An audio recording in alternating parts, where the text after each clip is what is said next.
I'm checking out.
Still missing one. All right, bro. Judge, you're still missing one. Okay. Who is it? 290. We called 290? 3 or 4 times. He's called her, and me and Brown have called her also. I'm gonna stand out there and wait, and just I'm gonna call her again. I'll stand and wait. All right. Post office will be on time. So Right. it figures his aspiration. Go ahead, bro. Hello? Hello?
I need to move my machine.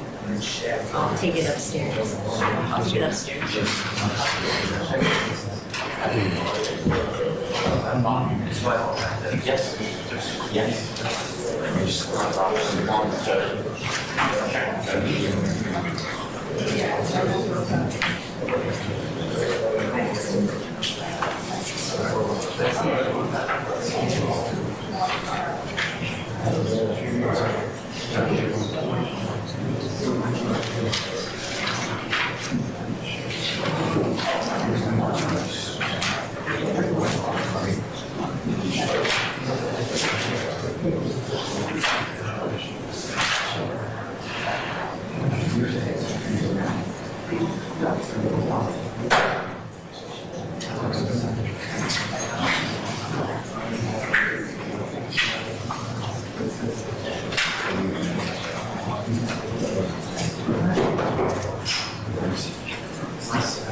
And they go sidewalks to include.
We're still missing one. Yeah, Vanessa. Do you want me to call her? yes. Yes.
Also, you can call the lady both on the phone. She's doing that.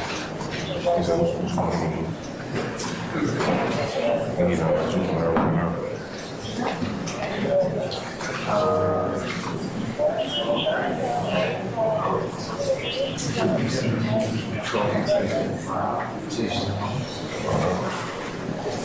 We'll see.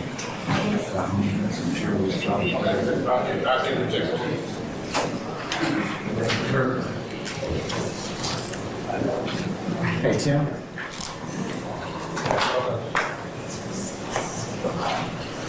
She still ain't answer. I said she still ain't answer.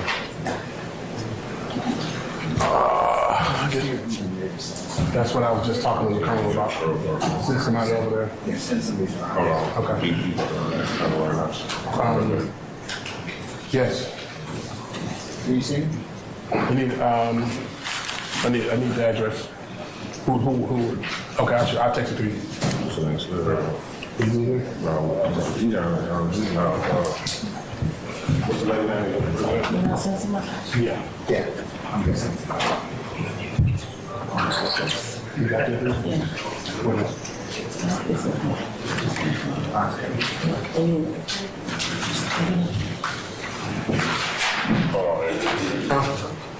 Who's it, Tim? Yes, sir. She got it.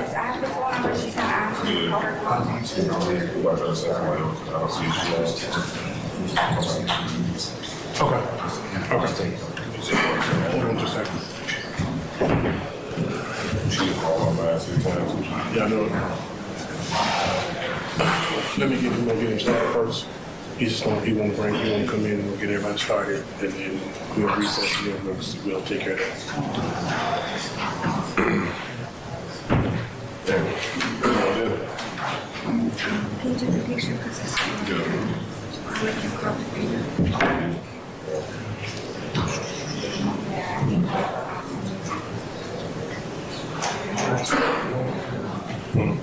Yeah, I'm gonna start around for us. All rise. Superior Court of Fulton County now in session. The Honorable Chief Judge Earl Glanville presiding. Court called to order. Hi, good morning, ladies and gentlemen. Please be seated. That's the address. Correct. All right, ladies and gentlemen, we're going to go ahead and take roll this morning. We're back on the record in the matter of the state of Georgia versus Khalif Adams et al. In 22 SC 183572. I'm going to just go ahead and take roll for the morning at this point. Mr. Stillwell, Mr. Botts, and Mr. Sharp. Good morning, gentlemen. Mr. Williams, Mr. Adams, Mr. Steele, and Ms. Renard, good morning.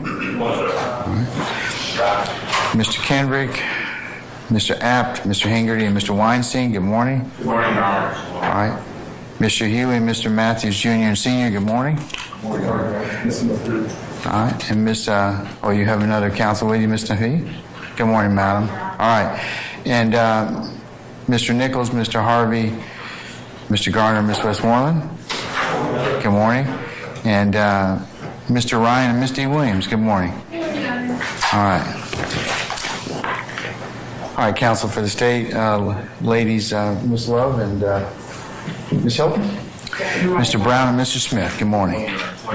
All right, counsels, we are at this point in time waiting for one juror that has still not been able to be located. I have asked our sheriff's team to go ahead and see if they can find her, and that's what we're waiting on at this point in time. So we're going to just be in pause or in recess until that time comes, and then we'll go ahead and get started once our juror gets here. Okay? So we're going to be in recess probably until I get some more indication on what our efforts are to locate that juror. So we're in recess at this point in time. You can recess in place at this point, okay? All right. Let me make a couple of announcements while I'm still on record for our folks here in the gallery, our embedded media, all right? You are welcome, and we appreciate your the full and free and fair press and the benefits of the First Amendment. I would just ask you respectfully to remind you, and I know you all as seasoned journalists know this, do not take pictures of our jurors. Do not try and intercede or try and talk to them in any way, and that goes for anybody else in this courtroom. The jurors are not to be tried to be interfered with in any way or tried to talk to or anything. I know you all know that, and I know you all won't do that, but just so we kind of are all on the same sheet of music. If you have photographic or other equipment, I'd ask that you put it on your silent mode. Some of you have shutters that I can actually hear, so if you could change the setting on those, that would be great. And the last thing I'd just tell you is just please go ahead and, within the dictates of your Rule 22, please go ahead and just follow that. If you have any questions, you can certainly ask me at the appropriate time, but all of you are welcome. Okay, all right, so we're going to be in recess until I find out more about where our juror is, and then we'll go ahead and get started. All right, so we're in recess.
Oh,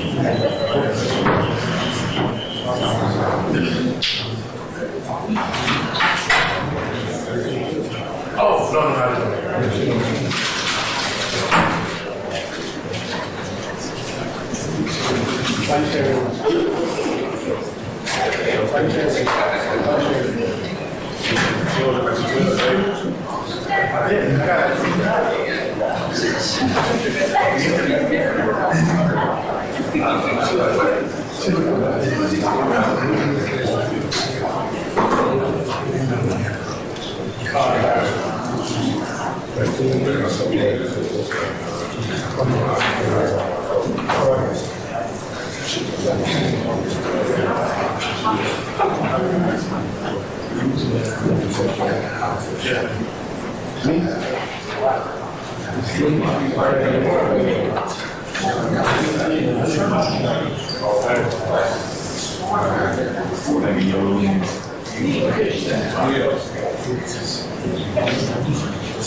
All right, Deputy Ingram, I understand all of our jurors are here at this point in time. Is that correct? Yes, sir. Madam President, count for. All right. All right, if we could summon our jurors for us, please, and Deputy Ingram, if you would have them, as we talked about earlier, not everybody except the last row. Gotcha. Okay, all right.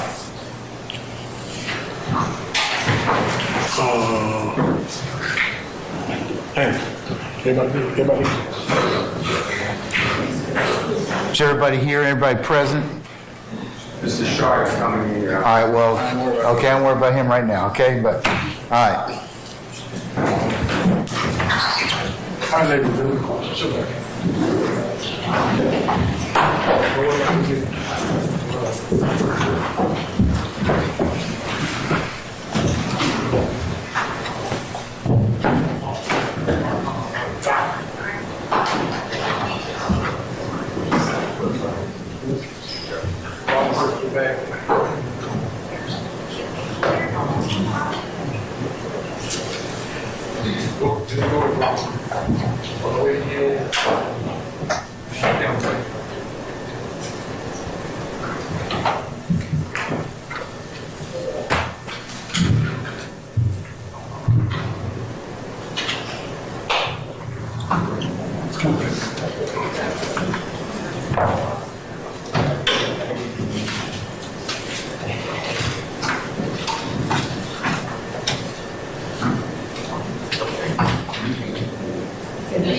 Oh, what's me? Don't send the last thing.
Our jurors present, count for. All right, ladies and gentlemen, please be seated.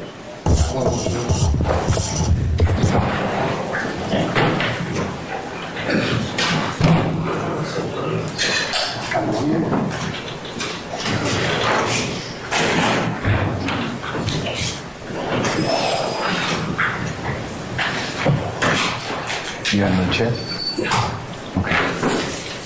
I need another chair. I need another chair. Yeah.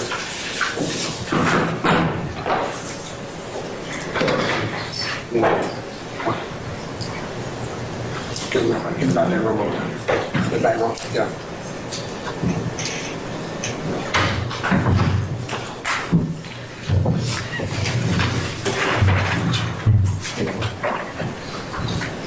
Of course.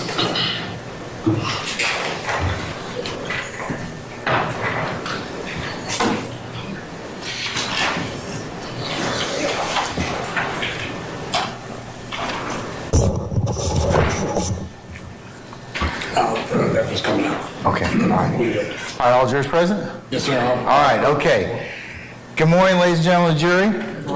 Oh, come on, that sounds so lame. Come on, all right, let's try that again. Good morning, ladies and gentlemen. Good morning. Oh, much better, much better. Ladies and gentlemen, as you know, I'm Chief Judge Earl Glanville, and I'm presiding over the trial of this case. And at this point in time, I'm going to introduce my chamber staff.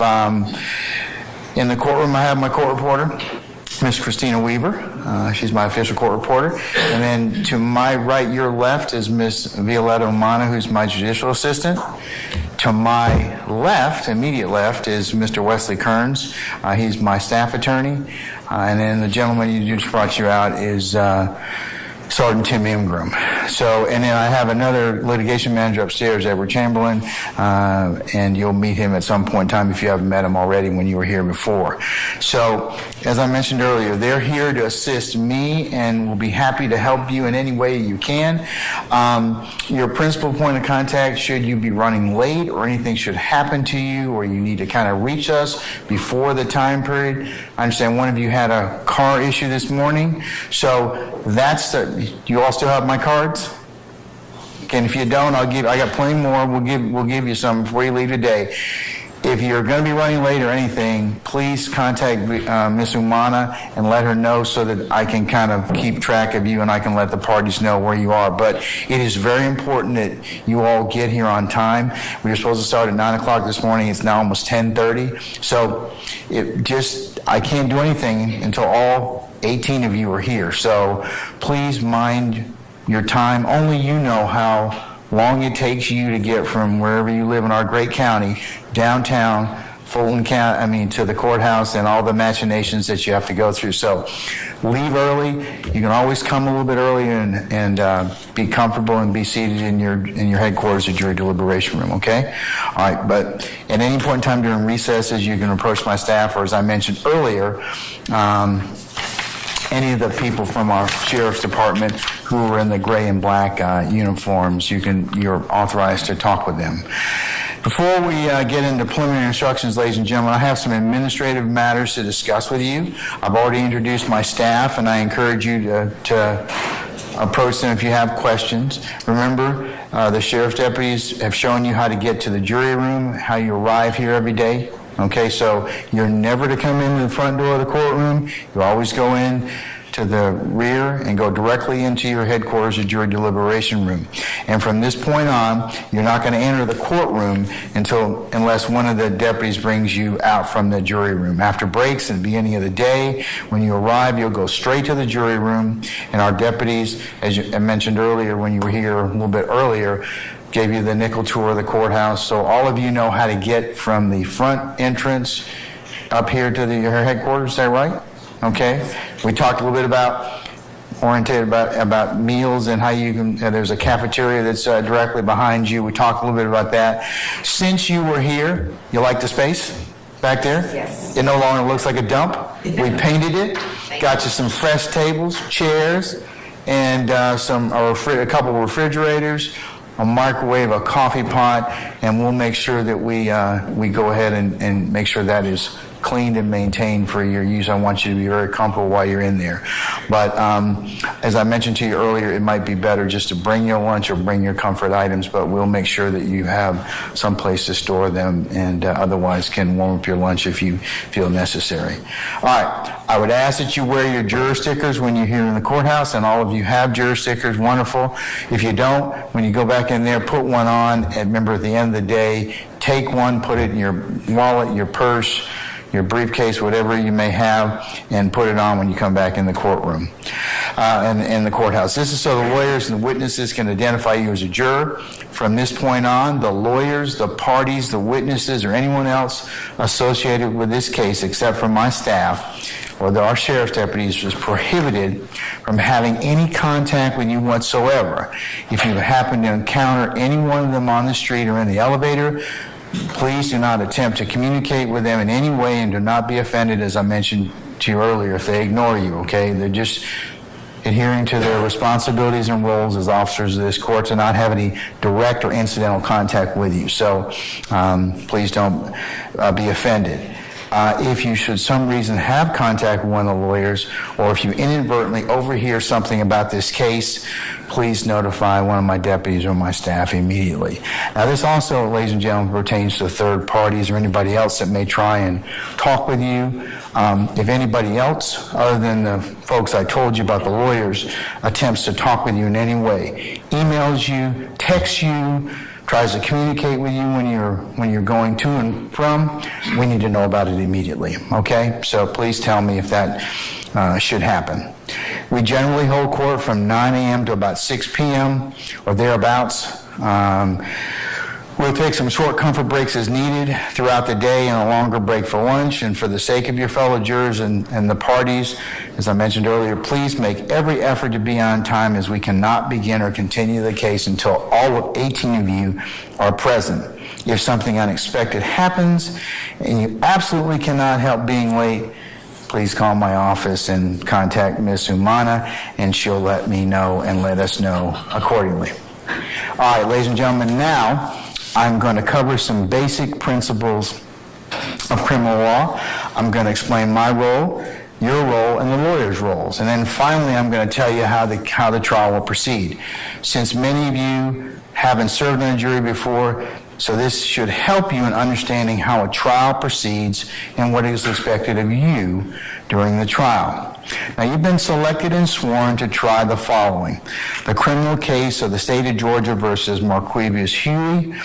The Fulton County Grand Jury has indicted the defendant Marquavius Huey with the following offenses, which I'll read to you: conspiracy to violate the Racketeering, Influence, and Corrupt Organizations Act, armed robbery, aggravated assault with a deadly weapon, aggravated assault with a deadly weapon, possession of a firearm during the commission of a felony, possession of a firearm during the commission of a felony, armed robbery, aggravated assault with a deadly weapon, aggravated assault with a deadly weapon, hijacking a motor vehicle in the first degree, possession of a firearm during the commission of a felony, possession of a firearm during the commission of a felony, participation in criminal street gang activity, participation in criminal street gang activity, participation in criminal street gang activity, possession of a weapon by an incarcerated individual, possession of a telecommunication device by an incarcerated individual, and participation in criminal street gang activity. The criminal case of the state of Georgia versus DeMonte Kendrick. The Fulton County Grand Jury has indicted the defendant, DeMonte Kendrick, for the following crimes, which I'll read to you now: conspiracy to violate the Racketeering, Influence, and Corrupt Organizations Act,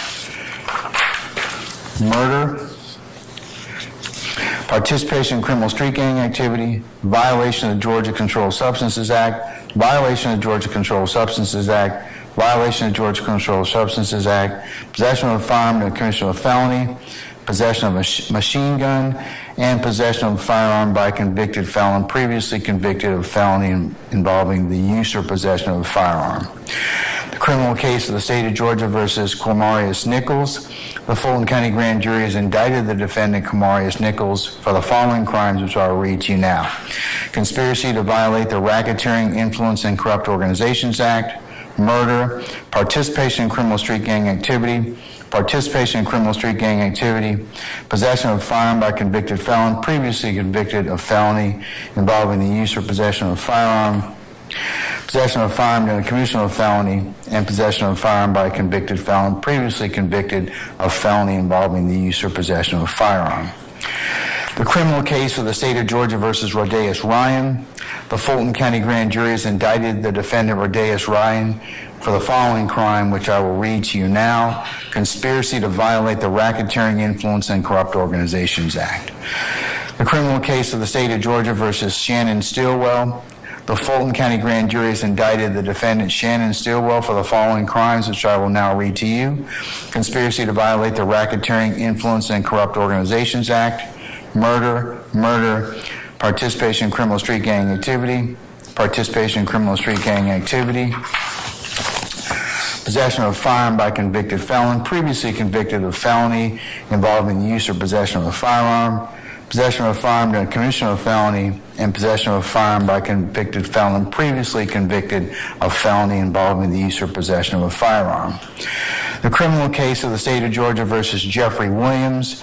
The Fulton County Grand Jury has indicted the defendant Jeffrey Williams for the following crimes, which I will now read to you: conspiracy to violate the Racketeering, Influence, and Corrupt Organizations Act, participation in criminal street gang activity, participation in criminal street gang activity, violation of the Georgia Controlled Substances Act, violation of the Georgia Controlled Substances Act, violation of the Georgia Controlled Substances Act, possession of a firearm and commission of a felony, and possession of a machine gun.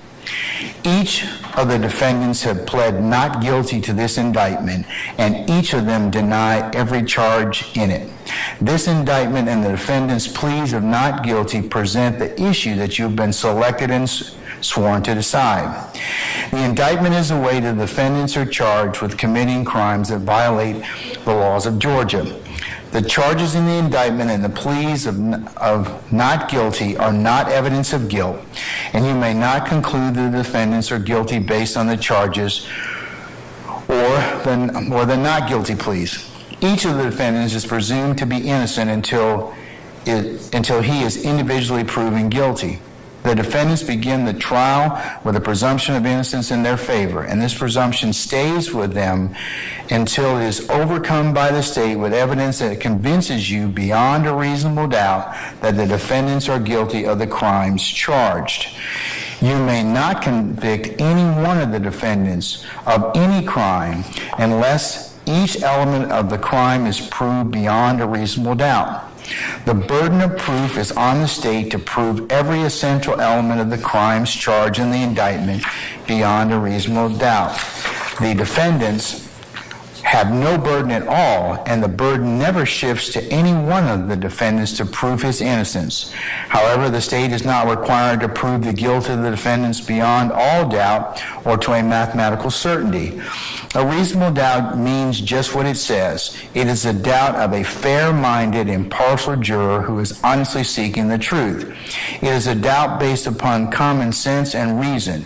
It does not mean a vague or arbitrary doubt, but is a doubt for which you can give a reason based on a consideration of the evidence or a lack of evidence, a conflict in the evidence, or any combination of these. After considering all the facts and circumstances of this case, if your minds are wavering, unsettled, or unsatisfied, then that is a doubt of the law, and you must find the defendants not guilty. But if no reasonable doubt exists in your minds about the defendant's guilt, then you may convict the defendants. If the state does not prove the defendant's guilt beyond a reasonable doubt, your duty would be to find the defendants not guilty. My role is to determine the law that applies to this case. Then I will instruct you on the law that you must apply to the facts in reaching a verdict. I'm giving you some of those instructions now. I will give you more detailed instructions at the end of the trial. The jury has a very important role. You must decide the facts of the case from the evidence presented and then apply the law that I give you to those facts. Evidence is how a fact is proved or disproved. Evidence can be either testimonial or exhibits. Testimony is what you'll hear from people who take the witness stand right here and swear to tell the truth. However, the questions the lawyers ask the witnesses are not evidence. Exhibits are documents, photographs, and other physical items that are admitted during trial. The object of this trial is to discover the truth. During the trial, I will admit evidence according to the rules of evidence. Those rules are designed to aid in discovering the truth by making sure that you consider only the best and highest evidence. The lawyers are advocates for their clients, and they have the duty to represent their clients to the best of their ability. They must follow the rules of law, trial procedure, and evidence during the trial. They may make motions or objections if they believe that any rule is not being followed. Remember, what the lawyers say in making or responding to objections is not evidence. I will admit or exclude evidence according to the rules. If the lawyers make an objection and I overrule it, that means the evidence is admitted and you may consider it. On the other hand, if I sustain an objection, this means the evidence is excluded from the trial and you may not consider it. You should consider only that testimony and only those exhibits that are admitted. You should not assume or infer anything about evidence which I have excluded. If you happen to hear or see evidence that I end up excluding from the trial, you must disregard it entirely in your deliberations and in arriving at your verdict. None of my decisions and nothing I say during the trial are evidence. My decisions and remarks do not mean that I favor or lean to one side or another in this case. I am only interested in seeing that this case is fairly tried based upon the laws and Constitution of the state of Georgia and the Constitution of the United States. Sometimes I may have to deal with the lawyer's motions or objections without you being here in the courtroom, and if so, I'll excuse you from the jury room. So what I'll say, ladies and gentlemen, is, ladies and gentlemen, there's a matter we need to take up. If you retire to your headquarters or jury deliberation room, and I'll wait further instruction. That's my most artful way of telling you we need to take up something outside your presence and hearing, okay? I'll try and limit those interruptions, and I ask that you be patient when they do happen. I can't tell you when those will happen, but sometimes they do. So please I'll ask for your patience in advance on that particular matter. So the trial will proceed as follows. First, the attorneys may give what's called opening statements. No attorney is required to make an opening statement. Opening statements are not evidence. They're simply an introduction to the evidence, a preview, or an outline of the expected evidence. The state goes first because they have the burden of proof. Second, the evidence will be presented. Third, the lawyers may give closing arguments or summations. They may discuss the law that applies to this case and how you should consider the law in light of the evidence. They may also point out evidence that they believe supports their position. What the lawyers say in closing arguments is not evidence. The goal of a closing argument is to persuade you to decide the case in their favor. Fourth, then I will explain to you the specific law that applies to this case. This is referred to as charging the jury. I will then ask you to go to the jury room, your headquarters, to deliberate and to reach your verdict. It is important that you pay close attention during this trial. If at any time you cannot hear or see any evidence, or you're suffering from any discomfort that distracts you, please inform me or one of my deputies or my team, and we'll do whatever is needed to make sure you can hear and see the evidence and give it your undivided attention. If you need a break at any point in time, please raise your hand or alert one of our deputies. The jurors are not allowed to question witnesses. However, if you have a question you believe is important for your determination of the facts, please write down your question, give it to one of the deputies, and I will determine whether or not it should be asked. If you have a question while the evidence is being presented, please keep in mind that you do not yet heard all of the evidence, and your question may be answered by the time the rest of the evidence has been presented. You should only consider evidence with you should consider the evidence with an open mind, and you should not reach any final conclusions until the trial is over. Do not jump to conclusions before all the evidence is presented. To maintain the integrity of the jury system, I'm going to remind you again, remember my ad nauseum admonitions? Okay, y'all shaking your heads like, okay, we're going to go through those one more time. I'm going to remind you that you must decide this case only based on the evidence admitted during the trial and the law I will explain to you. You may not conduct any research on your own about this case or about any people or places mentioned during the trial. You may not visit any places mentioned in the evidence. You may not refer to any books or documents that were not admitted during the trial. You may not use any dictionaries or other reference materials. You may not use Google or any other search engines or any other resource matters, the internet, websites, or blogs. You may not use any other electronic media to get information about this case. You should not use any of the sources to get any information about the legal terms or about the law. And finally, you may not listen to any accounts of this trial that may appear in the news media, whether it's online, in print, on the radio, on your cell phones, or any other smart devices that you may have, or any other mediums. Remember, you are the ones that have been qualified as fair and impartial jurors deciding this case. No other influence should affect your decision. For that reason, as I mentioned earlier, part of my admonitions, you may not discuss this case with anyone, including your family and friends, or let anyone discuss this case with you or around you or in your presence.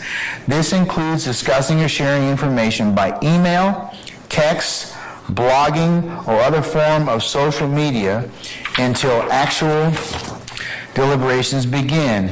That is, until after you've heard all the evidence, the lawyer's closing arguments, the law that applies to this case. You must not discuss the case even amongst yourselves in the jury room during breaks or elsewhere. Remember, I told you, would it be a violation for you to sit back in your headquarters jury deliberation room after we take the first witness? Hey, what do you think? Is that a violation? Yes. Come on now. We all got to kind of shake our heads. Yes. Would it be a violation for you to be, as you're walking lunch, to recap and discuss the case? Yes. What about you in the bathroom? Yes. That's creepy. Remember I told you about that before? Okay, all right. So we're not going to do that, all right? But what about going to the jury shuttle?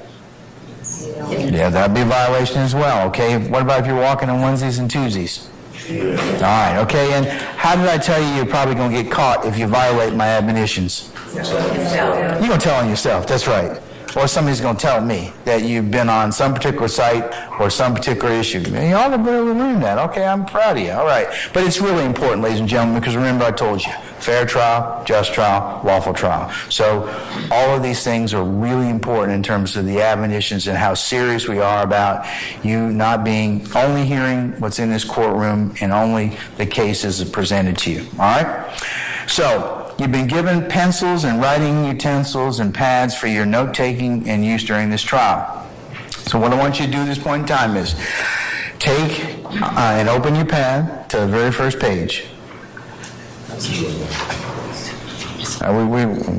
For those of you that have them, okay? For the rest of you, I'm going to get you a pad, all right?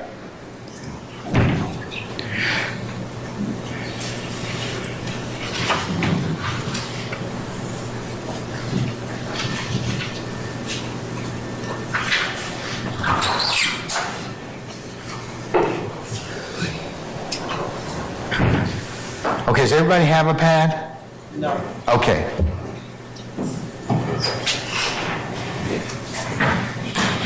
I think we're right. Okay. All right. Who else doesn't have a pad? Do we have enough, or we'll get you one during the break. What I need you to do with all of you that have pads, go ahead and write your name on the very first page.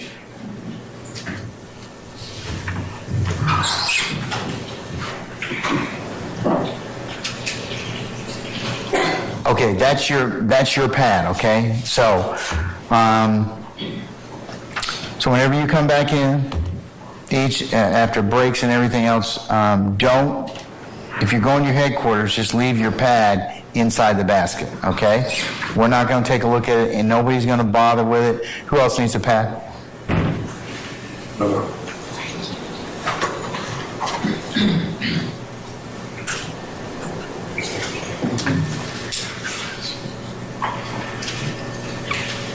Okay, everybody got a writing utensil? Pen or pen or pencil? Okay, for those of you go ahead and who just got pads, go ahead and write your name on the very first page, inside cover. Just go ahead and write your name on it. And believe me, we have more pads, so if you get, by the time the trial ends, if you need another pad, we'll give you another one, okay? So, but leave them in your headquarters when you have breaks and go outside and for the end of the day. Just put them in there, take another juror sticker out, and that'll be kind of your way to kind of just trade and make sure don't take them home with you. Then the next morning, you can find your pad and you can kind of just be prepared to take notes, okay? So I'm going to tell you that again. Just leave your pads as you have breaks and everything else in your headquarters. And at the end of the day, like I said before, we will secure your notes. That'll probably be Miss Umana's job, and we'll just leave them in the basket, and we put the basket in your location, and then we bring the basket back down so you all, when you come back tomorrow morning or whatever morning you come back, you'll have your notepad, all right? Now, but please keep in mind, all right, you may take notes if you wish. If you do take notes, please do not let your note-taking distract you from paying full attention to all the evidence and the witnesses. You may not share or discuss your notes with anyone until you start deliberating at the end of the case and I tell you how you're to begin your deliberative process. Notes are not evidence, they're only memory aids. They are not more important than your own impression or memory of what the evidence may have been. You may consider another juror's notes to refresh your memory. You should only rely on your own memory of the proceedings. Do not be influenced by the notes of other jurors unless their notes help you in determining your own independent memory. You must leave your notes in the jury room except when you are in the courtroom. They will be collected by the court and destroyed at the end after you finish your deliberations. Ladies and gentlemen, you will not get a transcript of any witness testimony, so please remember what they said on the witness stand in a way that works best for you. Okay? I'm going to tell you a couple other administrative, or as I call, administeria. Ladies and gentlemen, I've tried a lot of jury cases, so some of the things I'm going to say to you are the result of debriefing a lot of our citizens. One of the questions I get on a routine basis is, Judge, what are you doing up here on the bench? All right? So I'm going to demystify that, and I'm going to tell you right now. So there won't be any question about what I'm doing, okay? All right. So as I told you earlier, I'm responsible for just about everything that goes on in this courtroom. So on the bench here, I do have a phone, and I can make certain phone calls I need to. These devices here, ladies and gentlemen, you're going to see us use them from time to time. They are audio devices that each pair of litigants has on their table to allow them to hear bench conferences, because I may have to take up things out that I told you outside your presence and hearing, but we may not want to put you out of the courtroom, so we may come up here, I cut my microphone off, and everybody using these devices is able to hear the bench conference that I'm having. Will you be able to hear a bench conference? No. That's not for you to hear. So, but these devices allow us to do that. So if you see people putting on these particular devices to talk, such as this, you'll know that that's what's going on, okay? All right. To my left, I do have a computer. I have a couple of different programs that are open that help me do legal research and other things to keep track of what's going on during the trial. And otherwise, I'm taking notes. So if you see me typing, don't assume I'm booking my next vacation. I could probably be doing that, but I'm not. I do take notes, and I do pay attention to what's going on. I of course, I'm very interested in your comfortability, and I monitor everything that's going on here in the courtroom. So that's what I'm doing up here on the bench, all right? One other thing that you might hear behind me is this bell that starts jingling, all right? And if you hear a jingling sound like a bell, please don't think that I'm doing anything creepy up here, all right? I have a service dog behind me. His name is Jack. I think some of you may have seen him already. He lives the best life ever. He's pampered. He's really, and he is a Labrador Retriever. He's about almost 2.5, 3 years old at this point in time. So, but if you hear that bell, that's him moving around, all right? He doesn't bark. He rarely gets interested in what's going on, so he might come up here and look, but that's about it, all right? Don't bring him any food either, okay? All right? He is spoiled rotten. So please don't try and throw any food back here behind me or anything like that. He doesn't need anything else, okay? But if you hear that bell, hear that sound, that's what's going on behind me, and he'll get up when we have breaks and whatever else. So, but that's if you hear the bell, that's Jack. All right. Ladies and gentlemen, I think we're ready for the lawyers to begin their opening statements, and what we'll do is we'll probably go till probably about 12:15 or so, and then whatever we don't get done, we'll just continue on at that point in time when you all come back from lunch, okay?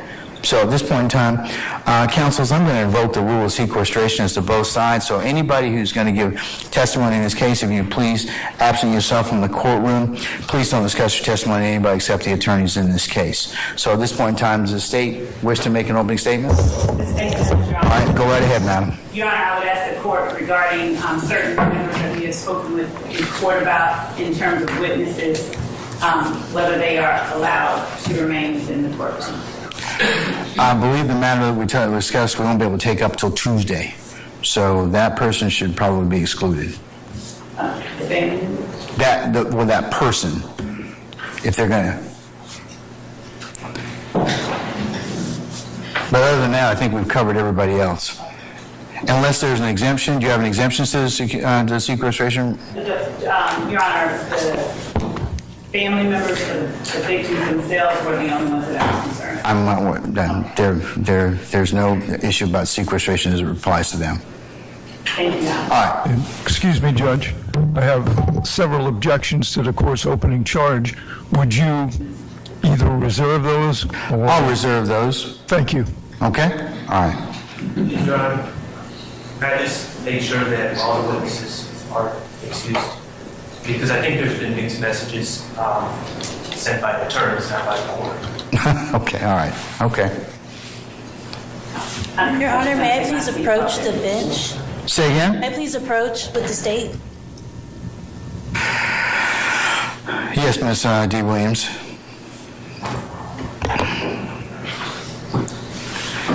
For those of you that wish to listen in, you can go ahead and do so.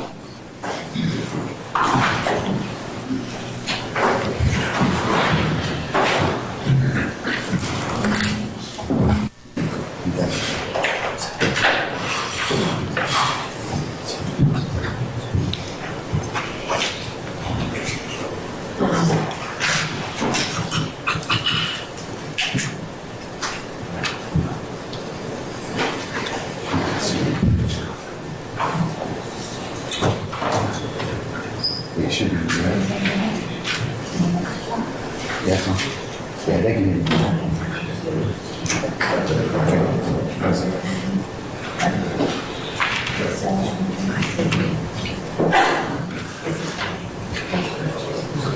Can't hear you, Judge. She hasn't said anything yet. You good? Can't hear us.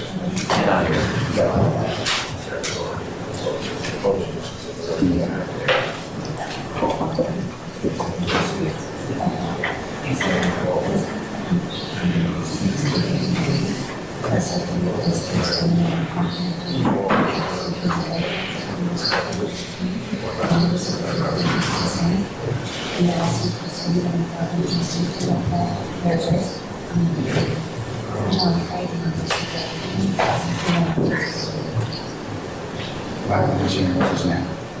We could have taken this up like 45 minutes, an hour ago. I can't hear from yours.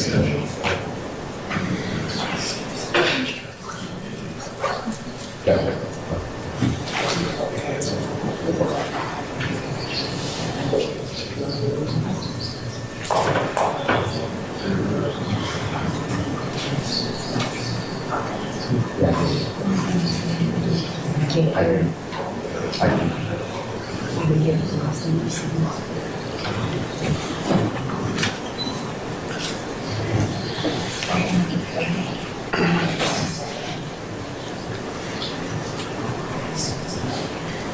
What's that?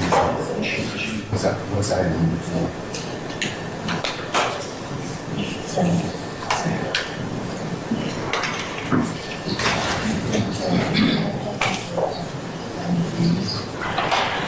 I'm sorry.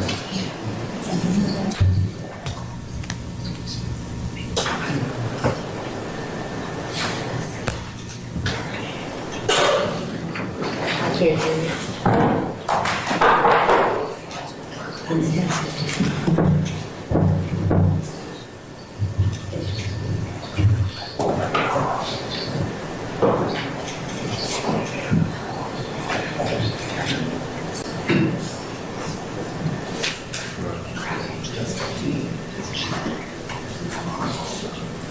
Okay, we can, I'm going to switch. Yeah. Okay. All right. I'll exclude that in the motion for the time. Okay. All right.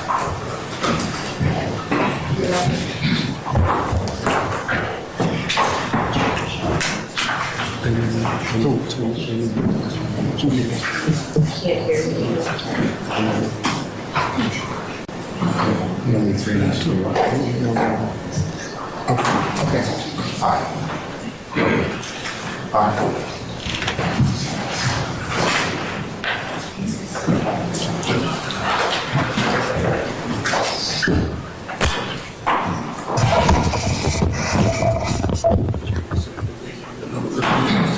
They what? No, they should have just. Everybody gets at least one. Who? No. No, they're not. They're not on camera, should they? Who? Then cut the camera off. Tell Eli to cut that camera off. Okay. Which camera is it? Witness. Witness.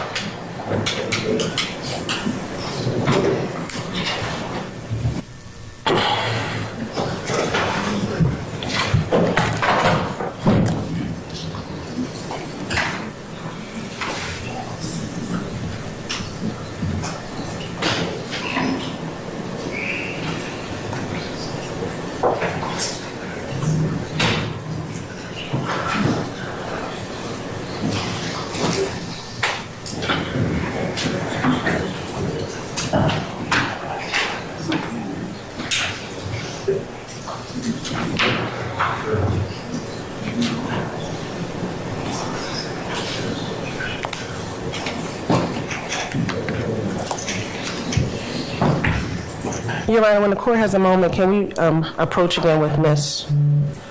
D. Williams?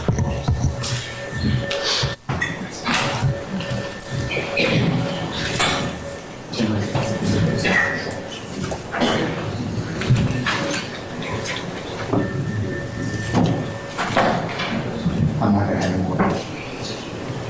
You need 3 minutes, you said? Your Honor, we just need to reapproach again, Your Honor, briefly, given that we just learned about this. I'm going to exclude it for the time being, okay? Let's just move on. I'll take it up at another time. We're not going to take it up right now. All right, thank you, Your Honor. Your Honor, given that I have provided certain things, I just want to make sure that I comply with the court. Yeah, we could have taken that thing up an hour earlier, but I'll take that issue up later. Okay.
Let me know when you're ready, madam. We're ready. Okay, all right.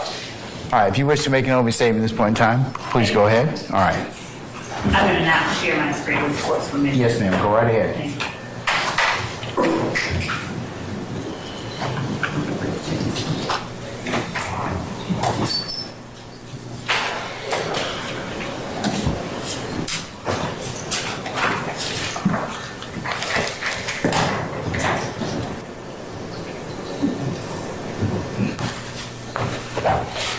Thank you so much, ladies and gentlemen, for being patient. Thank you so much for being honest during this very lengthy process that preceded this point here today during the voir dire process.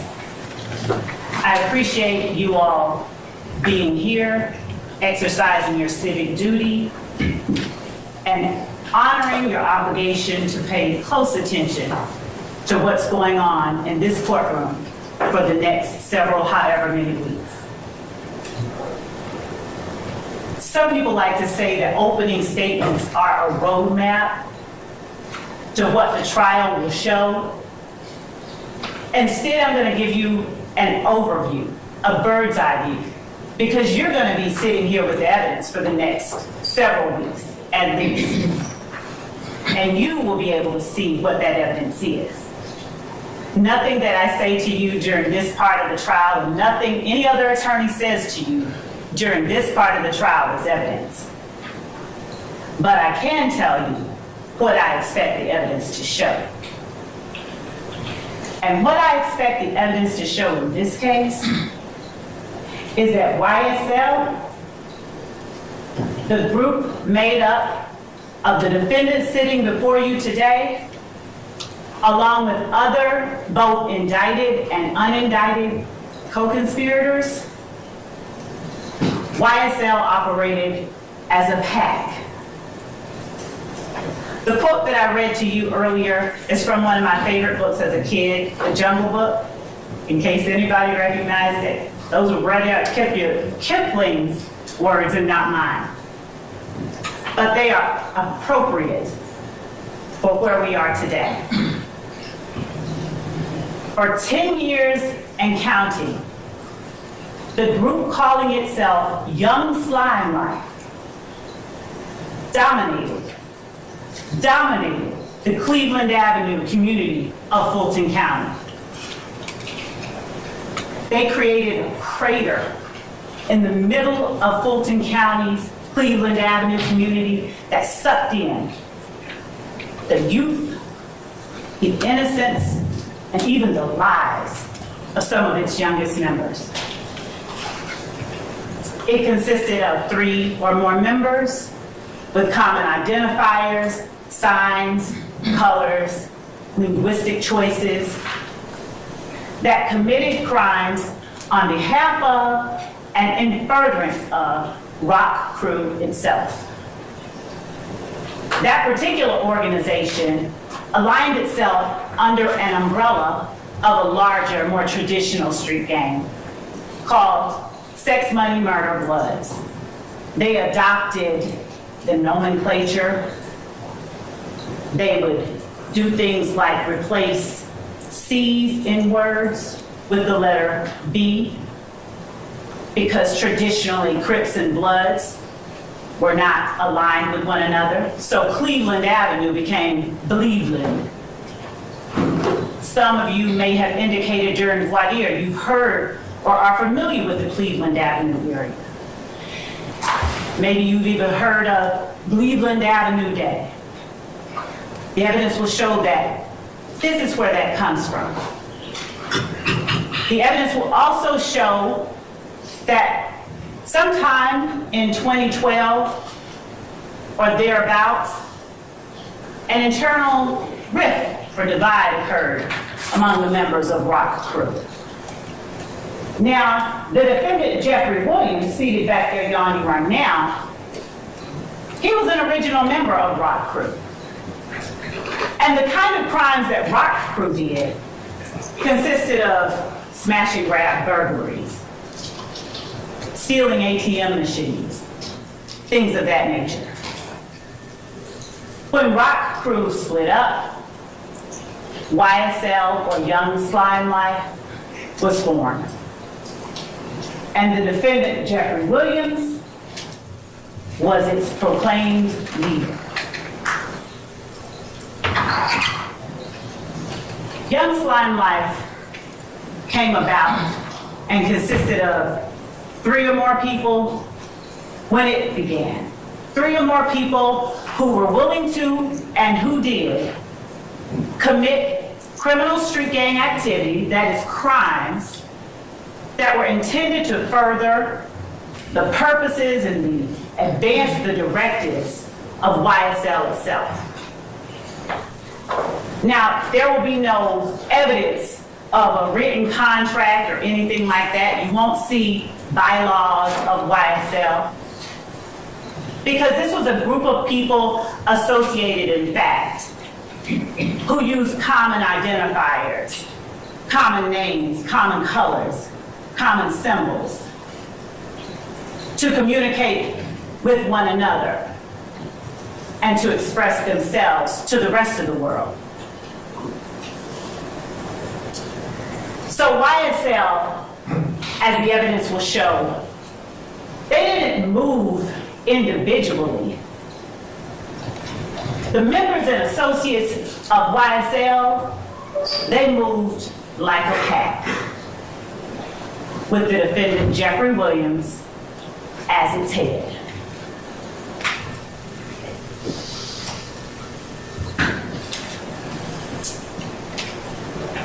You'll hear from witnesses, both law enforcement and lay witnesses, who personally experienced and who personally witnessed the activities, the crimes that were committed. You will hear from law enforcement officers like Kimberly Underwood and Tyrone Dennis, whose main goal wasn't to go out in the streets and lock up people who looked like them. It was actually to touch souls in the streets, to touch young people, and to alert them of the dangers and the drawbacks of becoming a part of and becoming involved in gangs like YSL and Rock Crew.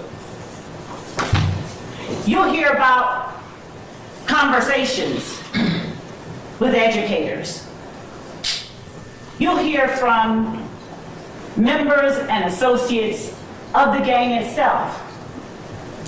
Now, as to how those members and associates will respond or act once they're actually in court and on the stand, that's something that I am truthfully not able to predict to you fully. But the court has given you instructions on determining and judging the credibility of the witnesses. And I trust that all of you will in fact follow those instructions.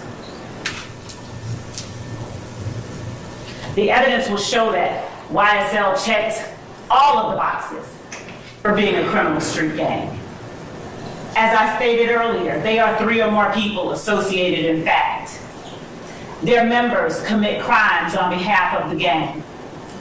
They commit crimes such as armed robbery, hijacking, motor vehicle theft, theft by receiving, stolen firearms, so many stolen firearms, possession of a machine gun,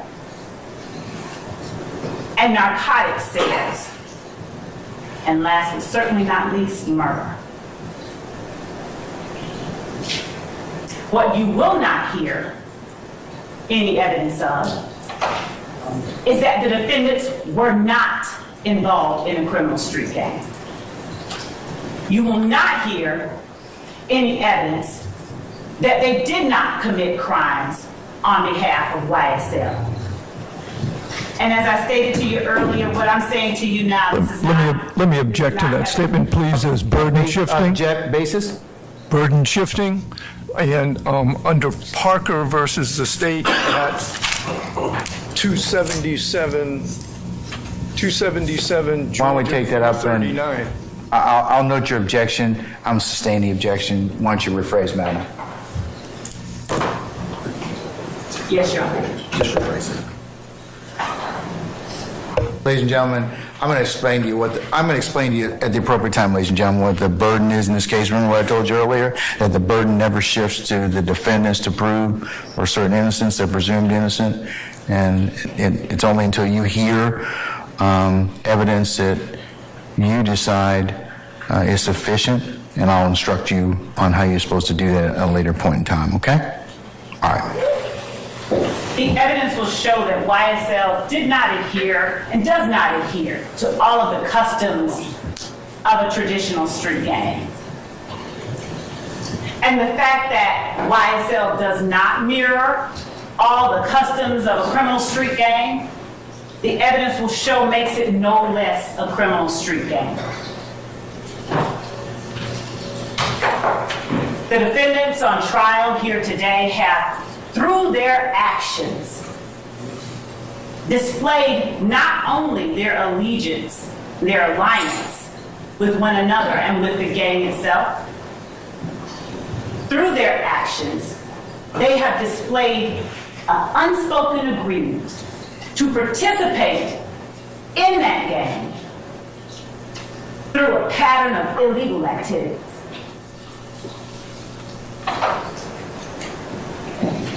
And again, the head of this gang is seated in this courtroom too. The last paragraph of that poem that I read that spoke to you earlier goes as follows. Because of his age and his cunning, because of his gripe. This is argument. This is not. What's your objection, Mr. Harvey? That it's argument. Okay, Mr. Harvey, hold on. Madam, it is argument at this point in time, so I'll sustain the objection, okay? Yes, sure. All right. The evidence will show that these defendants, that the members and associates of YSL, they knew who their leader was, and they knew the repercussions of not obeying their leader. You will hear evidence that when members and associates of YSL got in trouble, got locked up, the first person they called was either this defendant or one of his family members. Now, they didn't call him directly because he knew and they knew that he needed to have distance between himself and the crimes members and associates of YSL were committing on behalf of the gang. So they would reach out to his sister and have his sister reach out to somebody else and eventually get back to King Slime, as they called him. You will hear evidence that members of YSL committed armed robberies. You'll hear evidence that to slime someone is to do them dirty, and that sometimes members of YSL committed crimes against other family members of their fellow gang members. You'll hear evidence that when one of the associates or members of YSL did something to what Jeffrey Williams had perhaps considered a friend, they were threatened with their very life. Tell them to get that stuff back or they will be killed. You'll hear evidence that YSL, they had opposition within the city of Atlanta and Fulton County. That there were other gangs that were at various points in time at odds and even at war with YSL. One of those gangs was known as the IF gang, IF, Inglewood family. You will hear experts come in here and tell you more about how the Inglewood family Bloods in any way made its way down to Fulton County. You will also hear evidence about how one of the members, one of the beloved, of whom YSL considered an opposition group, was gunned down. Donovan Thomas on January the 1st, 2015. January the 10th, my apologies. 2015. Gunned down. Openly and notoriously. Because the evidence will show that part of the reasons that criminal street gangs operate the way that they do is to establish dominance and to establish control and to establish fear. You're going to hear that this gang stole at least 3 lives from this community over the last 10 years. At least 3 that are referenced in this indictment. You'll find that as a result of this gang's activities, a young woman who had nothing to do with either YSL or any of their opposition was gunned down by people trying to get back at YSL for what they did. You'll hear evidence that after the murder of Donovan Thomas, no less than 50 shootings occurred over the course of the next several months. You'll hear evidence that hundreds of bullets were fired into cars, into homes, and into people as a result of the rift Young's Limelight had with other people in the community. So what are they accused of and what are you here for today? The judge read the 4-hour-long indictment to you 12 months ago. He didn't read it to you again today, but he generally gave you what each defendant is being charged with and what the state has the burden of proving beyond a reasonable doubt as it relates to each defendant. But just to broadly touch on those, the crimes that the state will be proving to you over the next several weeks include conspiracy to violate the Racketeer Influence and Corrupt Organizations Act. That is an absolute mouthful. So we'll just say RICO. There's no substantive allegation of RICO violations here. And by that I mean there's a difference. Here the state is alleging that these defendants, they had an agreement, unspoken, but no less an agreement, to obtain property, things of value, cell phones, cars, stolen guns, through a pattern of illegal activity.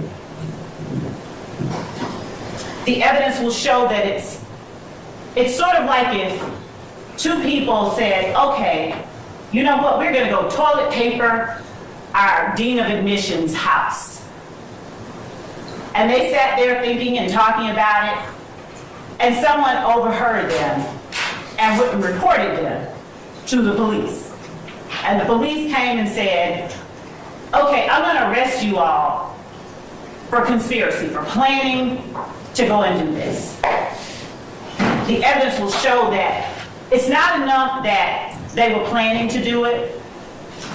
Somebody has to do at least one thing in order for those 2 people to be found guilty of conspiracy. So say one of you goes and says, let me go get the toilet paper now. Then y'all are in trouble. That's what we have here, and that's what the evidence is going to show.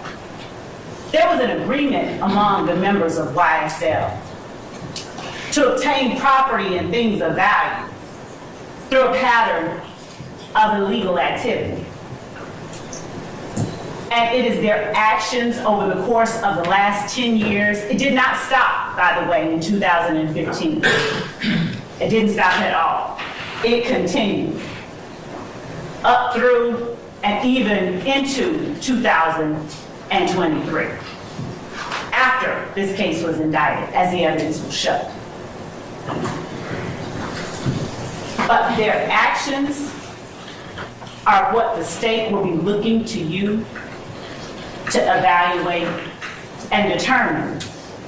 Does this action show that they are agreeing to participate in this organization, this enterprise, through racketeering activity?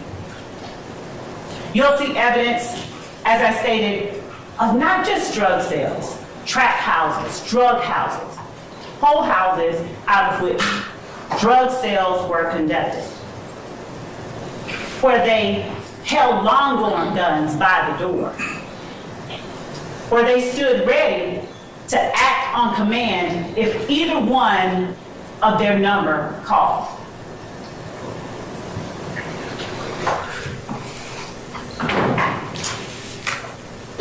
Who's on trial before you today is Rodelius Ryan, Quamarius Nichols, Marquavius Huey, Jeffrey Williams, Shannon Stillwell, Diamante Kendrick. And their actions during the dates that are listed in this indictment are what we are asking that you pay close attention to and you evaluate. Your Honor. You have an objection? Yes, sir. Basis. A motion.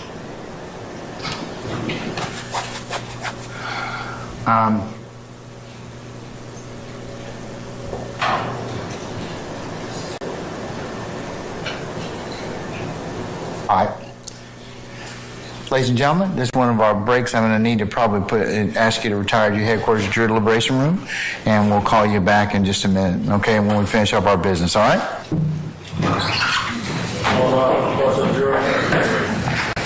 Remember the court's admonitions, ladies and gentlemen.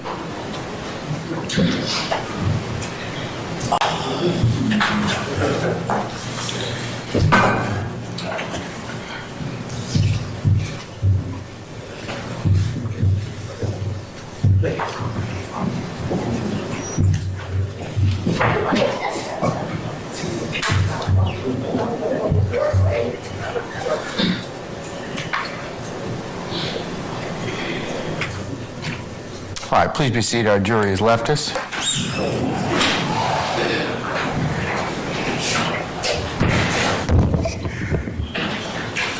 All right, Mr. Steele, what's your motion, sir?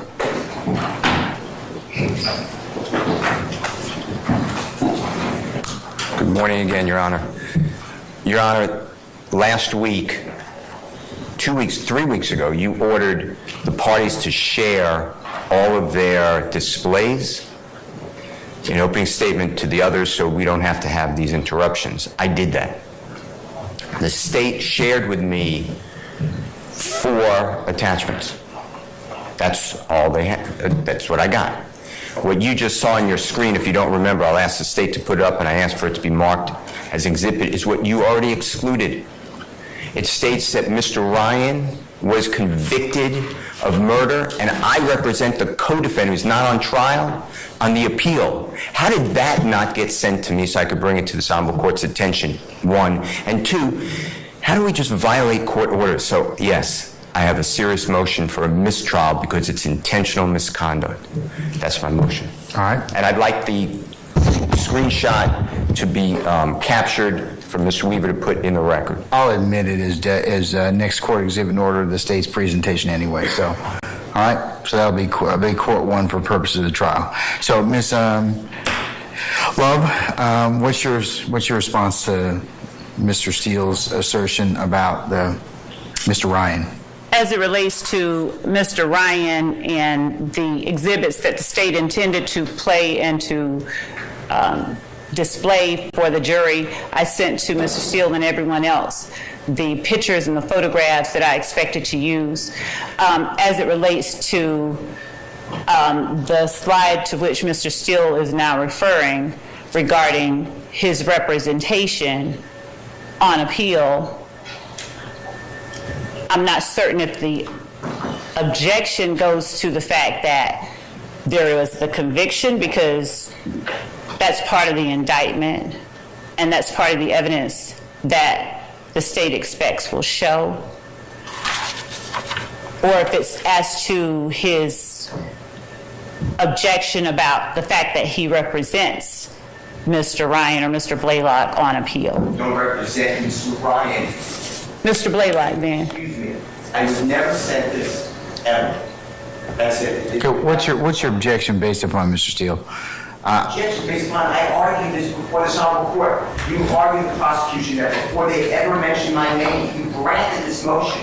That I did. Brought him up to this honorable court, outside the presence of everybody. We're an opening statement. I am lied to. I am saying that. I am lied to. I don't know if anyone else got that exhibit. I did not get that exhibit. And I'm seeing everyone say shaking no. And now it goes against the court's order. We are bound, duty bound, to follow some of the court's order. I'm going to join in the objection on behalf of Mr. Steele. Let me see the... I can put it back up, Yes, Judge. ma'am. And Your Honor, while I am putting that back up, I will state in my place that initially when there was the objection from Mr. Steele, I didn't have a clue what it was about because I didn't mention his name and didn't intend to mention his name. As I looked at the screen, I saw that part of his name was on the screen for the most part. But I mentioned that, I ruled upon that last week. I did. That we were not, I would take it as it came in this case, and if the evidence got to that point, then I would deal with it accordingly. Yes, Your Honor. So, and Your Honor, as to Mr. Steele's motion, as I'm pulling this up, the state would vehemently object to a mistrial and ask for a curative instruction and a reminder to the court, to the jury, that nothing that the lawyers say is evidence in this case. This is not at all the type of thing that rises to the level of mandating a mistrial. Certainly not. It just isn't. I have the... all right. The slide. Well, I now have it now. I'm court about to has, share court this. won for purposes of the motion for mistrial.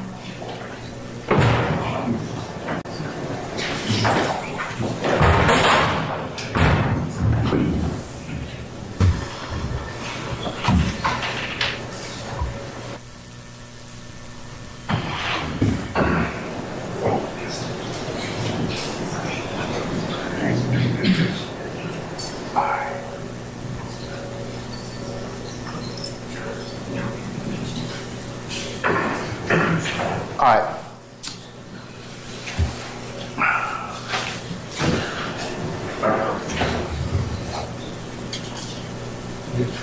Yeah, on slide 11 of 65, that I see where you have that at the bottom, represented by Brian Steele. So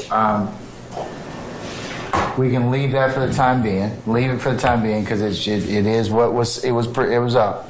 I'm going to deny the motion for mistrial, Mr. Steele, but I will go ahead and give a curative instruction to our jurors at this point in time. So, Your Honor, I'm supposed to ask for a re-occurrence report for my mistrial before the next process goes on. I'd like you to do me a courtesy, if you would, and allow me to do that now and preserve the motion for mistrial. you made your motion for mistrial, and the basis, and I'm going to mark the whole state's presentation as court one for the purpose of your motion, and it will go in as stated. And I have two other issues I'd like the court to just take up. One is just remember, I know you ruled on it, but the state said earlier today. All right. All right, Ms. Love. Yeah. Wait. Thank you, Your Honor. Two matters, Your Honor. One, the first thing that Mr. Steele has requested of the court regarding the representation that the state made about other YSL members contacting Jeffrey Williams for representation is absolutely and has always been a part of what the state expects will show at trial. I'm going to deny that portion, but to Mr. Steele's point, I'd already made that issue in terms of his particular involvement, and anything you need to let me know prior to that, and I need to rule upon it, and it also is subject to foundation. And just like this, so I assume that what you told our jurors is what you expect the evidence to show? Yes? Yes, All right, definitely. so I'm going to overrule that part of his objection. What about the last thing you mentioned? And Your Honor, as to the court's directive that we turn over anything or any exhibits or photographs, that was my understanding of the court's directive, that we expect to show an opening statement.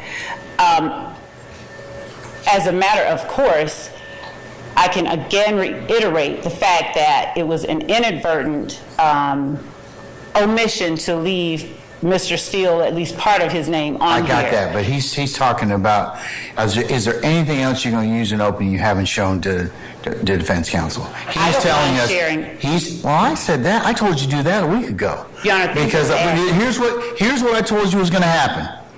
I've got a jury that's out right now that's being interrupted. And Ms. D. Williams, you should have made your motion or should have told me about that an hour ago or when you found out about it. Not hijack me at the bench about that. You did what you had to do, but I'm not happy about that. I'm not happy about any of this. Because this is stuff we could take care of before our jury comes in. And that makes you all, lessen your ability as advocates and lessen our ability for this jury to go ahead and get this case seamlessly. This is what I told you all was going to happen. So, have you given them everything you're going to show them during opening statement? Your Honor, I haven't given them all of the word slides. I did give to them what Mr. Williams objected to. I had given that to them previously. I will give them or share with them the things that have been added as of this evening. And can you do that over the next 5 minutes? I sure can. Deputy Ingram, can you find out if our jurors are ready? Are they with them? Are they ready? Are they still using the restroom? I'll send that to them right now as we're waiting. Your Honor, can we have a few? Your Honor, Jay Apt on behalf of Mr. Kendrick, can we have 5 or 10 minutes to review whatever Ms. Love is going to send us? You can take a comfort break, and I'll come back at 10 of 12. And like I said, whatever we don't finish before 12:15, we'll pick up after lunch. Okay? Thank you, Your Honor. Who's talking? Max Sharp. Yes, Mr. Sharp. On behalf of Mr. Stillwell. We've been operating pre-trial with the Harvey rule. I want to make sure that the record is clear that we join Mr. Steele in his motion for mistrial. And if Your Honor... I'll apply the Harvey rule unless you tell me otherwise. Okay? And that will apply throughout trial? Yes. Okay, thank you. Unless you tell me otherwise. Okay? All right. Thank you. All right, we're going to be in recess about 10 minutes, all right? Your Honor, what I'm going to do before sitting is I'm going to actually do a search for the first 4 letters of Mr. Steele's name to make sure that I didn't need anything else in there. So before I do that, I'm going to send that. I'll make that search.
right, if we concluded our sharing exercise, I told you all to go ahead and talk with each other through when we broke. I did share it, Your Honor. All right. If I may, Your Honor. Yes, ma'am. Regarding the court's earlier concern brought to the court's attention by Mr. Williams, Ms. Hilton shared with me what was said on the bench. But as it relates to Cordelius Ryan's post after the murder of Shamel Drinks, that was provided from day one in discovery, Your Honor. And it is not a crime that he is alleged to have committed. We may have put that on a list, out of, including things, but, Your Honor, that is not an intrinsic act in the sense of it being a crime or criminal act.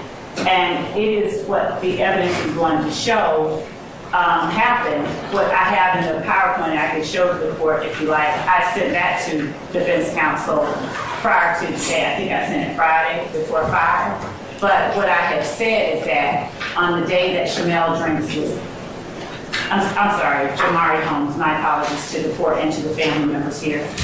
What I said was that on the date that Mr. Holmes was gunned down, 12 hours after that murder, Mr. Ryan posted on his Instagram account, I bet YSL makes the news. And what I endeavored to say to the jury, that the evidence will show is just that they were advertising and representing and boasting on behalf of the gang itself immediately after the murder occurred. And these are elements that the court, I believe, will hear from detectives and evidence.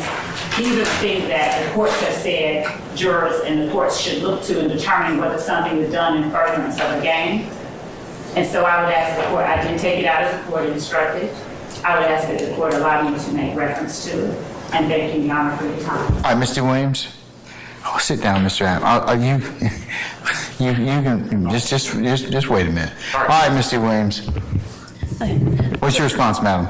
That the court already ruled on that, saying that you would bring it up as it comes forth. You stated that they couldn't use it in the opening, and I would just ask that the court use their instruction and make the state follow the instruction that the court already gave. Okay, but it may not be what I think that Ms. Love is saying, Mr. Williams, is that the evidence may not necessarily be intrinsic.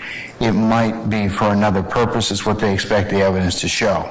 So, but here's the issue that kind of I'm disappointed as the court. We've had months and months and months. We could have taken this up before. I could have made it very clear. I don't need to take it up right on the eve of our jury sitting in the box. That's what I'm kind of more annoyed with than anything else. If you had clarity or wanted to seek clarity on that, I'm more than happy to rule on it, but I needed to go ahead and have some ability to do so. So I don't think it's intrinsic. It may be for other purposes, and I'll let the state reference that if they have a good faith basis to, that if they believe that's what the evidence will show. Okay? They put it in their motion as... Say again, madam? I'm sorry. They put it in their motion as intrinsic evidence, though. So they shouldn't have put it in their motion if they were getting... Yes, ma'am, I would probably agree with you, but did I ever rule on that issue? You said that you would do it later as it came Okay, up. well, here's the thing. Later is now. I got a jury in the box, so you could have asked me that an hour. I mean, we had time this morning. I could have gone through that this morning and made clarity on it for both sides. But do you have any other basis for the ruling? I mean, for my ruling, madam, any other argument? No, just I wish that the court would just follow their own instruction. Well, I'll follow my instructions when you all bring to my attention what you need to in a timely manner, okay? And give me the full breadth of, so I can rule upon it accordingly. That's what I'd like you all to do. Well, they also have slide 45. They have my client's name on there as gunning down a 23-year-old, Shymel Drinks, and my client has nothing to do with that. That was another area I'm correct. Thank you. But I didn't get that Ms. slide Love presentation earlier. Ms. Love says she is going to remedy that and exclude it. Thank you, Your Honor. Okay, all right. Now, Mr. App, what is it you want to tell me? I am so sorry, Your Honor. But thank you for allowing me to speak. I do have an objection, Judge. So, Ms. What's your objection specifically, sir? Attempted to email us during the break the PowerPoint slides that she is using in opening. I could not open the attachment. I brought that to the attention of her co-counsels and staff, and Mr. Matthews was able to open it, and I looked over his shoulder and was able to see some of it. There are at least a dozen more slides that were never turned over to us, even though the court instructed us to share it with the state and for the state to share with us prior to opening any exhibits for opening argument. And so, I mean, these are all new to us, and I would just ask that the ones that she did not share, she shared 4, that the ones that she did not share be excluded. I'm objecting because the court ordered for us to share these. She did not. Clearly, she did it intentionally. There's also apparently factual errors in them. I would ask that any slides that haven't already been shown to the jury and that she did not disclose be excluded from her opening argument. Yes, ma'am, and then I'll go on to the next person. Thank you, Judge. Yes. Your Honor, I did not send only 4 slides or attachments. I sent to counsel for the defendants the photographs, the evidence that I intended to put into the opening PowerPoint. As far as the state's theory of the case and theme of the case and the words that I wrote, those are things that were being developed, ongoing, and I did not understand the court's directive to mean that we needed to turn over the words we would be speaking. As far as these photographs go, Judge, I sent to them if they can, actually I sent them to them. So there are some, I have only about, Your Honor, they're done over. Hold on, wait, let her finish, and then I'll let you respond, Mr. Apps. so all of these slides that involve Christian Eppinger, I sent to them. And other than the slides involving Christian Eppinger, there is a slide of the vehicle that Donovan Thomas drove on the day he was gunned down. It's the back of the vehicle with the placards of showing the bullet defects.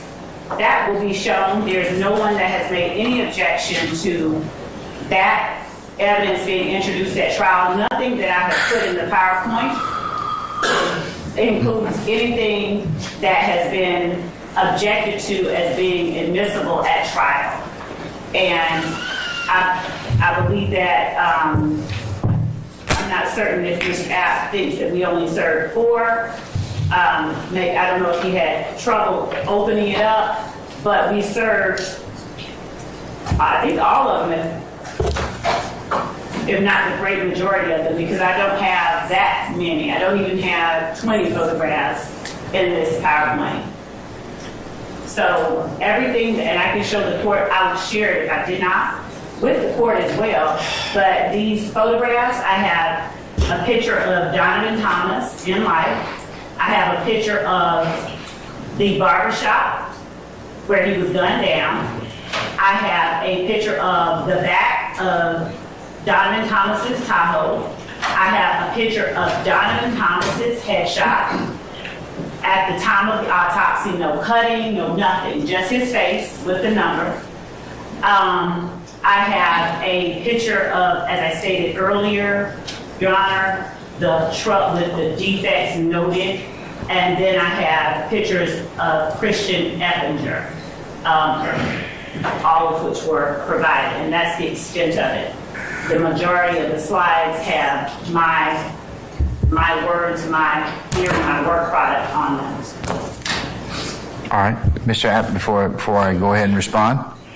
Your Honor, no one's suggesting that she had to turn over the text of her opening argument, but if she's going to show a PowerPoint to the jury, that is what the court instructed us to share. We're visual exhibits, and that's what she's doing. She's placing it up on a screen for the jury to see. And whether that's her own words as part of her opening as a PowerPoint, or it's just demonstrative, she could have shared it, and she didn't. And she did it And she's suggesting now to the court as a work in progress that she hasn't worked on her opening statement until this past weekend. I don't believe that. I think if that's the case, then she's just lying to the court. But if that's not the case, and she didn't mean to mislead the court just now, then she could have and should have shared those PowerPoints. As to the photographs, those also could have been shared with prior to opening. If there's no one's suggesting they're not admissible at trial. If they're admissible, she can admit them at trial. But to show them to the jury now is part of our opening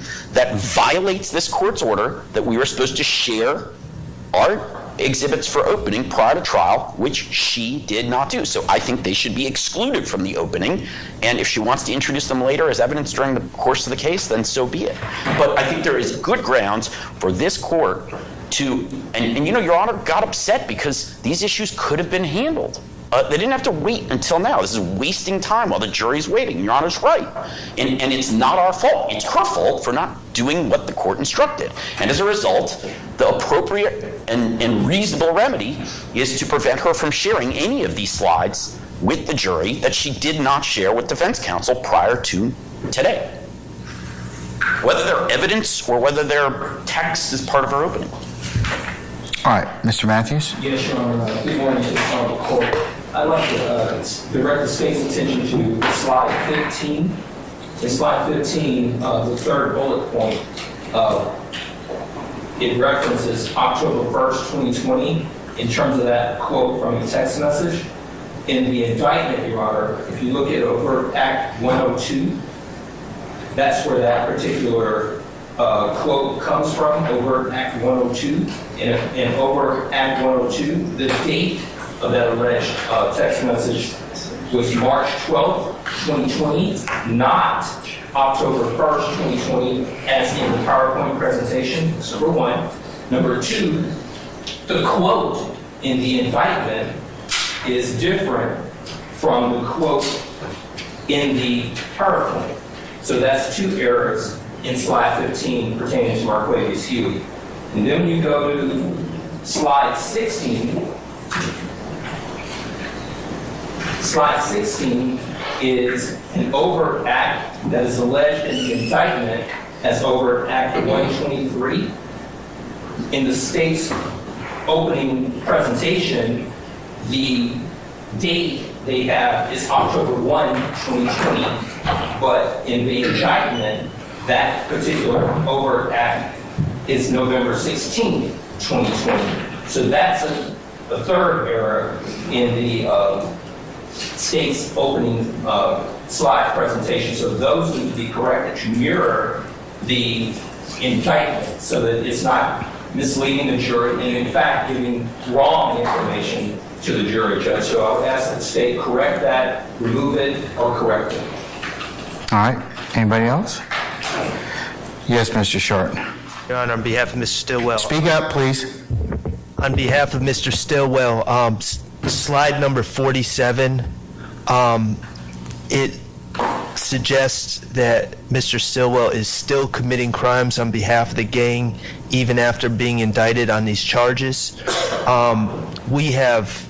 We began to discuss intrinsic acts and other unindicted allegations last week, but we did not get through it. And my understanding was that anything that you had not ruled upon, we were not supposed to reference or discuss in opening statements. So those are clear references to unindicted charges that we did not get a ruling on its admissibility yet, and I would ask that that just be taken out of the presentation and no mention be made of those. Right. Anybody else?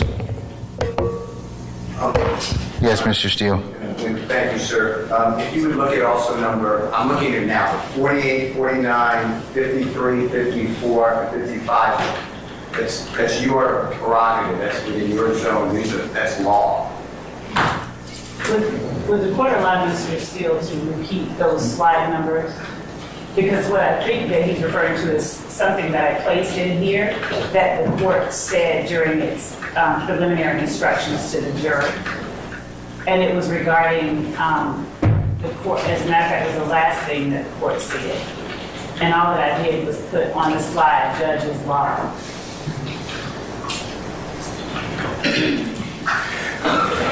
In terms of what slides are you talking about? Mr. Steele again?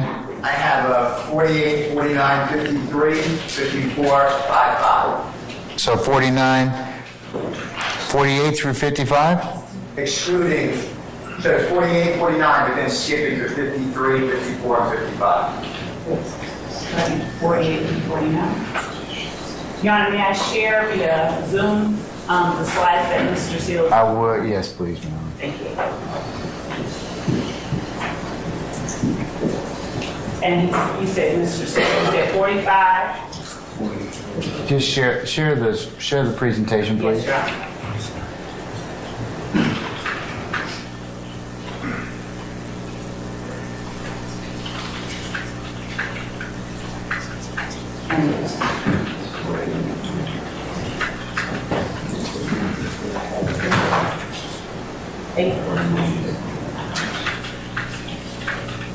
Okay, so Your Honor, I'm showing on the screen slide 48, which is the last thing that the court. Take notes. Yes, Your Honor. All right. And 49.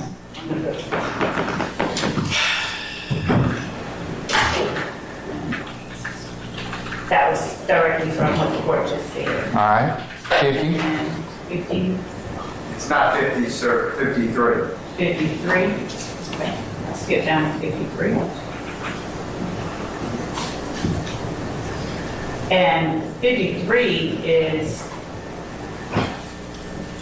what I expect the evidence is going to show. So I'm going to, in speaking to the jurors regarding the witnesses and the instructions that the court has given them, I'm going to say to them, some of them, as I've already alluded to, some of them may not be wanting to speak. Some of them, you're going to see evidence that some of them are afraid, some of them are embarrassed, some of them are intimidated, some of them don't remember, some of them don't want to remember. That's simply what the evidence will show.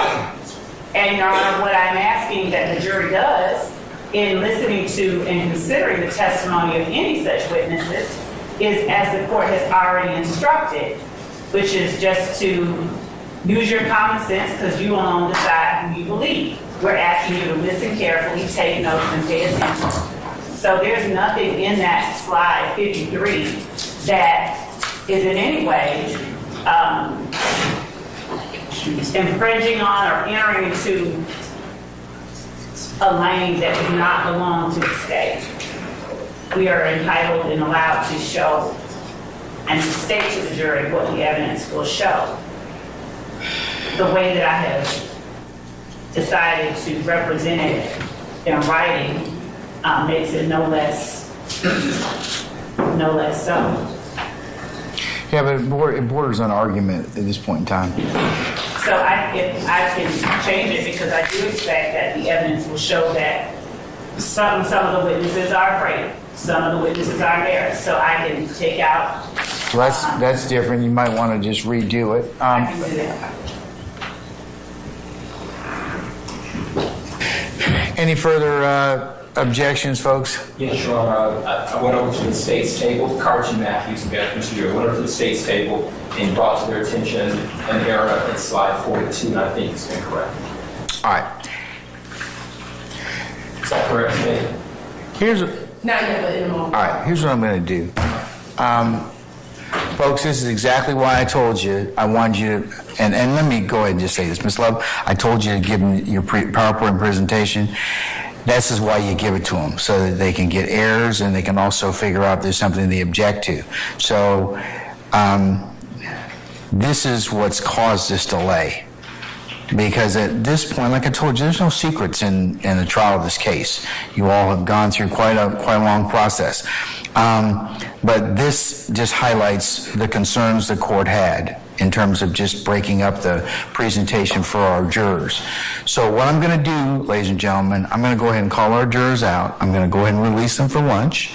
I'm going to tell them they're going to be at lunch until 1:30. during the lunch hour, Ms. Love, I want you to play or the slides that you have that otherwise have not been shown. You need to show them to the defense counsel and make sure they're correct. In the absence of them being corrected, I'm going to exclude your presentation. They have the presentation. But it needs to be correct. I don't want, if I get another objection about an error, I'm going to exclude it for the purposes of the opening statement because you didn't follow my instructions. This is why I told everyone, they need to get, and the defendants needed to give you their opening statements and the things they wish to use during their openings as well, because we're having interruptions and delay, and that's what I wanted to avoid for our jurors. That was the reasons I told you all to do that. So, Your Honor, as far as any typographical errors, I'm not worried about that. But I'm not worried about that. But the errors that Mr. Apt, Mr. Matthews, and Mr. Shaw have made are errors, and Ms. D. Williams need to be corrected. Okay? yes, Your Honor, I will, of course, do it for the record. But everyone else needs to see it so they can be comfortable and make sure that you've represented something that what you expect the evidence to show to be correct. Okay? Thank you, Judge. We'll do it. And Your Honor, I also wanted to point out to the court that even if I misspoke, the court has already instructed the jury and will continue to instruct them that nothing I say is evidence, and if I misspeak or miswrite, But that's not the point. I'm going to tell them that. And I've told them that already. But that's not the point. The point is so that we can have a smooth and orderly presentation of evidence. Okay? So, all right. Desmond, Sergeant Ingram, can we go ahead and call for our jurors, please? Your Honor, I want to look at also number 6-2. You can go ahead and take up that during the recess. Okay? Yes, sir. Thank you. All right. Good. Yes.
Okay, ladies and gentlemen, please be seated. All right, members of the jury, we apologize profusely for the delay, but I got some good news. I'm going to send you lunch. How about that? But the bad news is I'm not paying for it. So hopefully you all brought something or have made suitable plans consistent with the court's earlier suggestions to you. So what I'll do is at this point in time it's about 12:20, almost 12:25. I'm going to recess you until 1:45 to allow you to take comfort and take a big long stretch and get yourself something to eat. I would advise you from doing this a while, don't eat too much carbohydrate-laden food because you will fall asleep. And then I'll be looking at you. and have to embarrass you. I don't want to do that. So I just ask you to take that nugget of consideration from somebody who's been doing this a while, all right? But remember my admonitions I told you. Remember when you go out, if you should decide to go out to eat lunch, remember you've got a time deadline you need to get back for, because we're going to try and call everybody out promptly around 1:45 or thereabouts, and go ahead and get started. Leave your notepads in your basket if you decide to go out there, and remember all the admonitions that I've given you thus far. They apply to you and continue to apply to you. All right, so unless you have any other inquiry of me, ladies and gentlemen, I'm going to bid you a good lunch, and we'll see you back at 1:45, okay? All right, all rise for a jury.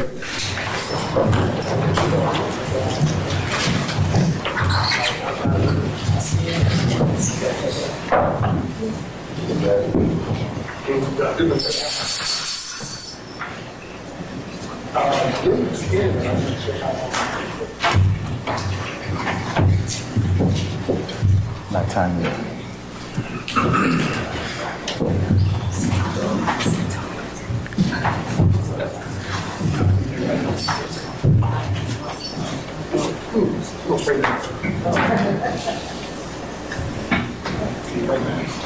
All right, ladies and gentlemen, please be seated. Our jury has left us.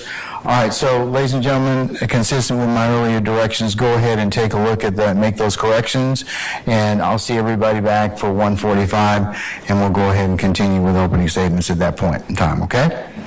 All right, we're in recess.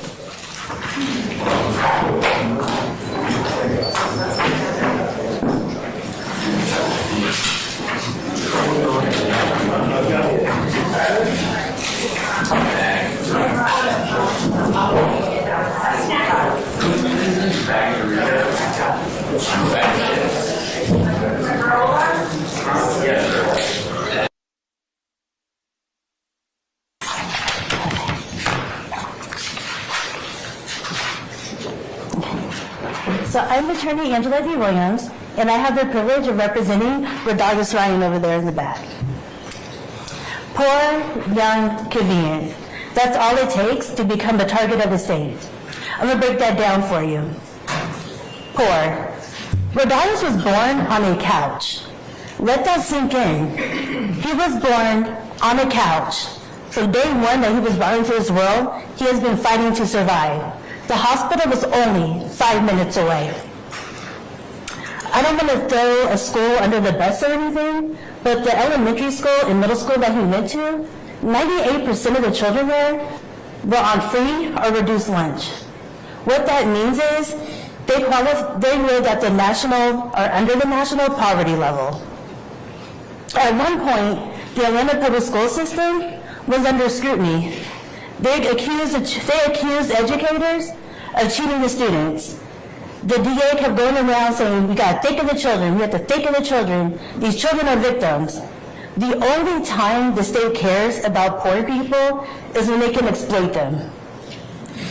For the RICO trial for APS, they got a conviction of educators. And they didn't give any of those students any... I'll sustain the objection. Okay. Go ahead. And in this case, they're trying to get a teenager for RICO. Young. Growing up on Cleveland Avenue is a very dangerous, destitute place. Rodriguez learned early that he needed to adapt. And he did what most teenagers and preteens do. They mimic. I remember when I was younger, growing up on social media, I used to hold up the C symbol all the time because I used to love this group called Cold Rain. It was my favorite group. I used to hashtag everything, cold rain, cold rain, cold rain. After every post, it would be cold rain. It would be rain emojis.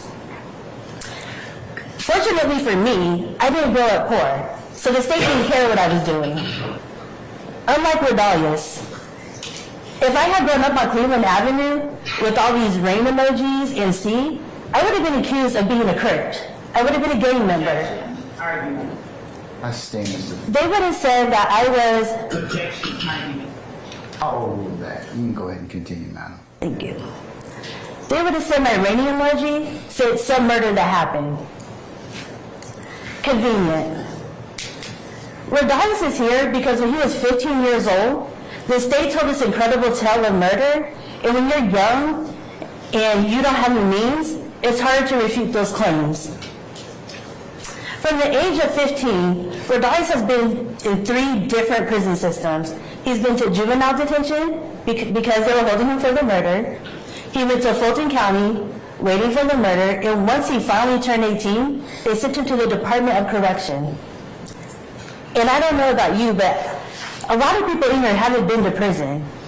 But if you've ever gone to prison, you would know it's overcrowded, it's underfunded, it's violent, and you have predators everywhere. And unlike maybe college or a new job, you don't get an orientation when you first go to prison to figure out how you need to do anything. Rodriguez had to do what he's had to do since day one, survive in prison. And if you look at Rodriguez, you can see he's maybe 100 pounds soaking wet. So he posts things.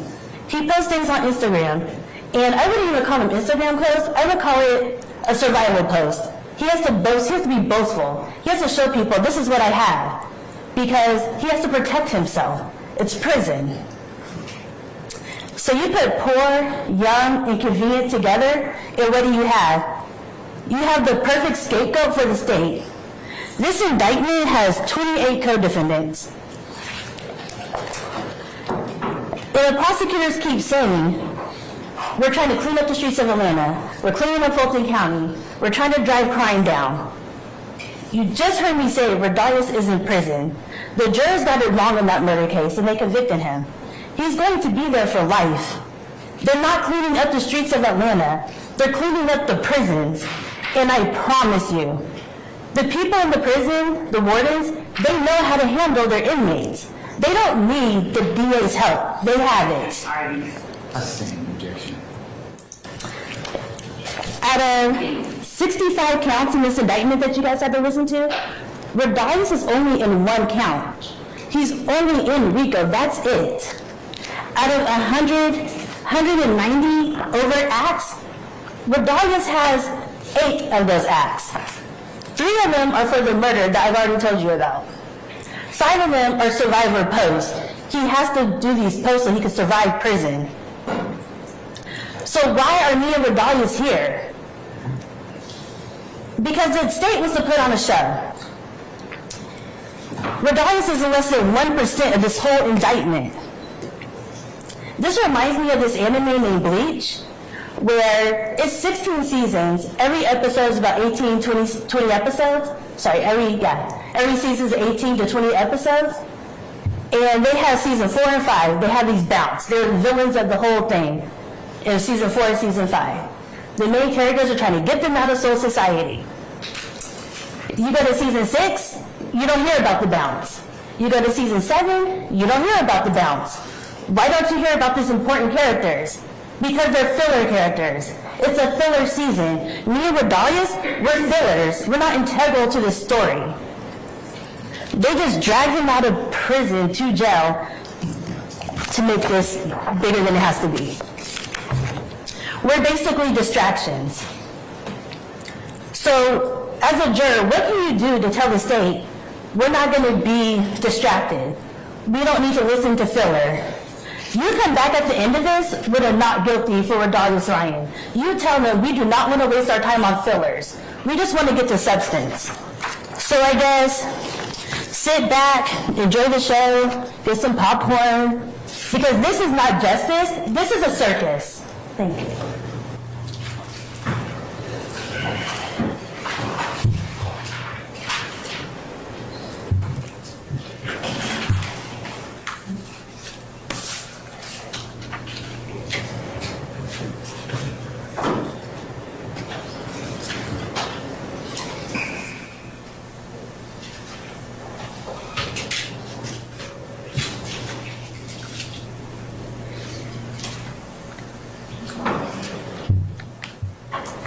Good afternoon, ladies and gentlemen. You guys just need to stretch or anything. Feel free to do it. My name is Carrington Matthews, Sr. Attorney Teresa Mafood, and Attorney Carrington Matthews Jr. We have the pleasure and the honor of representing Mr. Marquavius Huey in these proceedings. Who is Marquavius Huey? Marquavius Huey is 27 years old.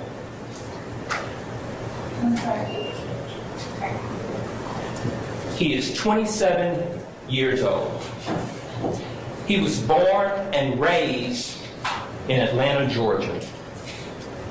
Born and raised in Jonesboro South housing projects, as you have heard about over these last several hours throughout these various opening statements.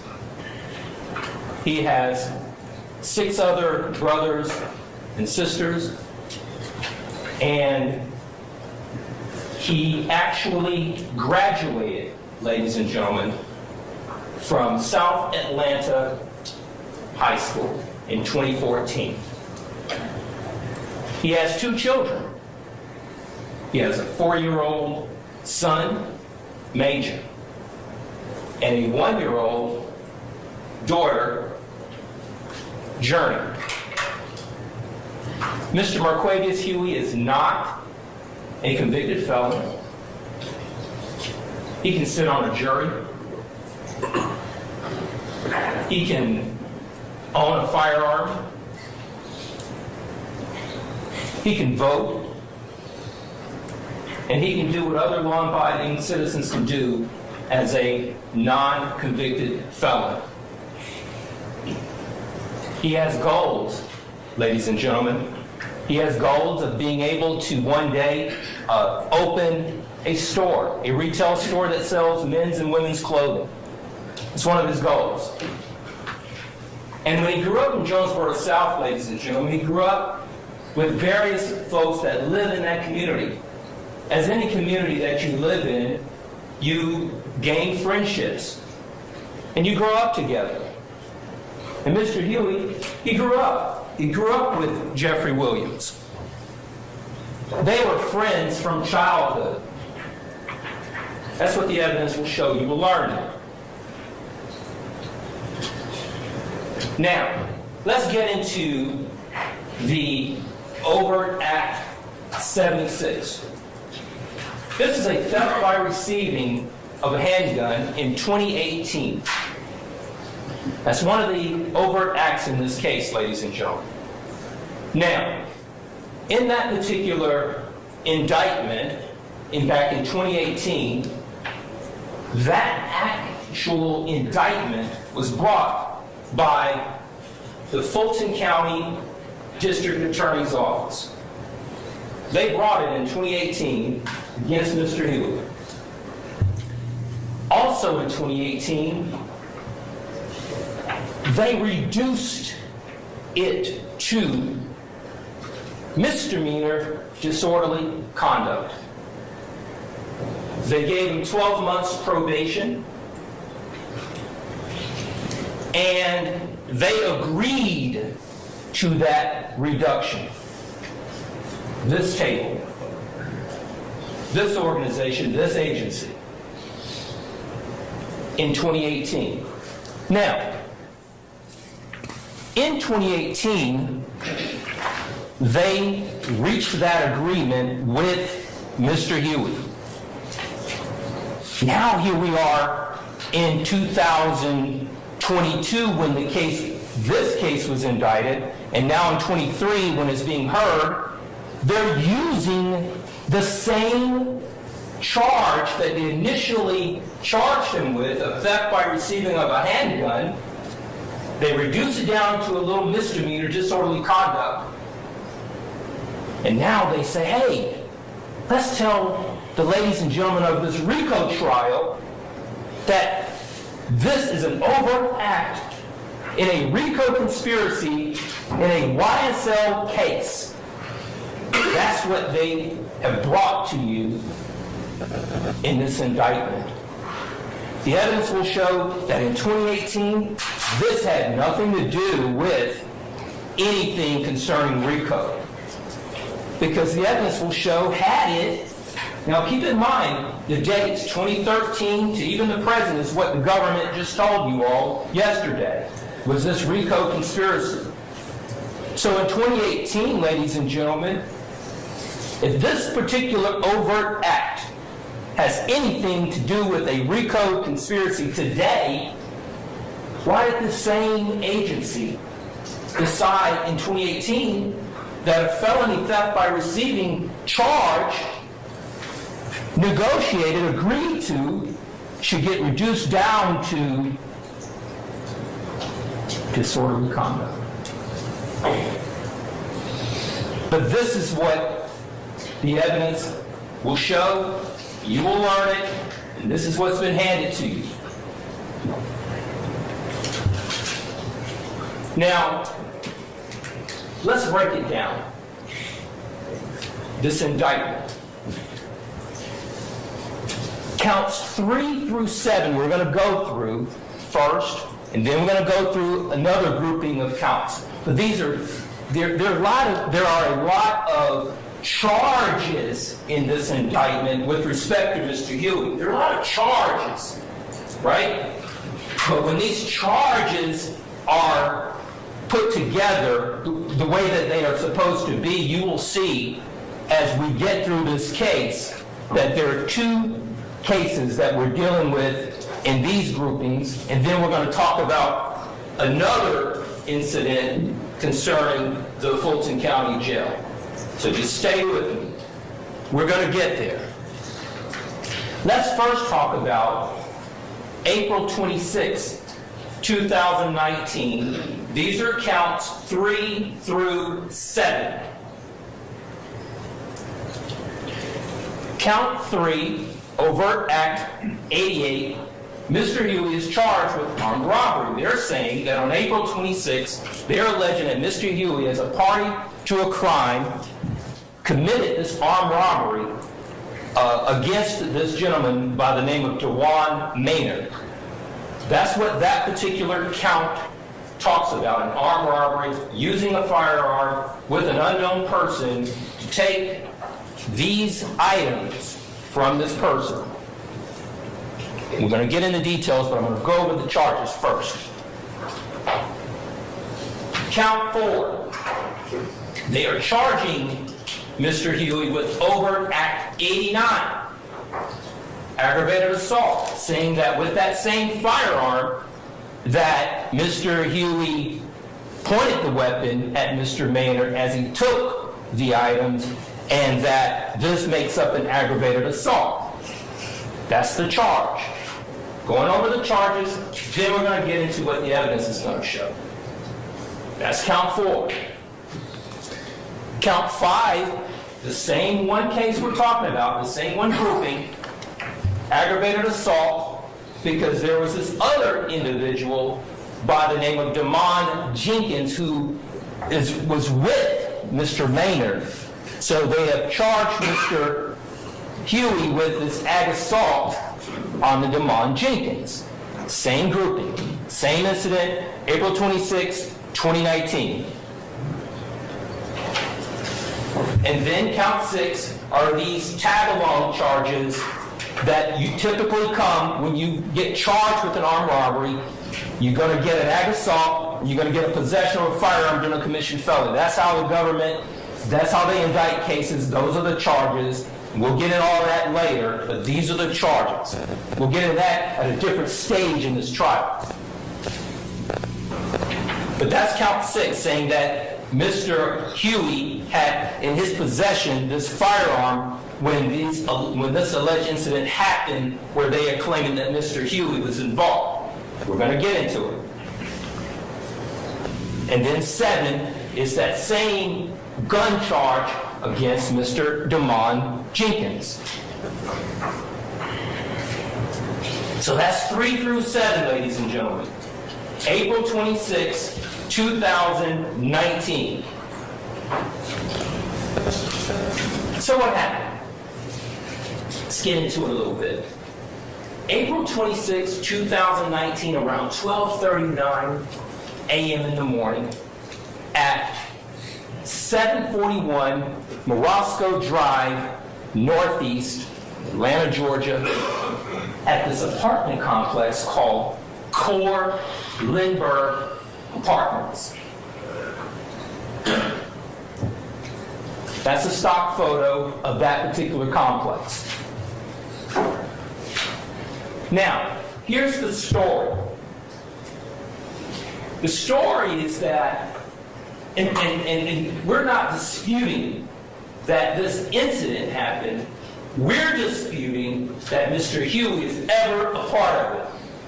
Mr. Huey stands before here. He signed an indictment and indicated that he is not guilty and he is innocent of these charges. And we stand here straight and we look you in the eye and we stand tall that Mr. Marquez Huey is innocent. So, April 26, 2019, you've got 3 individuals. They have left the apartment unit, and these 3 individuals are walking in the parking deck, right? They're walking to their car. 3 individuals. As they're walking to the car, these 3 individuals, they see 2 black males get out of a vehicle they describe it as a black Mustang with a temporary tag.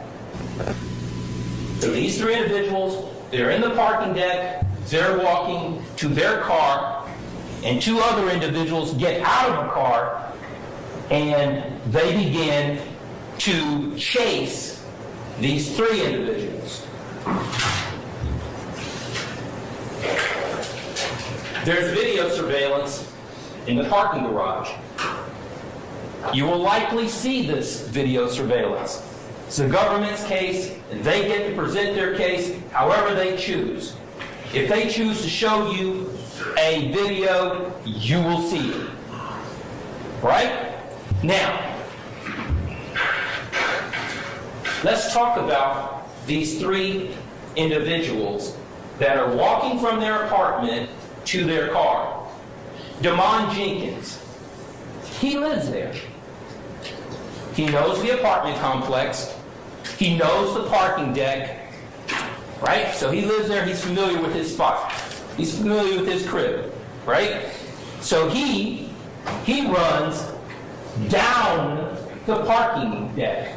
So he sees them. He's walking. He sees them. He goes down. So he goes essentially left. Okay?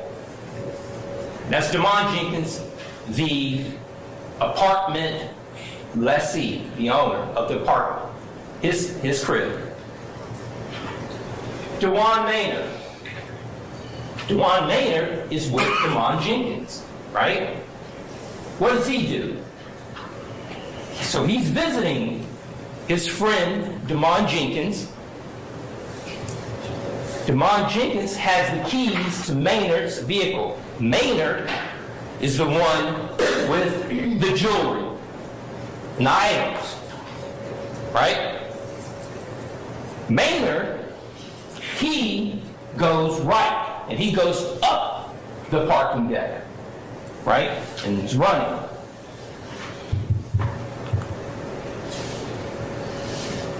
Now, you've got this armed robbery that is occurring.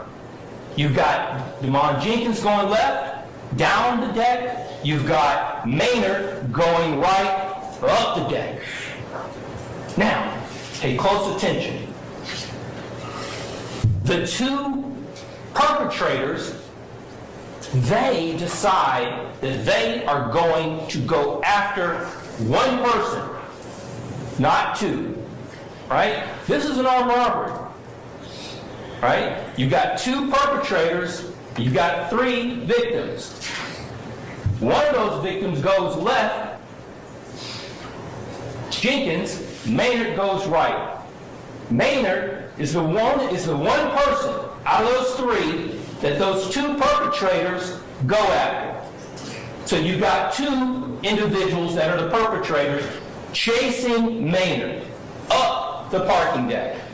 The third male, I guess he goes down, and he is not chased. He goes down, one goes left, he ducks, the other one, Maynard goes up the deck, the two perpetrators chase Maynard. That's the story, that's how it's happening. Now, the two perpetrators, they reach Maynard. When they reach Maynard, ladies and gentlemen, Maynard, he says when he got hit with, one of them hit him with the firearm, and that they took items. Now, these are the items that Maynard says were taken. This is what he says were taken.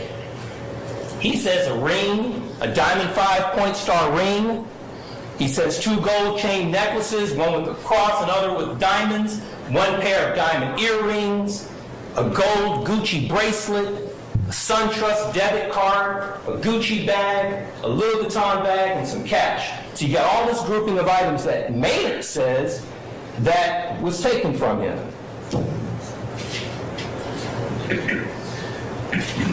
You've got police officers galore that come over to the scene, right?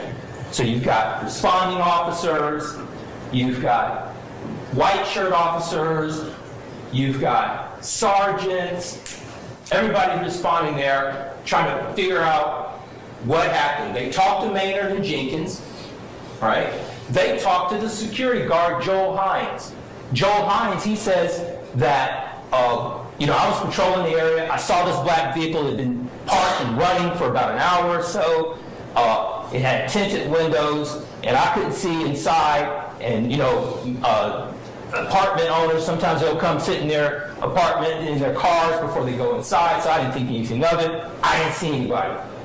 I didn't get a look at anyone. So the security guard, he doesn't see any individuals that are in the black vehicle. They canvass the parking deck. The officers, they get surveillance videos from the parking garage. So that's what the officers are doing. That's what they did that night, right? Now, here's where it gets interesting, ladies and gentlemen. On April 26, 2019, at 12:39 in the morning, that's when this incident happened. Demond Jenkins, when he goes left, Demond Jenkins, who's the apartment owner, when he goes left, he goes downstairs, he runs out, and he happens to see an officer, he flags him down. So that officer's right there, pretty much. All right? And then other officers start coming and converging on this incident scene to try to figure out what happened. But on that same day, later that day,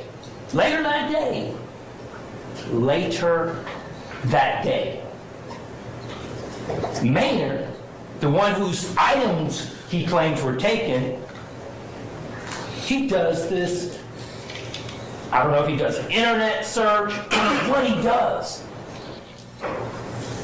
How in the world of millions of social media people that are on social media, Instagrammers, people that have pages, Maynard calls into Zone 2 and he tells the police that he just happened to be scrolling Instagram and he saw a person wearing his diamond 5-point star ring. Imagine that. Less than hours. So what does he do? Maynard calls in. You will hear evidence that when he calls in, that he sends some photographs. I'm going to get to that. So the case is assigned to Detective Jeffrey Henderson on April 28, 2019. So the case now has a detective. A couple days later, Detective Jeffrey Henderson now has this case. What does he do when he gets the case? Well, he gets Maynard to send him these photographs.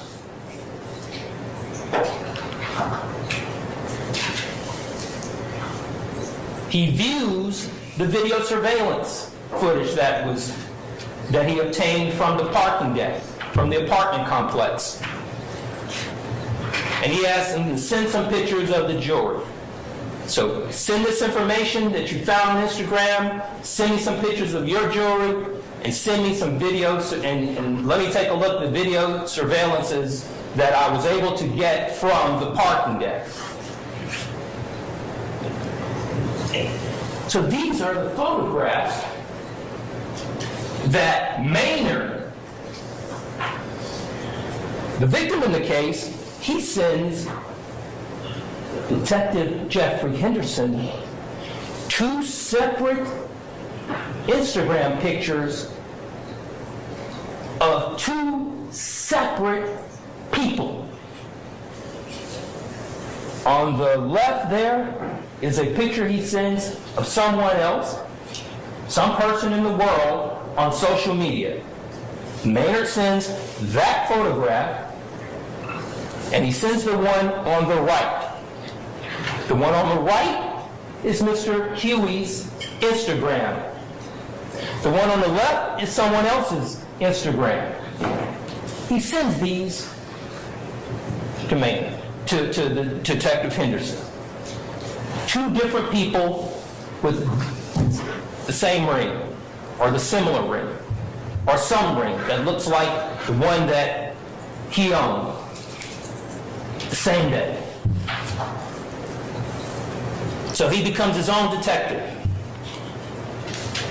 Now, the video that was obtained from the parking garage, ladies and gentlemen, that video, it shows the 2 perpetrators running after Maynard, right? One of those perpetrators has on like a black jacket and maybe some red pants or something of that nature. The other person has on a gold puff jacket and some black slacks, pants or jeans or whatever. So that's what the video is showing from the parking garage. So, what does Detective Henderson do? So he goes on to Mr. Huey's page, and I guess starts scrolling Mr. Huey's page. Oh, Mr. Huey has a gold puff jacket. But guess what, ladies and gentlemen? In this particular, Mr. Huey's is on the right, standing in front of a black Infiniti vehicle that belongs to his lady, Justice Woodard, who is the mother of their 2 children, Major and Journey. On the left is a photograph.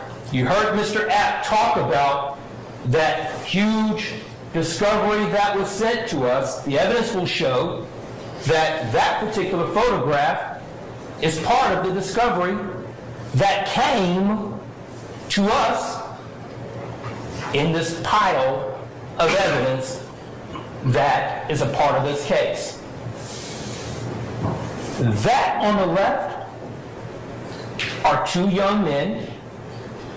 And what's interesting here, ladies and gentlemen, is that apparently that year, the gold puff jacket from Zara was a very popular item for young people as part of their wardrobe.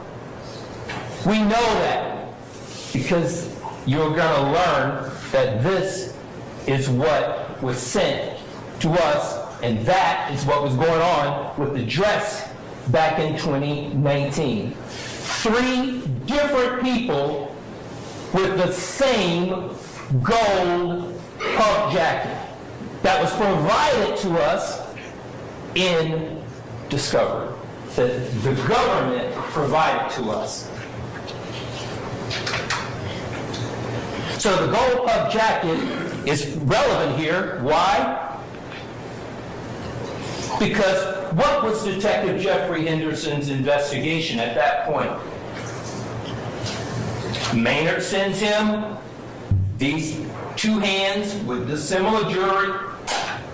Maynard sends him a piece of jewelry of his own to say, hey, you know, this is what was one of the items that was taken from me.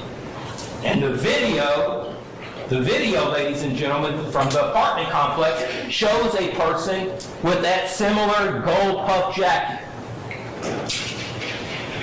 And what does Detective Jeffrey Henderson do with that information, ladies and gentlemen?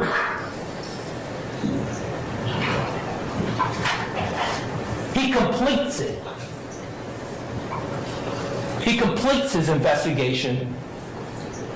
This happened on April 26, 2019. 4 days later, he gets warrants for Mr. Huey's arrest on that investigation.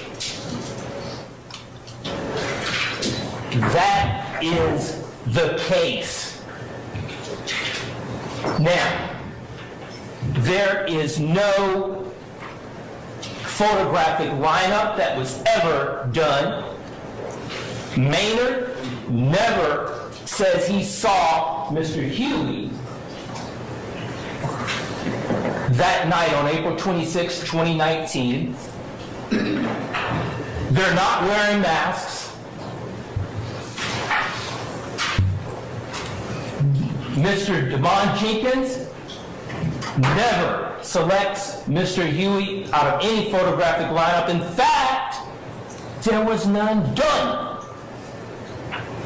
There was no photographic lineup performed or attempted to be performed by Detective Henderson for the benefit of Maynard or the benefit of Jenkins in this case.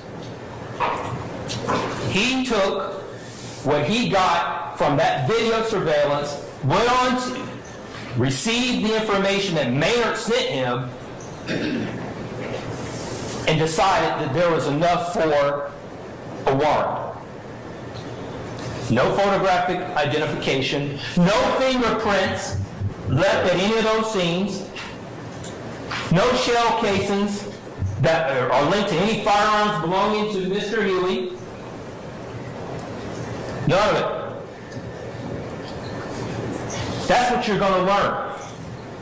You're going to learn, ladies and gentlemen, that at any arrest that was made against Mr. Huey, any arrest that was made against Mr. Huey with respect to these items that Mr. Maynard says were taken from him, a gold 5.5-star ring, these necklaces, these items that we're talking about here, the Gucci, the Louis Vuitton, the debit cards, none of those items have ever been found on Mr. Huey's person, on Mr. Huey's any car, in any residence. None. That's the state's case for those grouping of charges, ladies and gentlemen. No DNA. Detective Henderson didn't even, when they arrested Mr. Huey for those particular charges, those groupings of charges, he didn't come down to the jail and even pull him out of the cell and say, hey, I want to talk with you. Are you willing to talk with me? Of course, that's Mr. Huey's right to either talk to him or not talk to him, but he didn't even try.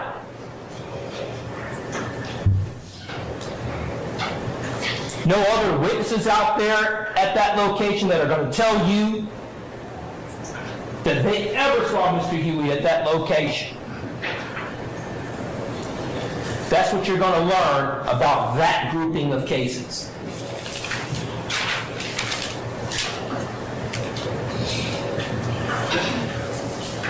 No photographic lineup. Ladies and gentlemen, this is interesting. Listen to me very closely. You will not hear any evidence of a cell phone tower locating Mr. Huey at 741 Morosco Drive, Northeast Atlanta, Georgia. You will not hear it. in the technology-driven world that we live in, cell phone evidence is powerful in terms of being able to put people at locations. Ask me, did Detective Henderson make any efforts to do that? You will learn the answer is no.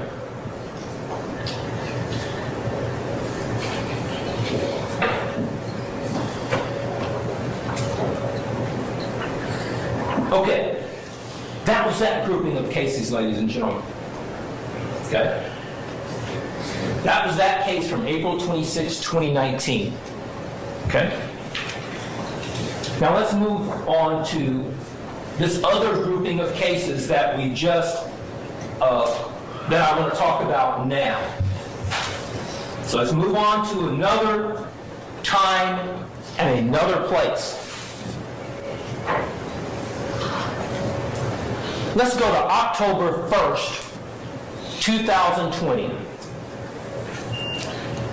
Now, count 14, when you all get this indictment, count 14 over Act 116 charges Mr. Huey with armed robbery, alleging that Mr. Huey and another unknown person committed an armed robbery against a gentleman by the name of Gary Holloman. That's what count 14 says, by use of a firearm. That's 14. 15, we're still on October 1, 2020. These next series of counts are going to deal with one date. This particular count, 15, armed robbery, says that on that same evening that Mr. Huey, along with this unknown person, committed this armed robbery against Domisha Coppage, who is out there with Gary Holloman at an address that we're going to get to in just a moment. But I want to go over the charges first, and we're going to get into the facts in a moment. So that's the charge right there. Count 15, an armed robbery concerning Domisha Coppage.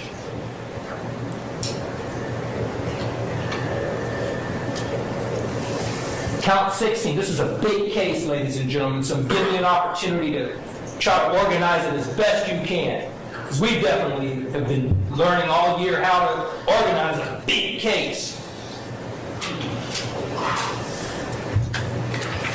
Count 16, aggravated assault with a deadly weapon.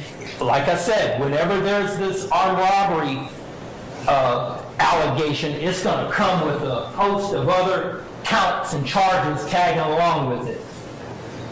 It's because that's the way the state and government, that's how they do it. That's how they get down, and that's how they do it. That's their right, and that's how they want to bring it. But we're going to talk about it. Count 16 alleges aggravated assault. So whenever you commit an armed robbery, then you've got a firearm, then you're going to get an aggravated assault charge with it. That's the aggravated account charge that deals with Gary Holloman. That's 16. 17 deals with Domisha Coppage.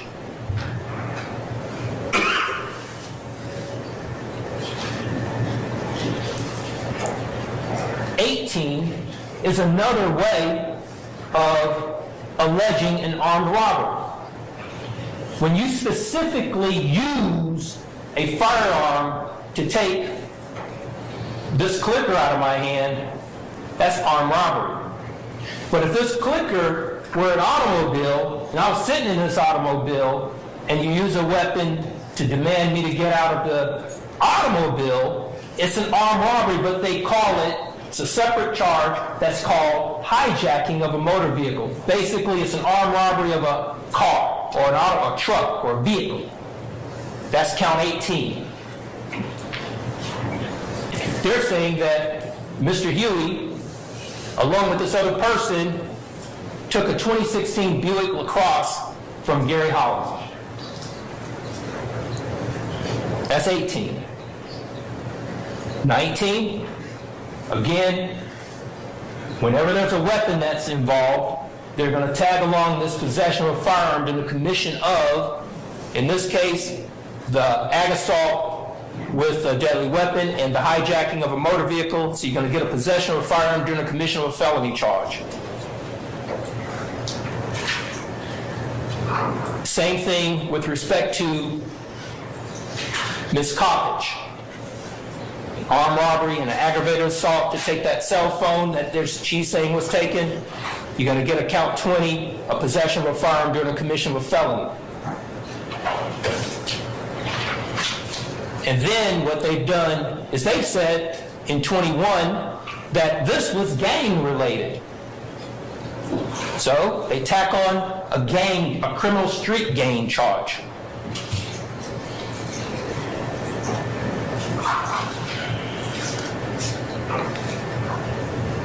And the same thing for Ms. Coppage.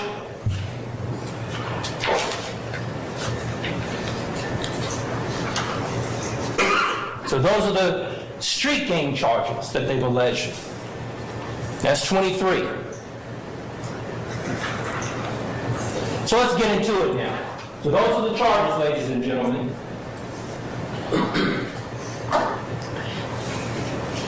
On October 1, 2020, 250 Fulton Street, Southwest Atlanta, Georgia. Not very far from where we are now. Over by the juvenile court building. They're alleging that on this particular October 1, 2020, in the evening hours,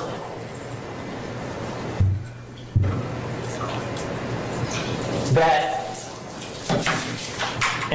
these charges that we just talked about occur. Now let's deal with it. What is being alleged here? Gary Holloman, who's no longer with us, ladies and gentlemen. Gary Holloman sold pills for a living. He was a drug dealer. And Mr. Huey had gotten injured. And his injury was the result of a shot to his leg in being out in the public and living in the area. There was a shooting incident. He got shot. Okay? When he got shot, he ran out of the ability to get medicine the right way. So what did he do? He found that this guy Holloman that he knew through this other person, Mender, that Mr. Holloman sold Percocets. So what happens? He'd been dealing with Mr. Holloman for some period of time. You're going to hear about it. And how do you know you're going to hear about it? Because when Detective Henderson comes into this courtroom and sits in this witness stand, I'm going to ask him questions about it.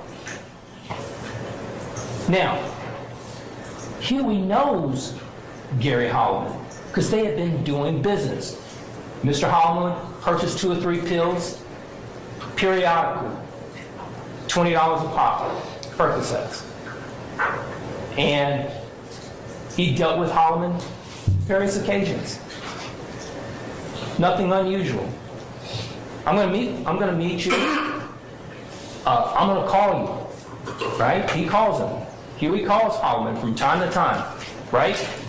And when he calls Holloman from time to time, Holloman, in fact, you will learn through Henderson that Henderson, when they arrested Mr. Huey on these charges, they sit Mr. Huey down in an interview room. And when they sit Mr. Huey down in an interview room, Henderson reads him his rights. And Mr. Huey agrees to talk with him without an attorney. Because I don't have anything to hide. I'm okay talking to you without a lawyer. He sits down, talks to him. And Mr. Huey, he didn't know specifically why he was even being arrested at that moment. And you'll hear about it, right? And when you hear about it, Henderson is saying, hey, somebody's saying that you carjacked him. Okay, tell me about it. What are you talking about? And then Huey and Detective Henderson, Huey says, okay, so you're talking about the streets been talking. The streets been talking. They saying that I set Holloman up. They saying I set Holloman up. I didn't set Holloman up. I deal with Holloman. I didn't set this man up. Holloman chose this particular location for us to meet, and we've met before. I know this man. In fact, now here's where it gets real interesting. In fact, Huey says to to Henderson, Detective Henderson, you can look through my phone. So, Henderson looks through the phone. And what does he see, ladies and gentlemen? He sees Your Honor, we're going to object to this portion of basis self-serving hearsay. Yep, the evidence will show. I'll overrule the objection. The evidence will show, ladies and gentlemen, that Henderson, they have the phone out. Huey is leaning over. Henderson has the phone. They're scrolling.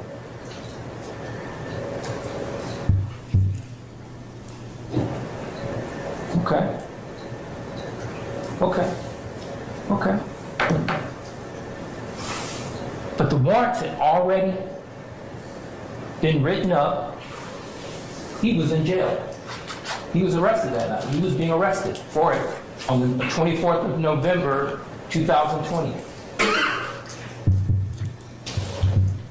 But Mr. Huey shows Mr. Henderson that he and Holloman had a relationship. You got something I want. You got something that I want to get. Some Percocets. They're available. That was our relationship, right? Now, that's what Huey says to Henderson, and is corroborated in a phone that belonged to Mr. Huey that Henderson was allowed to look at on that particular morning when they arrested this man. So that's what came out from Mr. Huey. Let's talk about what came out from Mr. Holloman when he called 911. So what does Holloman basically say in the 911 call? He says that I just got robbed, and he says my nephew homeboy robbed me. My nephew's homeboy robbed me. That's what he says. And I was meeting with him because my nephew wanted me to give him some money to put on my nephew's books at the Fulton County Jail. That's what Holloman says to 911. Now, you're going to ask yourselves, ladies and gentlemen, the evidence is going to show that you don't need to give money to your nephew's homeboy to put on your nephew's books at the Fulton County Jail. The evidence will show there are many ways in which you can put money on somebody's books at the Fulton County Jail instead of giving money to your nephew's homeboy. So, you are going to have to reconcile that story that my man Holloman told 911, and in the 911 call, he didn't say, that's what he said, my nephew's homeboys, I'm putting some money, giving money to giving some money to my nephew homeboy. That's what he said. So you're going to reconcile those. You're going to have to balance those two versions of events. You're going to have to ask yourself, and here's the other thing you're going to learn with this same case. You're going to learn that Mr. Holloman tells Mr. Henderson that Mr. Huey didn't have a firearm. And he's going to say, whatever he's going to say from my understanding is somebody just walked up out of the dark and put a stick on him and took his car, not Mr. Huey. What is Delmisha Coppage? Delmisha Coppage, you're going to learn that she actually lived at 250 Fulton Street, right? And that Mr. Holloman was there to meet her, right? And you're going to learn from Delmisha Coppage, if they decide to call her as a witness, that they interviewed Delmisha Coppage in September of 2022, shortly after they indicted this case that we're here today on. They decided to go out and, do their field interviews of their alleged victims and talk to them. In September of 2022, Delmisha Coppage tells Officer Investigator Viverito, she tells this law enforcement person that, they took BG's car, Gary Holloman, BG. They took BG's car, and they also took my car, the other one left in my car. You will hear that.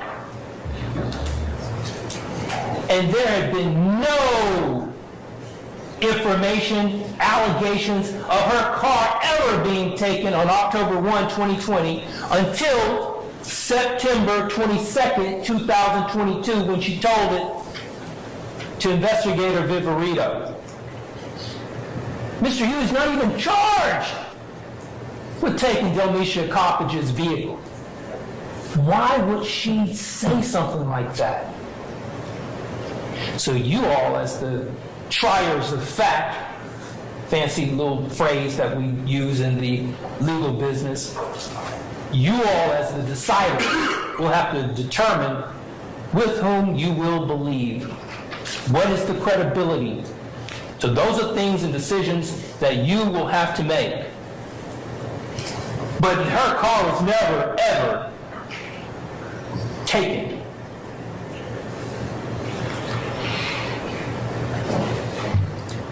These are the items that were claimed to have been taken: a Buick LaCrosse, Gary Holloman's cell phone, Delmisha Coppage's cell phone, and Mr. Holloman tells him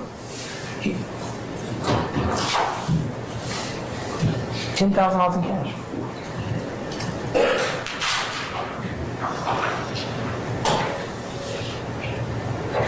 You will be assessing the credibility of witnesses throughout this case. For each of these wrongfully accused individuals that are seated at these tables. Now, witnesses are going to come into this courtroom, and they're going to sit right here. And you'll see me. You may see Attorney CJ. You may see some of these other lawyers. We're going to be standing right here, ladies and gentlemen. And we're going to be asking them questions on the witness stand.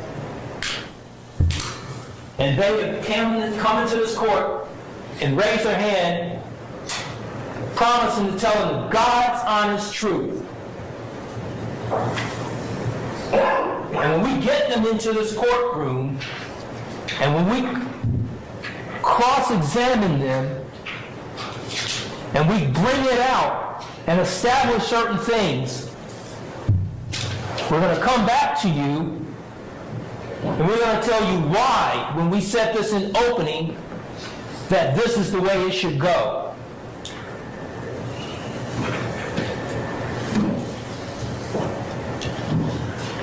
Let's change gears. One last gear, few last gears to change. I know it's a long day, we're getting there. Now, ladies and gentlemen, let's move to a different day and time. So that was that case. So we have covered counts 3 through 7 for an April 26, 2019 situation. We have covered, and by the way, before I get into this, let me back up one more step.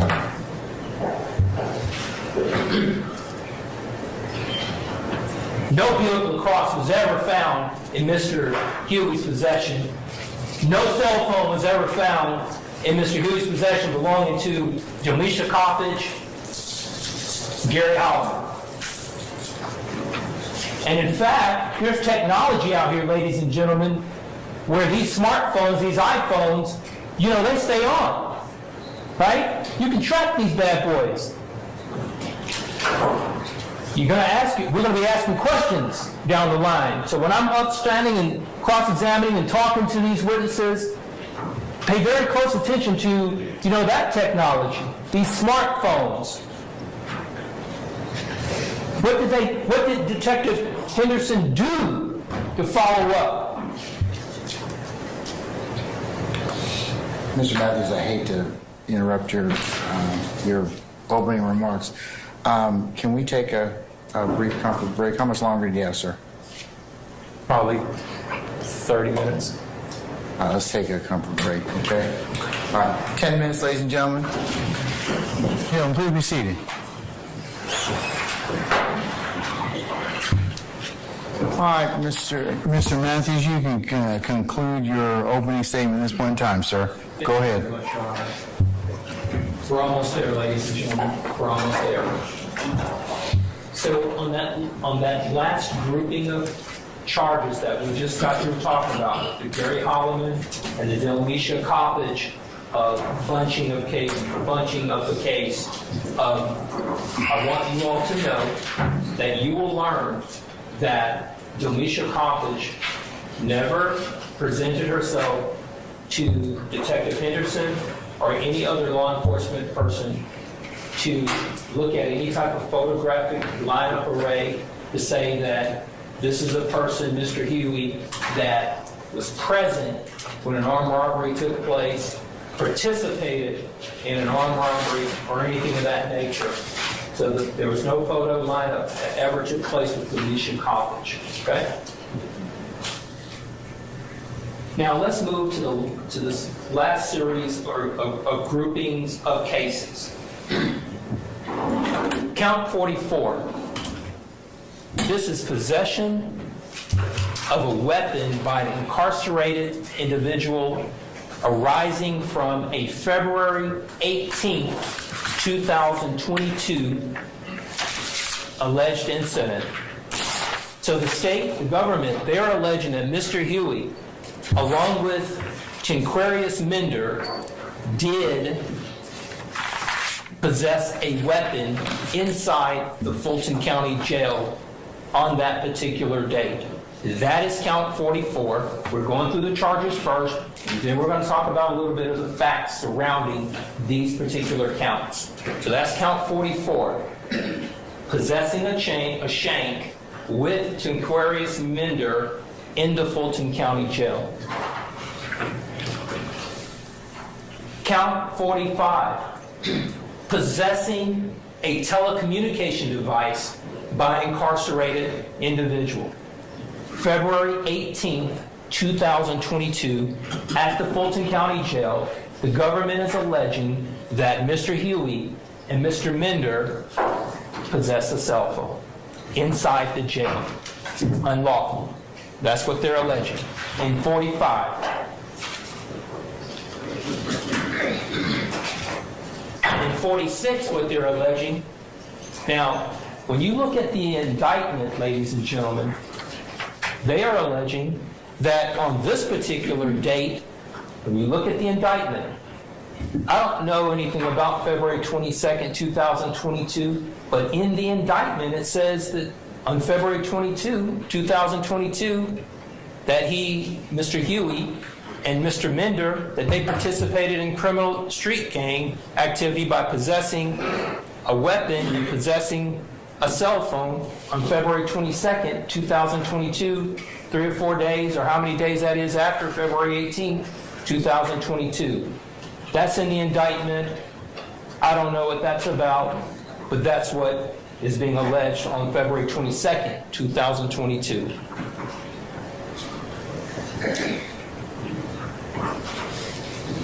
That's a stock photo of the Fulton County Jail. Let's talk about it. Let's talk about February 18th, 2022, inside that facility. Now, what will the evidence show? Mr. Huey shared a cell with another inmate, Tinquarius Mender. Mr. Huey does not get to choose. This isn't the Holiday Inn, ladies and gentlemen. You don't get to choose your own room that you want to be in. Oh, I want to be on the 3rd floor. I want to be at the penthouse. No. Classifications, the jail, they decide where you will be inside their facility. All right? When you look at that indictment, when you get it back and after this trial is complete, you will learn that the government, they indicted Mr. Mender in this case as well. All right? He's one of those 28 people in this indictment. Now, we're going to get to asking questions at a stage in this proceeding where witnesses will come into court. And whatever witnesses they decide to bring in to this courtroom, and whatever witnesses they decide to bring in and talk about these particular grouping of charges against Mr. Huey and against Mr. Mender, we're going to go through a question answering process. We're going to have a conversation about it, right? And that conversation that we're going to have, we're going to be asking questions and trying to get our heads around the idea that the facility has made a decision to put 2 individuals who are on the same indictment in the same cell. Does that make any sense? So we're going to talk about that. Why would they do something like that? Why would that be a thing? To put 2 individuals that are on the same case in the same cell? Not the same pod, not the same facility, but the same cell. You'll learn that there are 2 people to a cell, right? Mender, who's on this indictment, didn't choose to be in that room on his own. Mr. Huey, who's in this indictment, didn't choose to be in that room. So there are 2 people in this room. Now, they do a raid, right? When they do this raid, they tell everybody, get down on the ground. Keep your heads looking down. Don't look up at us. That's what they say to all these guys that are inside this facility. Don't look up. You're on the ground. So they do this raid. You will notice, ladies and gentlemen, that if they play this video for you, they march straight to that particular cell and begin that particular location among the first of this particular pod. 2 individuals on the same indictment in the same cell, and they go to that particular room during their first. Now, you will not hear any evidence that Mr. Huey claimed any shank. You're not going to hear any evidence that he admitted that any shank in that room belonged to him. You're not going to hear any evidence that Mr. Huey admitted that any cell phone belonged to him. So when the witnesses come into the courtroom, we're going to have a conversation, and we're going to talk about it. Now, what is the evidence is going to show you, and what are you going to learn throughout this particular case with these counts about the Fulton County Jail? We know that the Fulton County Jail is plagued with problems. Not small problems, huge problems. What kind of problems? Problems of people dying there. Infested dead person with bugs on them. In your jail that you pay tax dollars for. The jail is falling apart. The jail is under federal investigation for all of the things that occur at that jail that the feds are not pleased with. Unsafe conditions,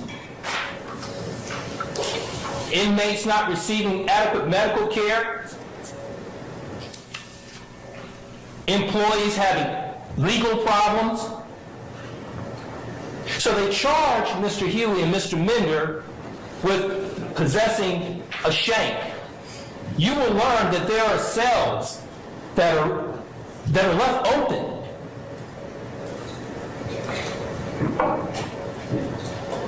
And that is not a safe place to be when a cell is left open and you're just trying to lay your head down and sleep.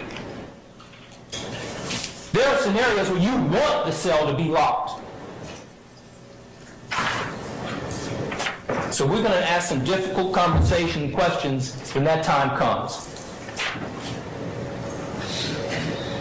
So those are those particular counts. And Mr. Huey maintains his innocence with respect to those particular counts.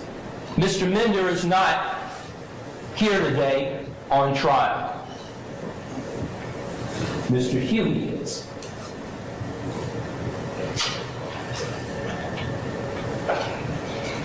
Now, let's circle back real quickly to the count one RICO. So they have basically, the government has said, hey, look, you know, Mr. Huey and the rest of these 27 individuals were all part of this particular gang, YSL, and that they had this objective of power and reputation and territory and all of that. And they put Mr. Huey in this indictment.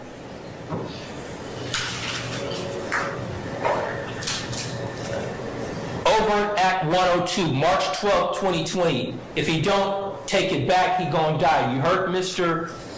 Steele talk about these already, so I won't go back through them and belabor the point, but that is one of the messages there. And what are we talking about here? Well, to be very quick to the point, Chandler Durham, a music producer, make beats, help artists put their music together, brings them music so they can lay their lyrics over them. You know, this is a person who had his car stolen outside Bishop Street, one of the studios over there in Atlanta. And I guess the word had got out that there was a possibility that Mr. Huey may have known some of these guys or had the streets talk. This is Atlanta, Georgia. And it's a small community in Atlanta, Georgia. We're in a big city, but it's still small in certain ways. So the streets talk. So Mr. Huey was asked, hey, if you know something, you know these guys, or you can help us get that stuff back, just tell them to get us our stuff back. That's not a crime. That's not RICO. So you're going to learn that Mr. Huey was able to knock on the streets, knock on the doors of the streets, and help try to get this man his stuff back. He wasn't able to get all his stuff back. He wasn't.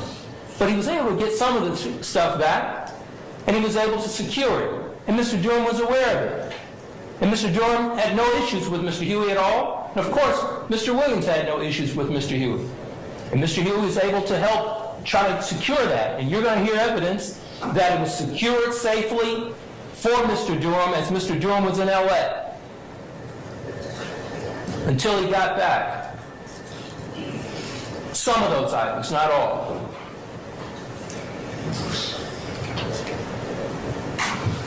So this is the one where September 1, 2021, a recorded video call with Mr. Mender.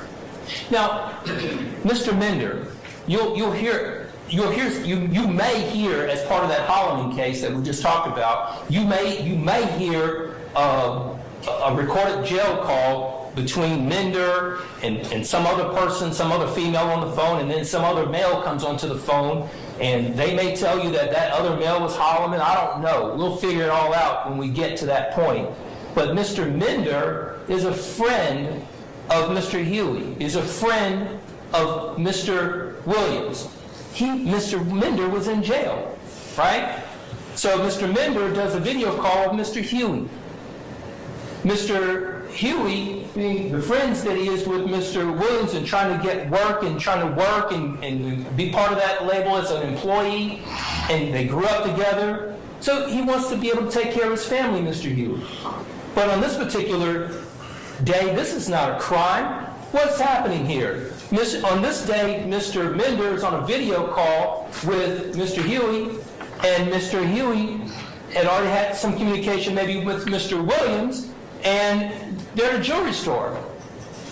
And you'll learn that just pointing to Mr. Huey to take care of Mender's request, how is that RICO? How is that RICO? How in the world is that RICO? That's not a crime. It's not a crime. But somehow they decided to put it in this indictment for your consideration as an overt act.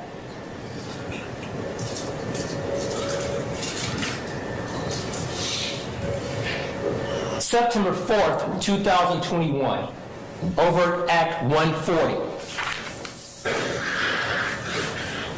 Mr. Huey had just been released from jail on the Holloman case because it had been dismissed at a probable cause hearing for a finding of no probable cause. So Mr. Huey was let go on that Holloman case. It was dismissed.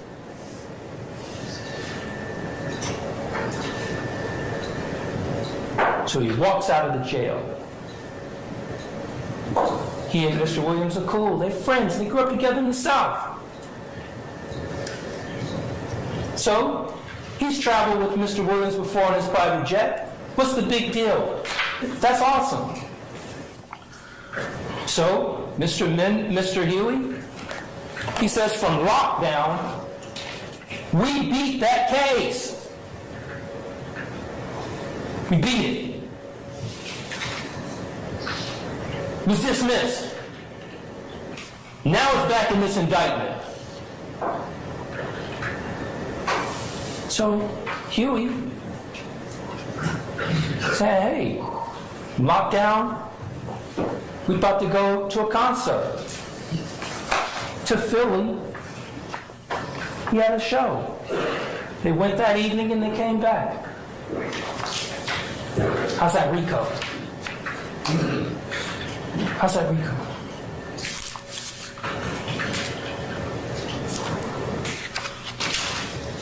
This goes back, count overt act 150, that's again dealing with the Chandler Durham. And like Mr. Still said, they want to give you that particular text or that particular communication, but the one afterwards, I don't even know if he really did it. That's what they didn't put in this particular indictment. So they're cherry picking. Then here we go, overt act 123. Terroristic threats. This is an uncharged event on a text message that they got from Mr. Huey's phone Justice Woodard is his lady. They have 2 children together. Mr. Huey has never been charged with a domestic violence offense. He's never been issued a TPO. This was a text message between a couple talking, how they talk. And how in the world is this a RICO conspiracy overt act to enhance the reputation, the power, and the territory of an alleged gang? A text message between you and your lady talking? Maybe they were upset about something. Who knows? But they want you to believe that this was part of a RICO conspiracy. And the evidence, ladies and gentlemen, you will learn that the government hasn't specifically talked to Justice Woodard specifically about a terroristic threat of if you put the police on me, you're gonna die. To this point, to this day. So we'll get in the case and we'll see what happens. But that's the overt act that they want to sell you on.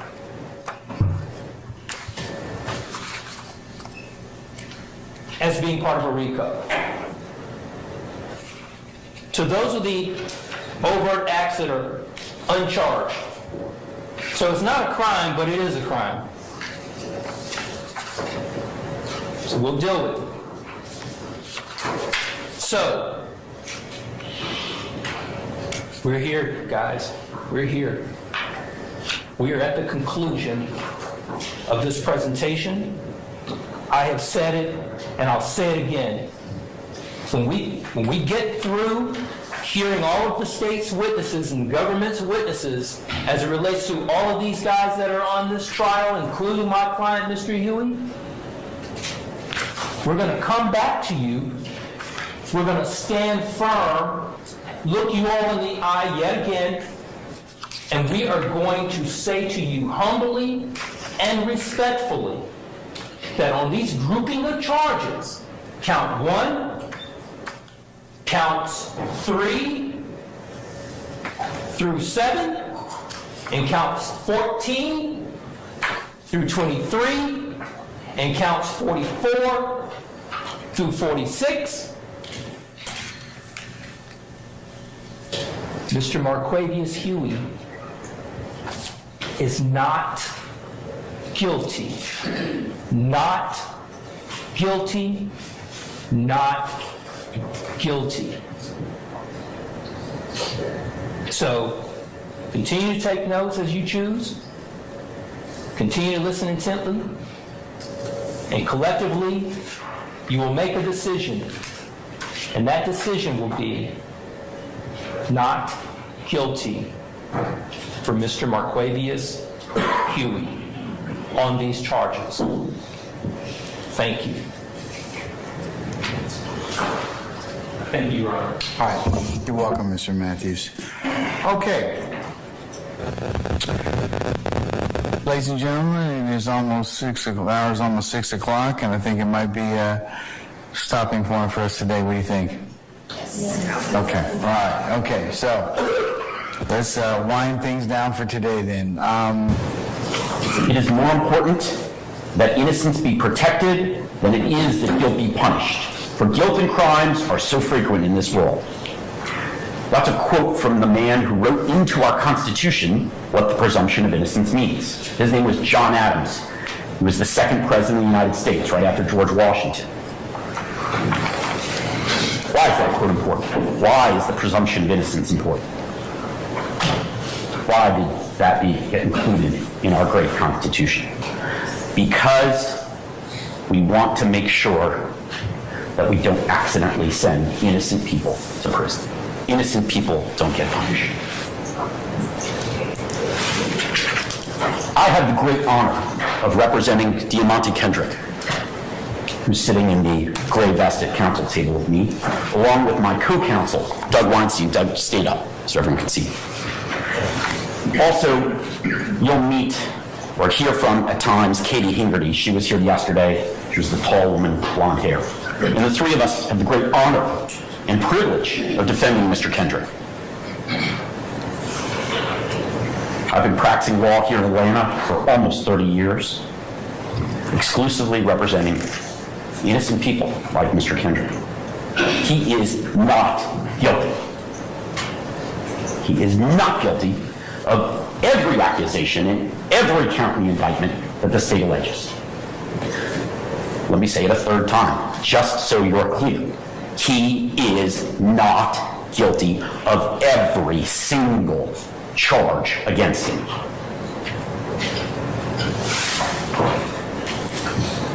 He is presumed innocent, as our great Constitution demands. And we won't have to prove anything to you, as the judge told you. The burden will always lie on the state, and boy, is it a high burden, beyond reasonable doubt. Now, it's not a mathematical certainty. The judge, Judge Glanville, who's a great judge, by the way, and very smart, and knows the law really well, will instruct you as to all the law. None of the lawyers will. But that beyond reasonable doubt standard is a tough standard for them to meet. And the evidence in this case against my client is so very weak. The state's not going to be able to come anywhere near the standard required.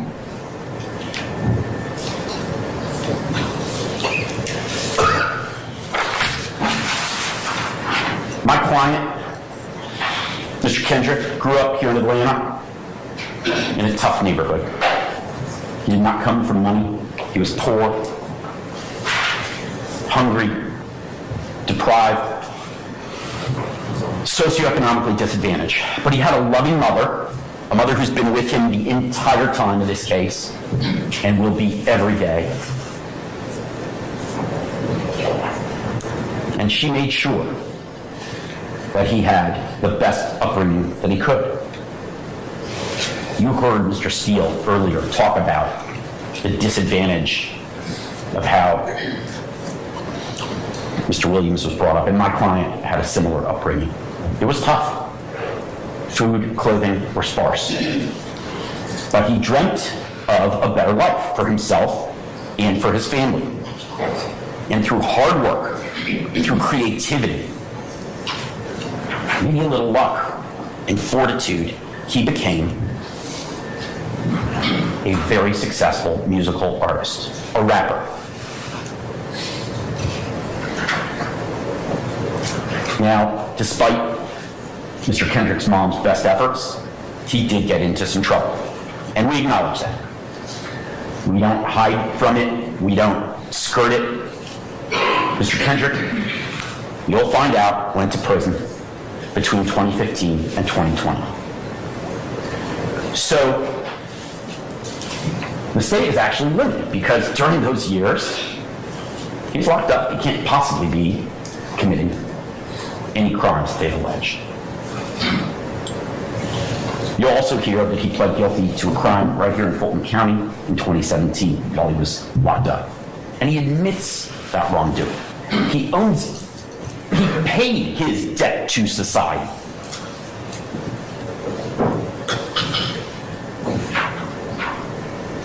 But he also worked hard and obtained success in the music industry. And not just for fame or money. Mr. Kendrick did it because he wanted to give back to his community, a community that was disadvantaged. And that's exactly what he did when he got successful. He did tremendous civic duty.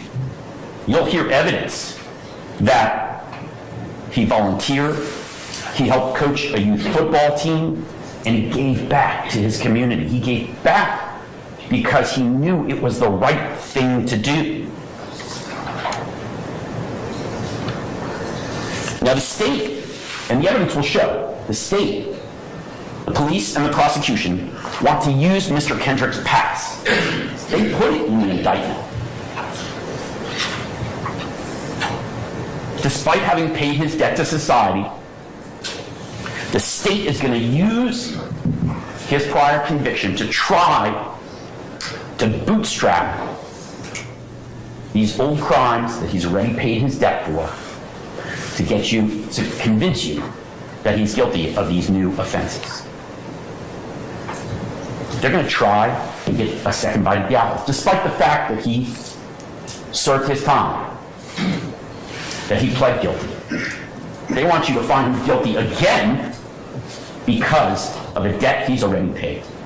And that's not right. They can't prove, using actual evidence in this case, the new crimes that they're alleging in the indictment, so they have to get you to pay attention to the old past he left behind. The evidence will show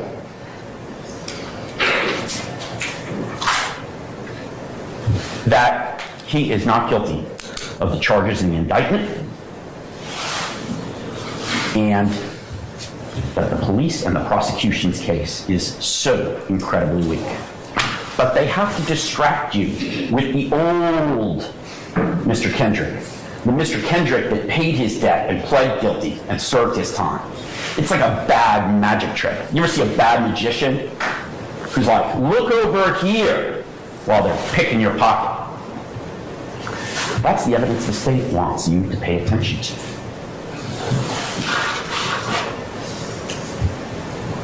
I've been involved in a lot of RICO and murder cases in my career, in almost 30 years of doing this job. But the judge told you, and the prosecution told you, this case is unique, different. Why? It's going to take months. There are going to be hundreds of witnesses. It is massive.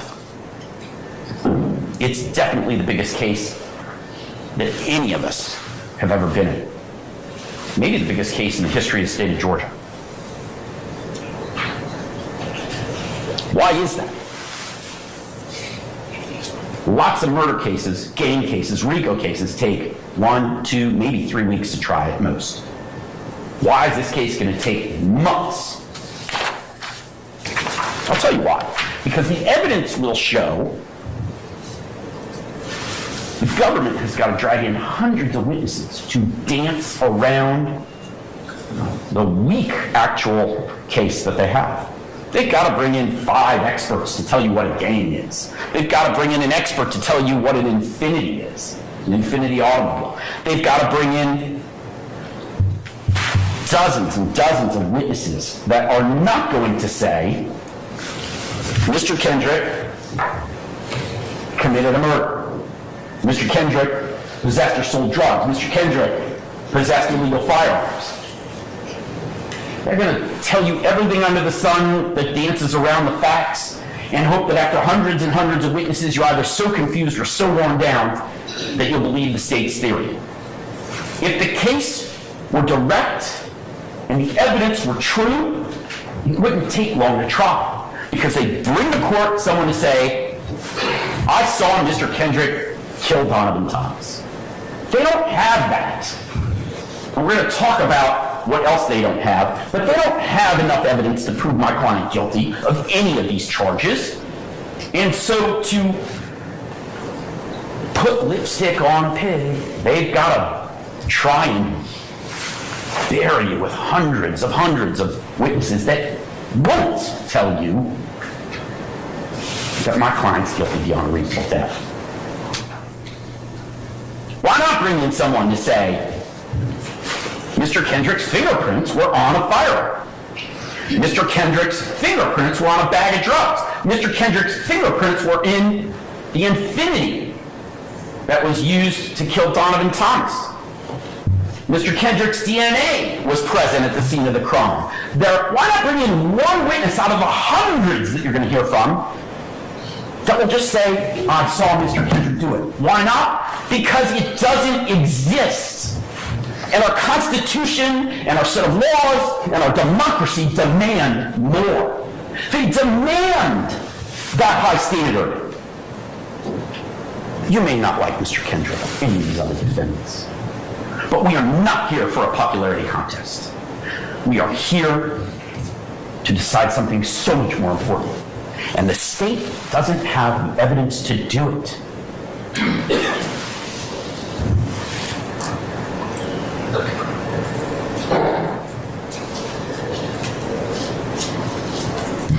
The evidence doesn't exist, not real concrete evidence.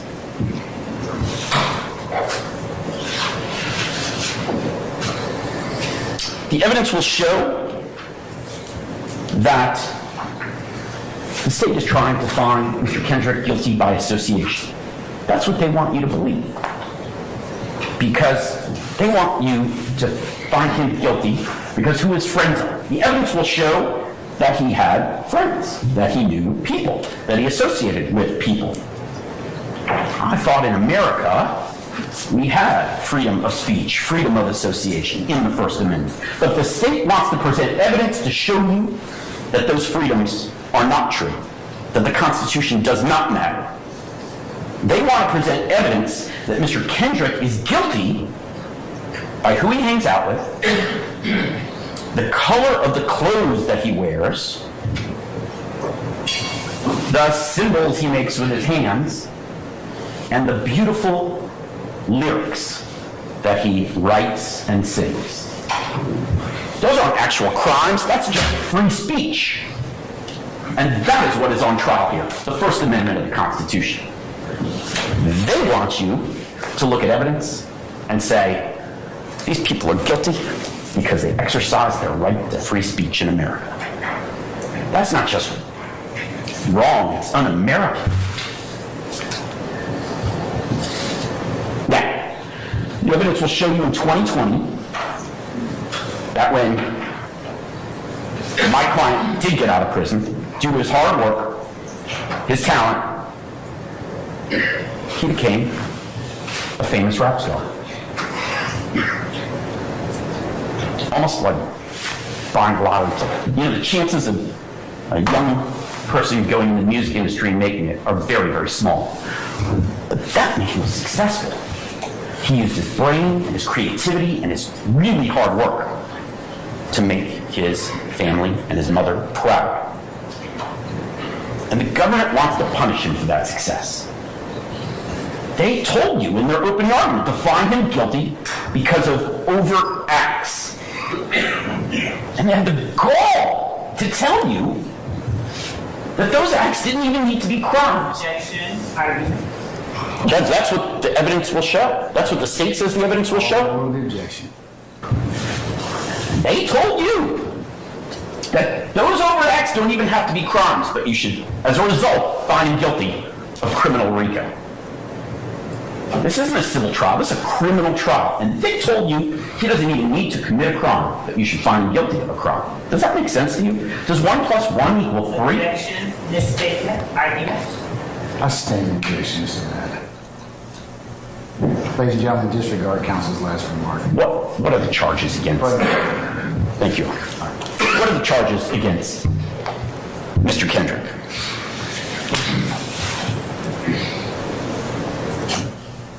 The first and the biggest is a murder. We've heard a lot about the murder of Donovan Thomas already.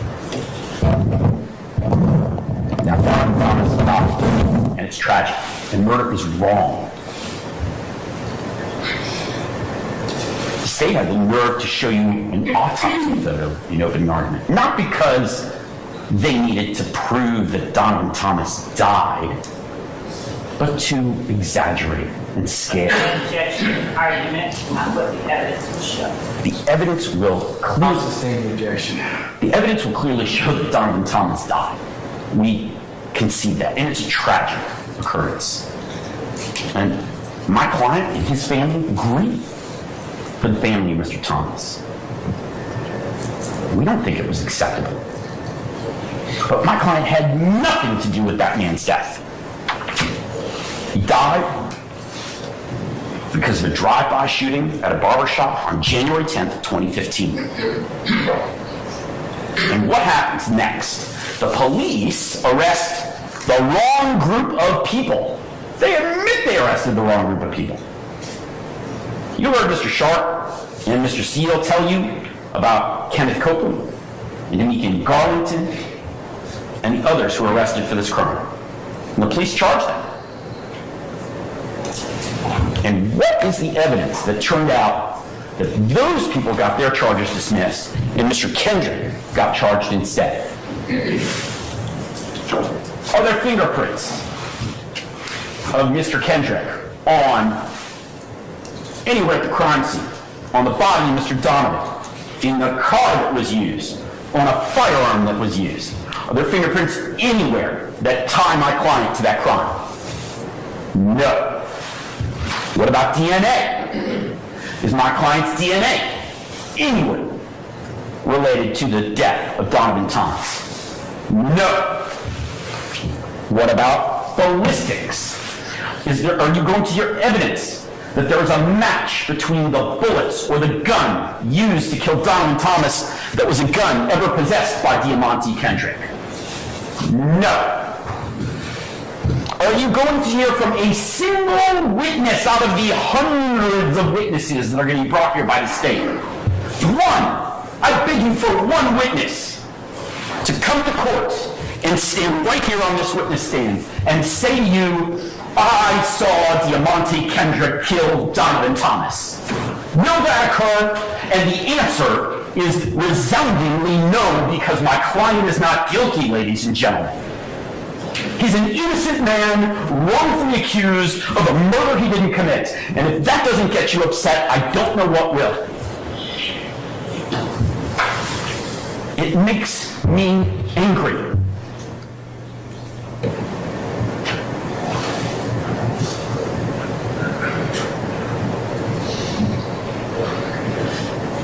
Not one witness.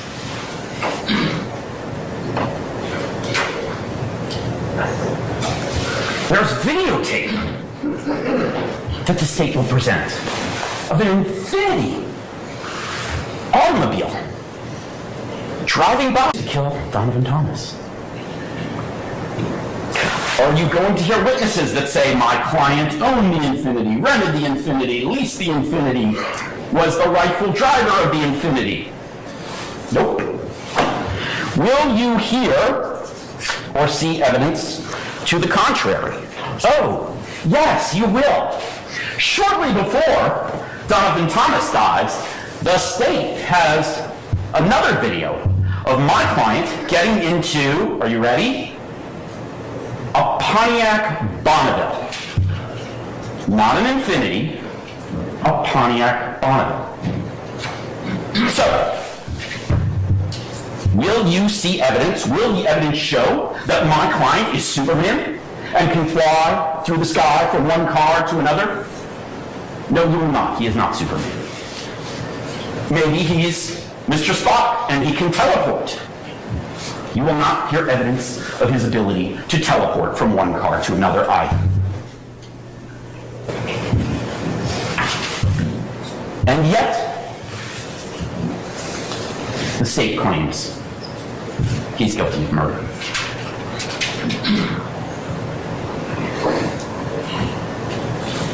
Now remember, you heard previously about a man named Nicholas Robinson, whose real name is Spencer Wright. He came in and told the police, and they made arrests of Mr. Copeland, Mr. Garlington, and others. The state's key witnesses. But you've also heard evidence that Mr. Copeland is a terrible liar and a terrible person, and himself a gang member, not to be trusted and not to be believed. But that's the state's key witness who says, oh yeah, it wasn't me, it was Mr. Kendrick and others. Why do we know he's lying? Not just because his lips are moving, but because he was one of the people who was originally charged with the murder. How naive does the state have to think you are to not understand that the incentive for Mr. Copeland to lie is as simple as, I'm charged with the murder. If I say someone else did it, then I don't get charged with the murder.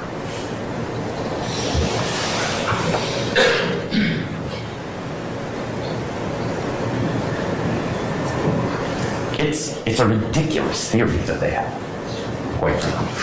and the evidence is so super thin and super weak, it reminds me of nothing more than a Krispy Kreme donut. Thin air.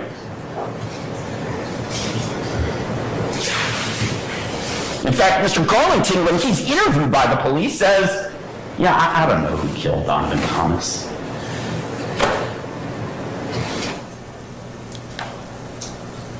They have no way to corroborate it. They have no actual evidence. The state wants you to buy into this theory of murder, and our Constitution demands you don't.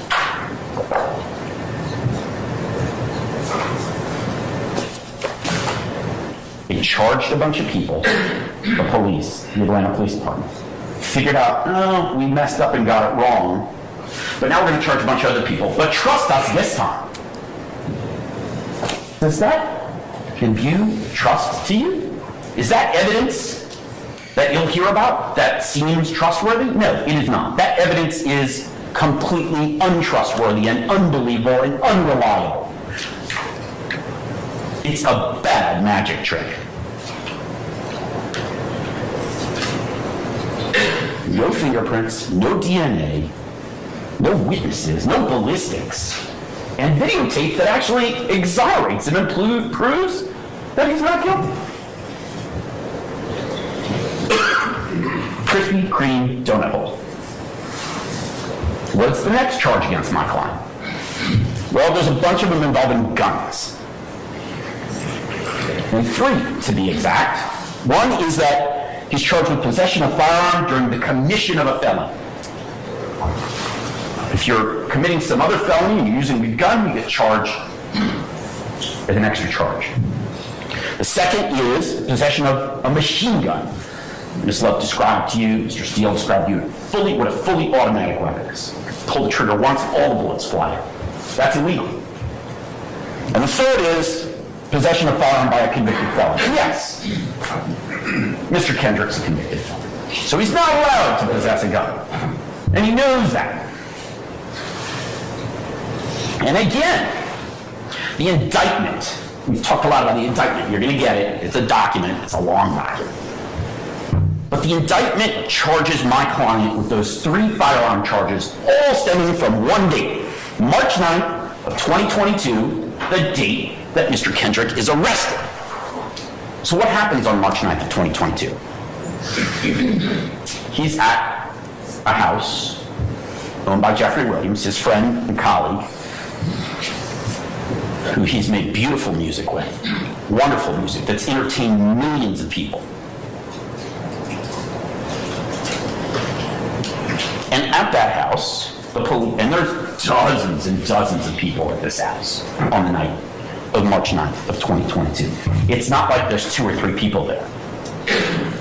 Dozens. And there are guns in the house. So, how do we get to firearms being in the house to Mr. Kendrick possessing firearms? We don't.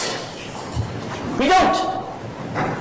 There's not going to be a single piece of evidence showing that Mr. Kendrick's fingerprints are on any of the guns. There's not going to be a single piece of evidence showing his DNA is on the guns, and quite frankly, you'll learn, and the evidence will show, there's something called touch DNA. What is that? You're going to learn that if I touch this table, and my hand is here for a couple seconds, I don't just leave my fingerprints behind, I actually leave some of my DNA behind. And that can be tested, forensically tested by the police and by the GBI lab and the state of Georgia. So there's no fingerprints on the guns that belong to Diamante Kendrick. There's no DNA. There's not a single person at the party or a single witness who says Diamante Kendrick had any of these guns.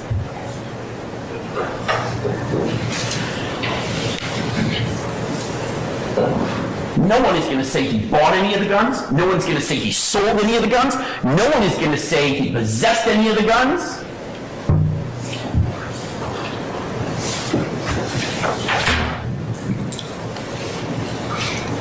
But they're going to want to do a dirty magic trick and show you his past. He pled guilty to a gun offense years ago. And so he must have been possessing the guns. That's their theory. Assume and speculate to find him guilty. That's not what we do in this country. That's not what we do in a democracy. That's not what we do with our Constitution. And that's not what we do when someone's presumed innocent and has to be proven guilty beyond a reasonable doubt. One witness, please, that says Diamante Kendrick was holding a firearm that night. Diamante Kendrick bought one of the guns. Diamante Kendrick used one of the guns. No one! No one's going to testify to that. And why is that? Because he didn't have any of those guns. He was at a house where there were guns. That doesn't mean he was in possession of illegal firearms. You could go to a party where there are 50 people, somebody has guns, you don't know about it, maybe you do, but it doesn't mean you're possessing the guns. That's what the evidence is going to show. He was there.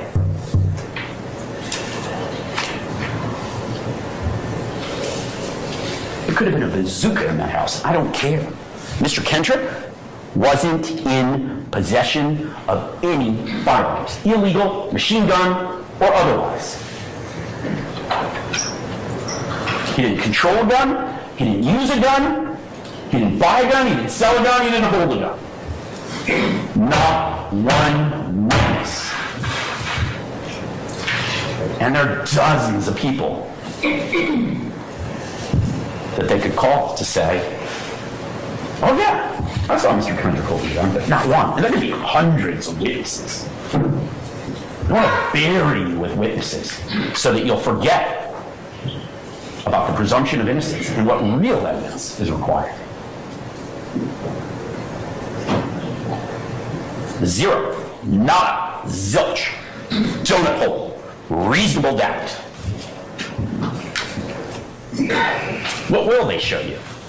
What will the evidence show that night on March 9th? Well, they'll show that Mr. Kendrick was afraid. He's a black man in America, and there's a team of people swarming a house with firearms. He's not sure if the police or not. But in 2022, after COVID, BLM riots, people like George Floyd died, he had a reasonable and healthy fear, fight or flight. Mr. Kendrick doesn't want to fight. He doesn't want to fight the police, and he doesn't want to fight people who aren't the police if they're armed. But he knew that there were people swarming the house with guns, and it turned out they were the police. So what did he do? He ran. He did the absolute smart thing to save his life. He was afraid, and he ran.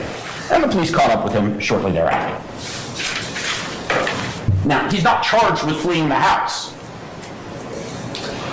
He ran because he was afraid, and that's a reasonable thing to do for him, given how he grew up, where he grew up, and the state we live in.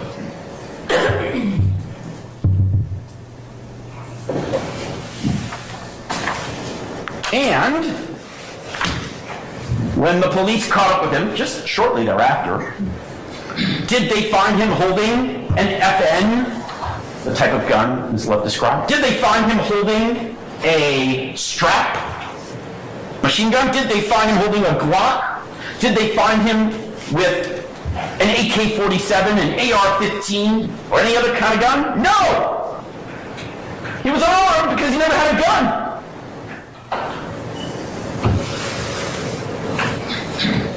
There's not a scintilla of evidence that you should believe that Mr. Kendrick is guilty of any of those 3 firearm charges.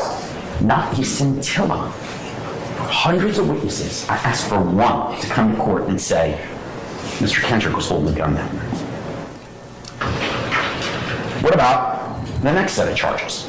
They're drug charges against my client.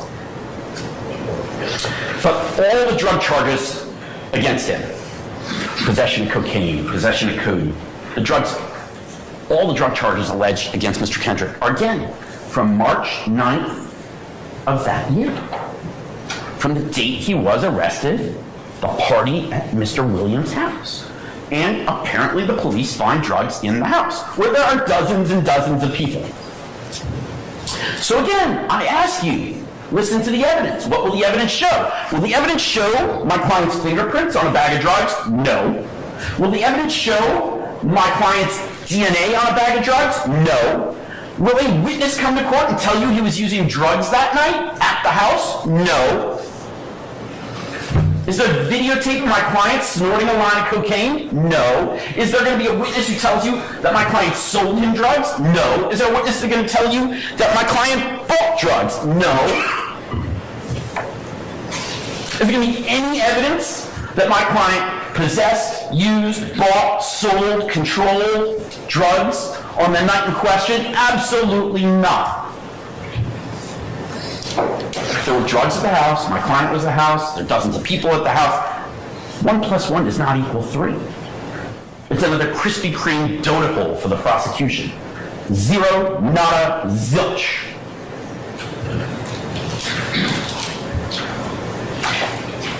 You're not going to hear evidence that my client's blood or urine was tested and that it was in his bloodstream there was cocaine or other drugs. And the indictment says that the drugs that they're charging him with are from that date, March 9th, 2022, the date he was arrested, not any other day in his life. So the question you have to ask, the evidence you have to look at is he possessing drugs while he's at the party at that house? And there is no evidence of that, just like the guns.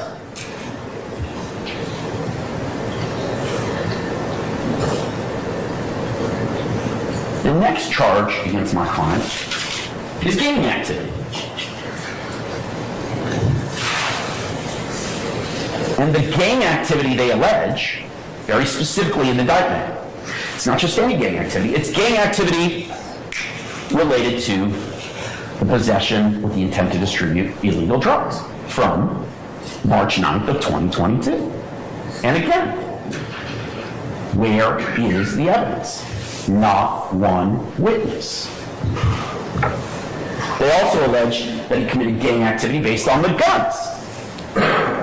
Same thing. There's just no evidence of it.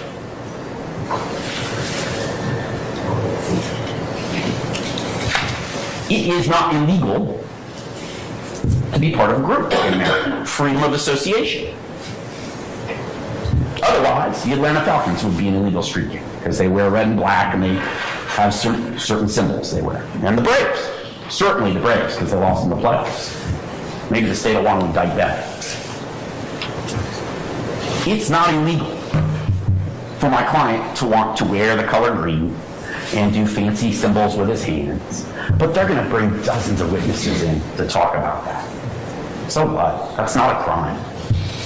Illegal gang activity requires my client to have committed a crime and be in a gang. And YSL is not a gang, but we'll get to that in a minute.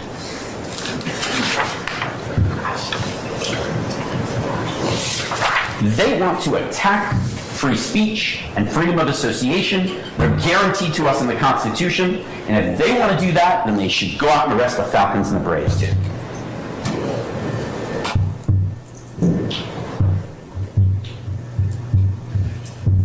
Not one witness is going to come to court and say, Mr. Kendrick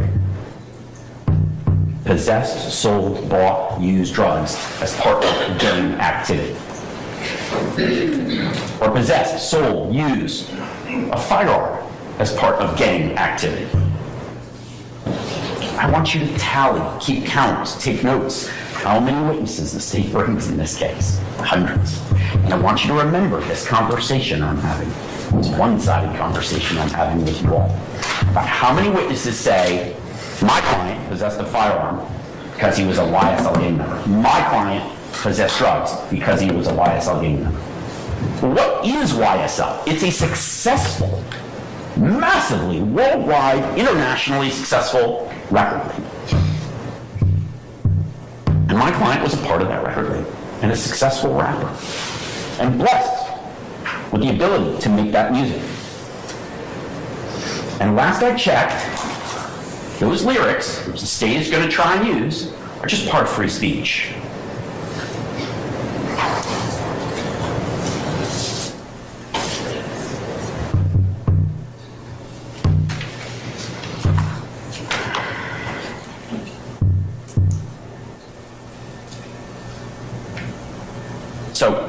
We've eliminated murder.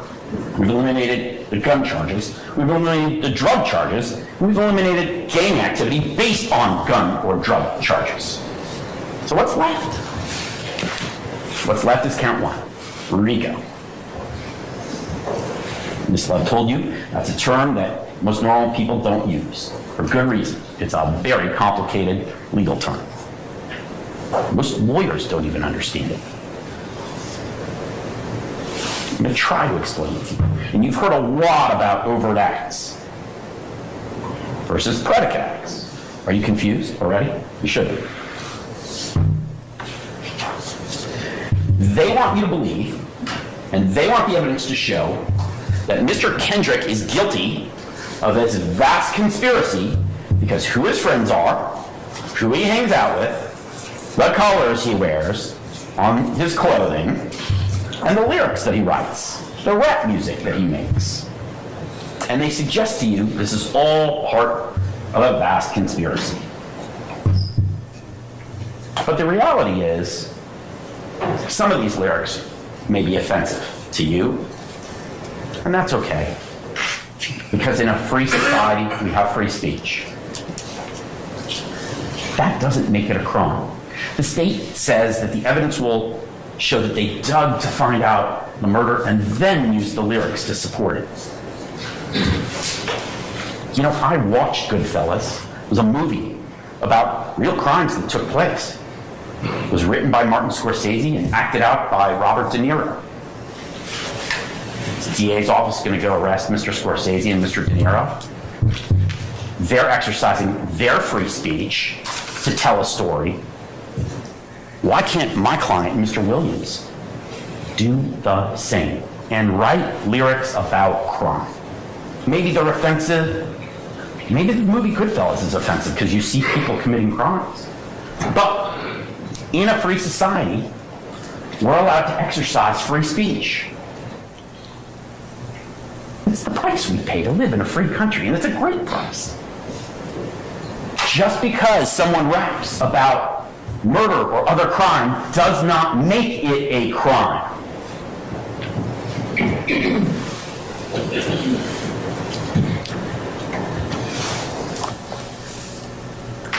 Why do they rap about that stuff?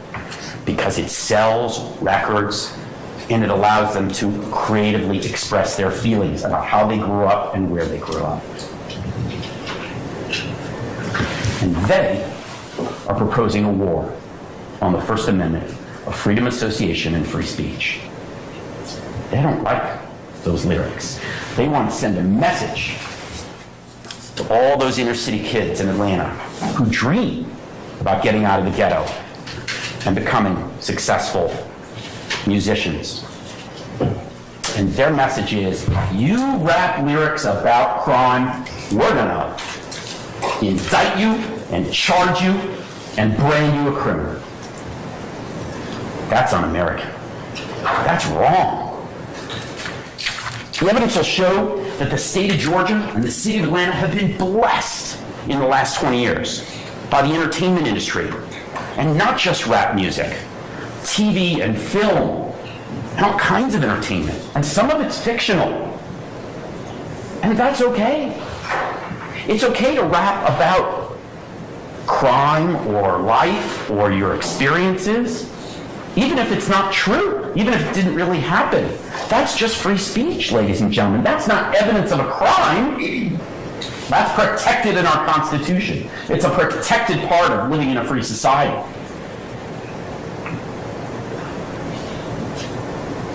YSL was a very successful record label, and there's going to be evidence of that. It made millions and millions of dollars. That's not a criminal street gang. But it's not just a successful record label. It gave my client the opportunity to give back, to volunteer his time and some of his money. He coached an inner city youth football team. Does coaching that inner city youth football team support their RICO accusation? Because they told you the overt acts don't have to be a crime. Maybe now we should criminalize civic volunteer work. I don't know where it ends if we start making free speech illegal. They want to lump Mr. Kendrick in. They want to have you find him guilty because of other people's crimes or crimes that he already paid his debt to society for. So the state presented you some of the examples of that. Lil Wayne's tour bus got shot up. That's horrible. Whoever did that should be punished. But there's no evidence my client was there to part in it. They're alleging that's part of this case.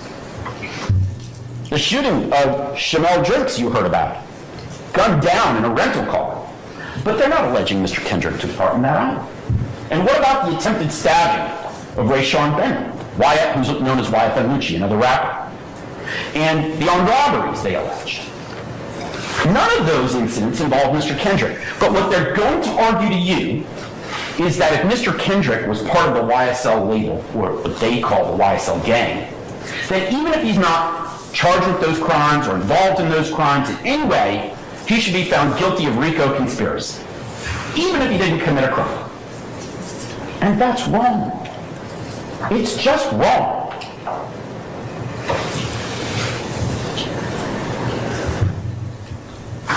That's why they have to go to such great lengths and bring hundreds of witnesses in to establish other crimes, other acts, other incidents that my client had nothing to do with. It's a bad magic trick. Look over here at Lil Wayne's tour bus.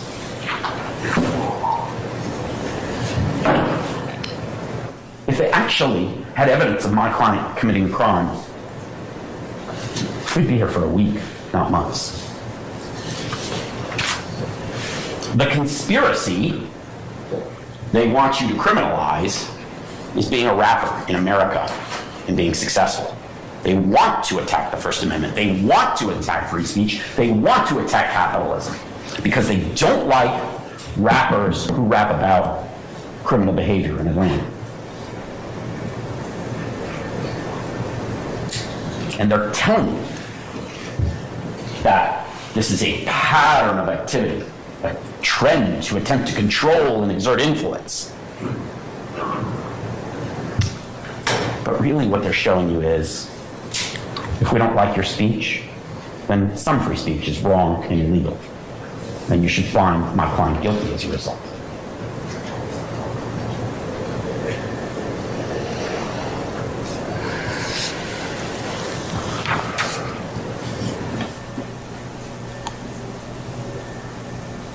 They don't want you to find Mr. Kendrick guilty based on his actual actions, just based on the words he wrote and sang.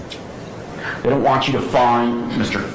Kendrick guilty of his actual actions because they don't have the evidence of it. They don't have the evidence of a murder or illegal guns or illegal drugs. They don't actually have that. So instead, they've got to play their bad magic trick.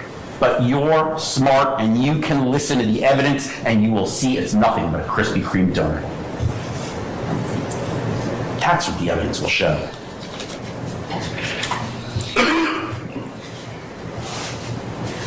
You heard about wiretaps. It's basically the police listening in on people's phone conversations. And that's fine. They get a judge to approve it, they're allowed to do that. And there's hundreds and hundreds of hours of wiretaps.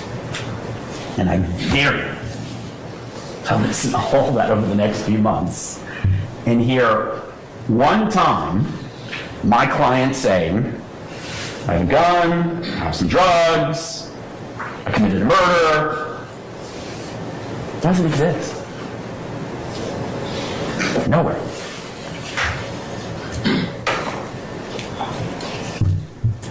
I'm part of the YSL gang. Remember, they told you that the YSL is this sophisticated gang, so there's no written agreement, there's no verbal agreement. It's just something you have to trust them with. Does that sound right?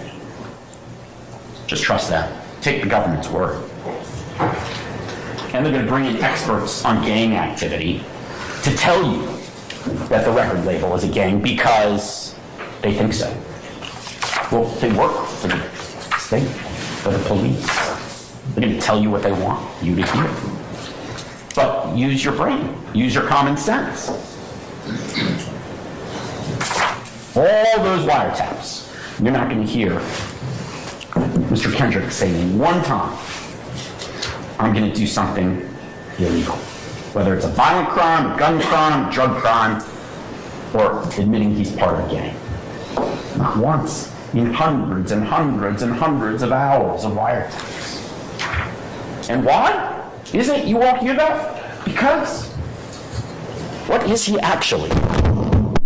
He's a former convicted felon, a former gang member, and a current recording artist, a current rapper with YSL, and a current member of society doing civic duty.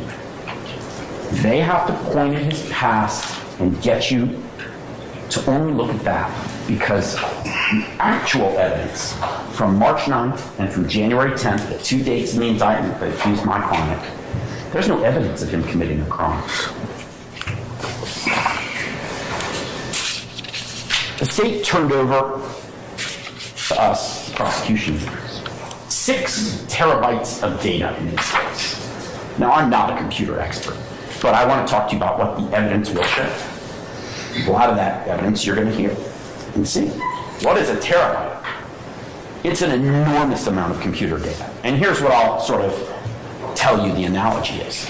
If it were pieces of paper, 6 terabytes would be 420 million pages of documents. 420 million pages. That's how much evidence there is in this case. Is there one page? Is there one witness? One set of fingerprints, one set of DNA, one videotape that shows my client committed a murder, that shows my client possessed illegal drugs, that shows my client possessed a firearm, that shows my client committed illegal gang activity, or that my client conspired with others to commit crimes? It's a donut hole. It's a Krispy Kreme donut hole. You don't get the glaze, you don't get the donut, you just get the air in the middle. What did Mr. Kendrick do? Oh, they have pictures of him flashing gang signs and wearing green. They have pictures of him standing on the hood of Rayshawn Bennett's car at Lenox Mall. Oh, God forbid. He stood on the hood of another rapper's car, and they want you to believe that is the evidence that he's part of this vast conspiracy. No, standing on someone else's car, it's a nice car, is juvenile. It's silly. Maybe it's even a misdemeanor. But they didn't charge him with that misdemeanor. Instead, they charge him with RICO conspiracy. Standing on the hood of this other rapper's car must be proof that he's part of this vast conspiracy they're alleging.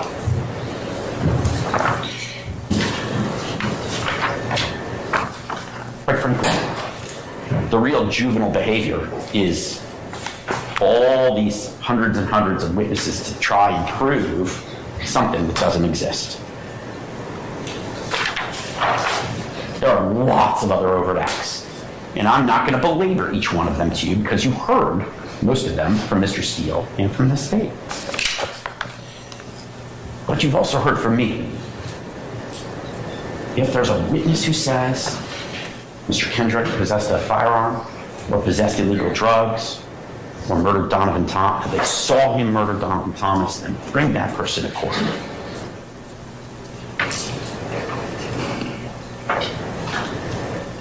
Mr. Copeland, their star witness, is going to come to court and say that Mr. Kendrick admitted to him, Mr. Copeland, that he was part of the group that killed Donovan Thomas. You going to believe Mr. Copeland, who has every incentive to lie? That's the evidence they want to rely on?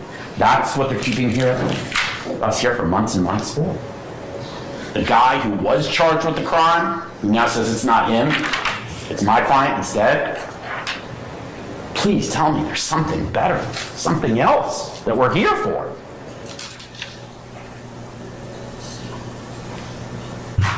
Please tell me we have anything near proof beyond a reasonable doubt. We don't.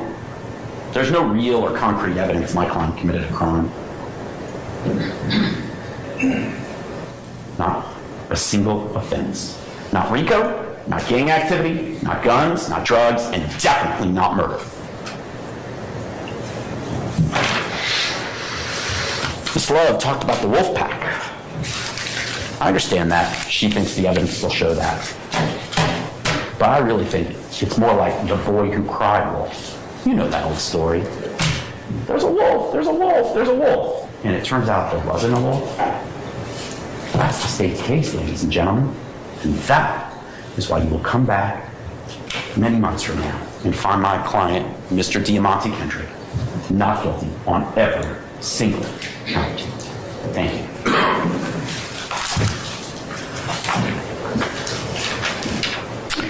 I would, Your Honor, on behalf of Mr. Stillwell. All right, Mr. Sharp, you may proceed, sir. Thank you, Your Honor. May it please the court. Good afternoon. Good afternoon. My name is Max Sharp, and along with my co-counsel, the gentleman with the white hair back there, his name is David Botts. And together we have the honor and privilege of representing Shannon Stillwell.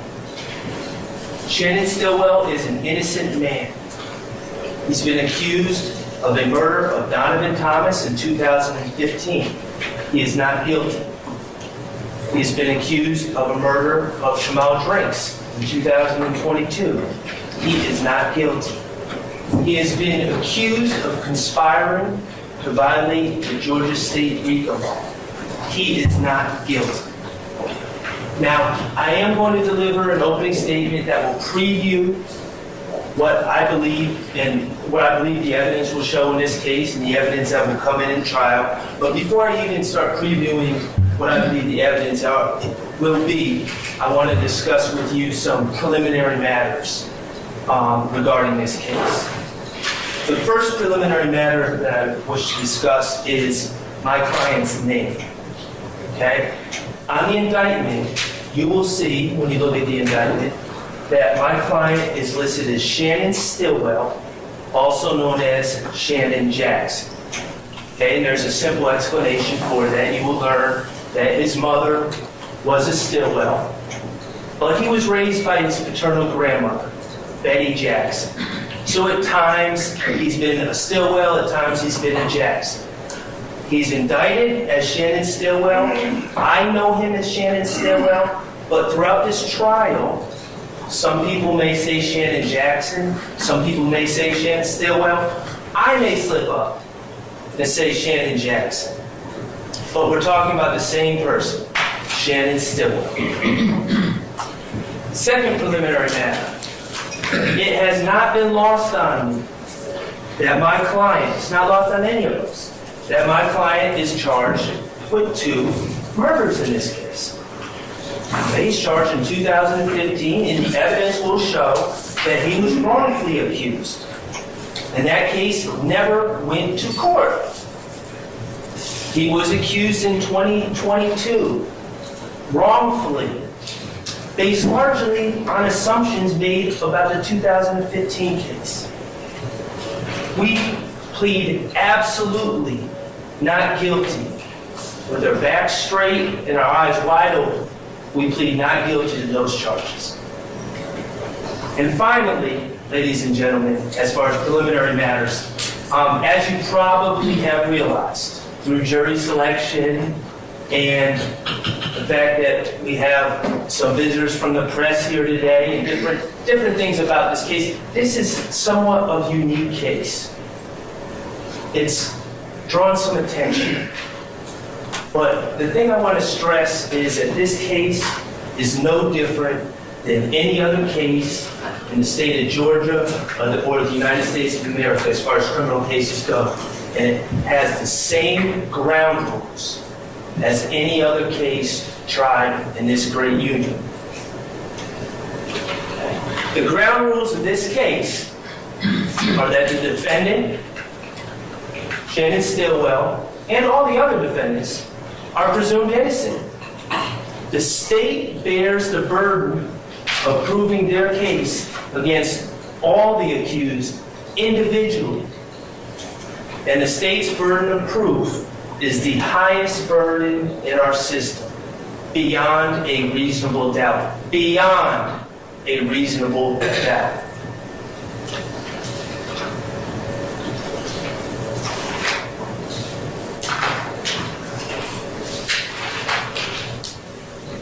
Okay, ladies and gentlemen, the state started talking in their opening about about colors. About colors and hand signs and different markers and gang activity and all the rest. And I anticipate that the state will attempt to bring in colors and their belief about what colors mean in this case. Throughout this case, I'm going to ask you to focus on a couple colors as well, just to keep in mind as you hear the evidence. Okay, the first color is dollar bill green.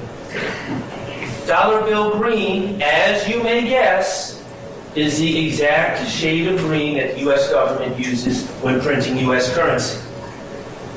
And the evidence in this case will show that many of these young men grew up without dollar bill green.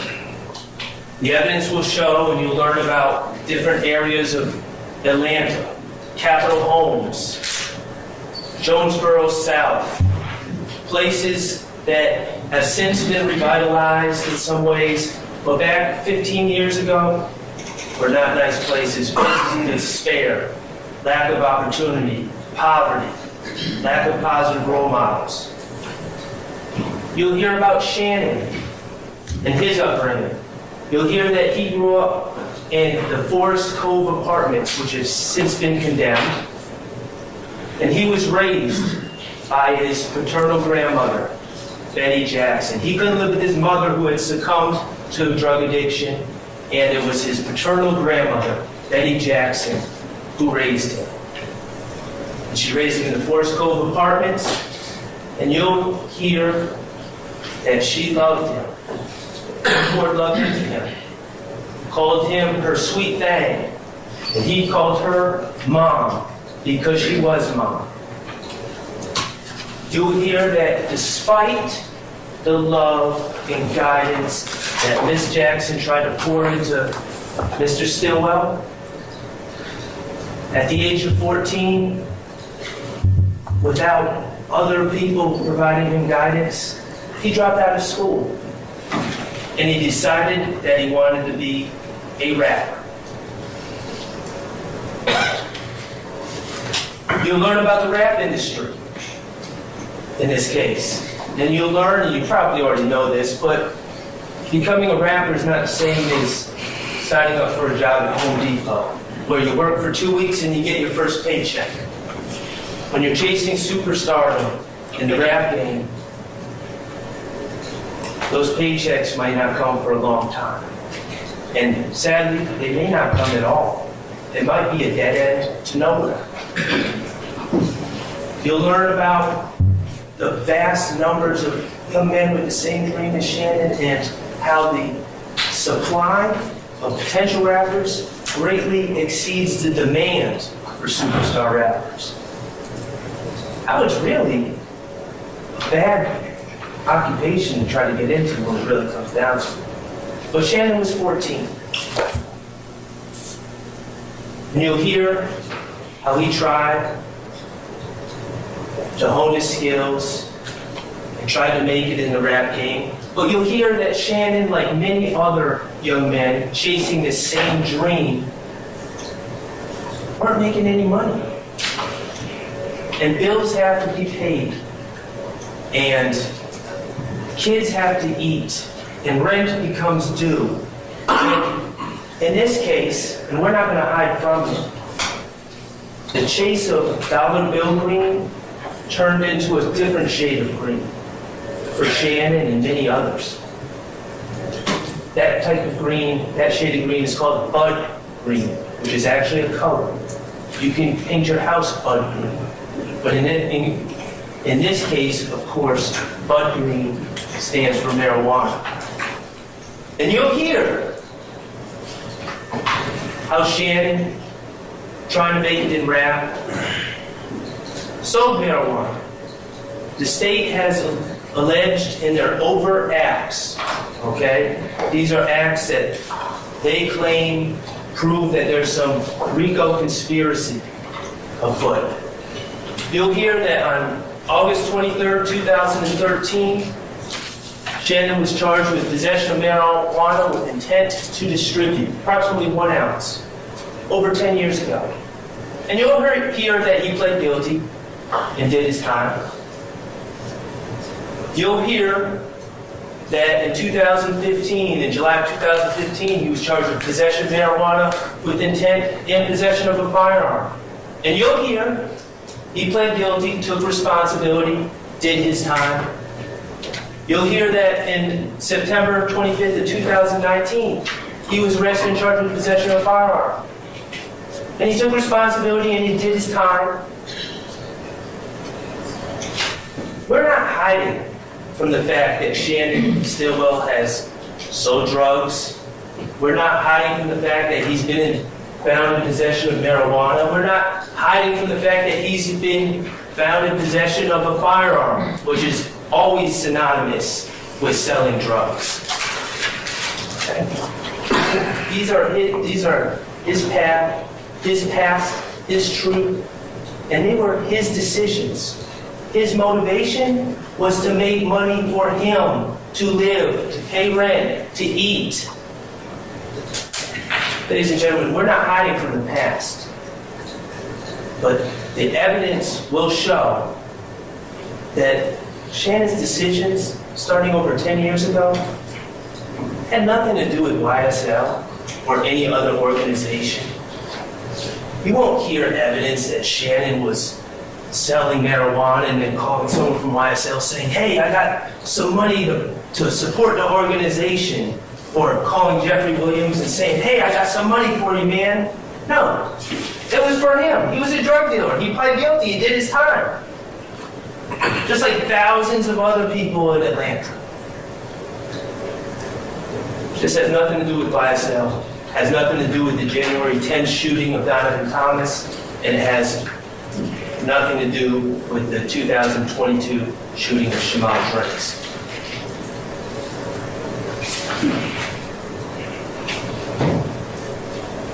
On count 1, on this indictment, the state charges Shannon Stillwell with conspiracy to violate the RICO Act. And they say on or between January 24, 2013 and the 8th day of May 2022, he and others unlawfully conspired to acquire, maintain directly and indirectly an interest in and control of United States currency and other personal property through a pattern of racketeering. The state in their opening said, further the interests of YSL, further their goals. They also said they endeavored to do a lot of stuff to get them a lot of stuff. Okay, it's a little bit more complicated than that. And in RICO, the actions need to be part of a racketeering organization, not a drug dealer selling drugs to put food on his own table to afford studio time to chase his dream as a rapper. I'm going to ask you, as a close of evidence, to find Shannon Stillwell not guilty, count 1. Okay, the other color besides dollar bill green and I guess bud green that I'd like to talk about is Fulton County blue. Now, Fulton County blue refers to the Fulton County Jail, 901 Rice Street, where people are taken when they're arrested for felony charges in Fulton County. And Fulton County blue refers to the jumpsuits that these individuals wear, the county-issued jumpsuits that are typically navy blue, a deep navy blue, and say Fulton County inmate on the back.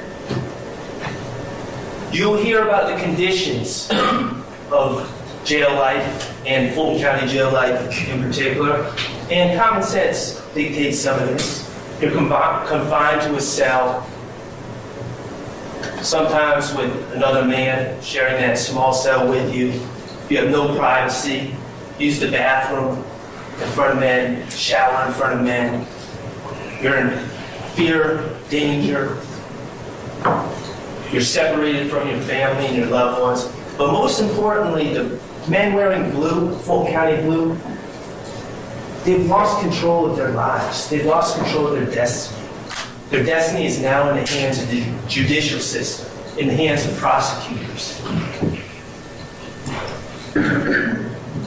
Ladies and gentlemen, Fulton County blue is going to be a very important color in this case because the state's key witnesses in this case that they're going to call to testify, that I anticipate that they will call to testify against my client Shannon Stillwell, when they became involved in this case, they were all wearing the Fulton County blue. When Darius Zachary, Kenneth Copeland, Sammy Davis, Tremont Stillwell, Spencer Wright will hear them testify, if they're called, you will hear what they've said previously, perhaps. But what you should keep in mind is, when did these men say what they have to say? Did they say it when they first got the information to share? Or when they claim they first got the information to share? Or did they share it when they found themselves wearing the Fulton County blue? When they no longer had control of their destinies and they needed a favor. And they decided to insert themselves into a high-profile case that could solve all their problems.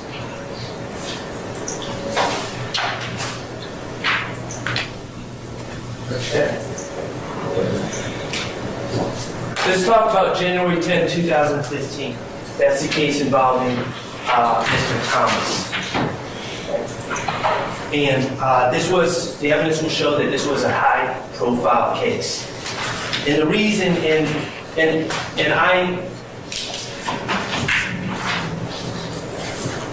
this is not me talking.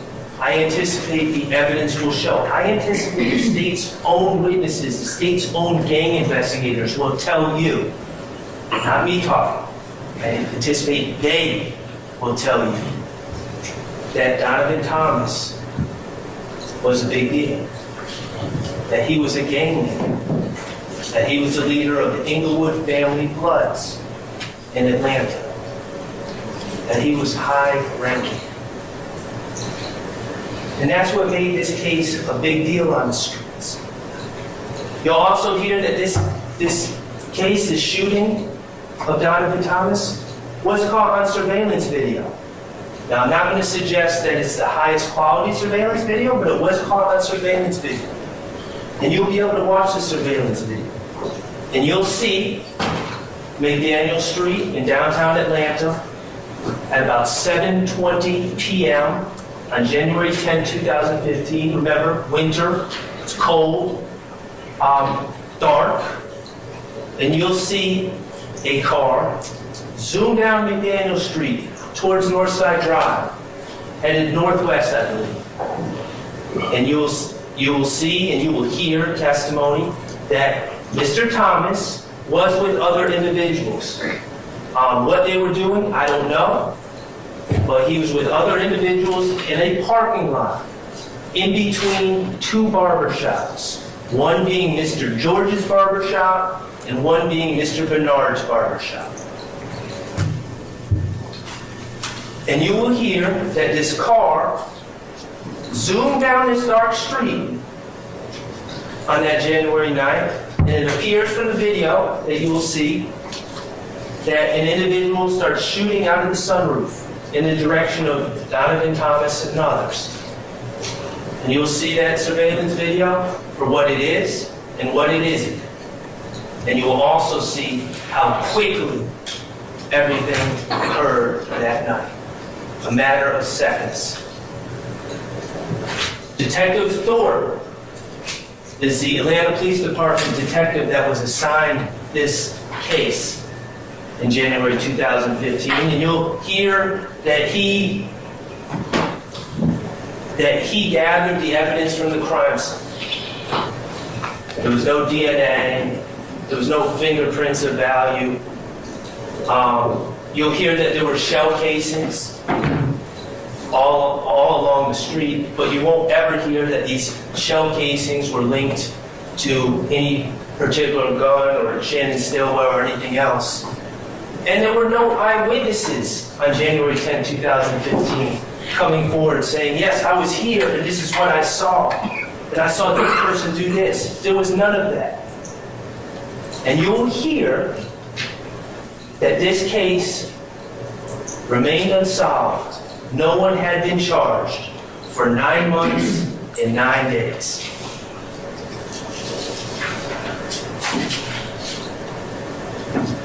On October 19, 2015, 9 months and 9 days after the Donovan Thomas shooting, a man named Nicholas Robinson was arrested on the streets of Atlanta and brought to Fulton County Jail for various pending charges.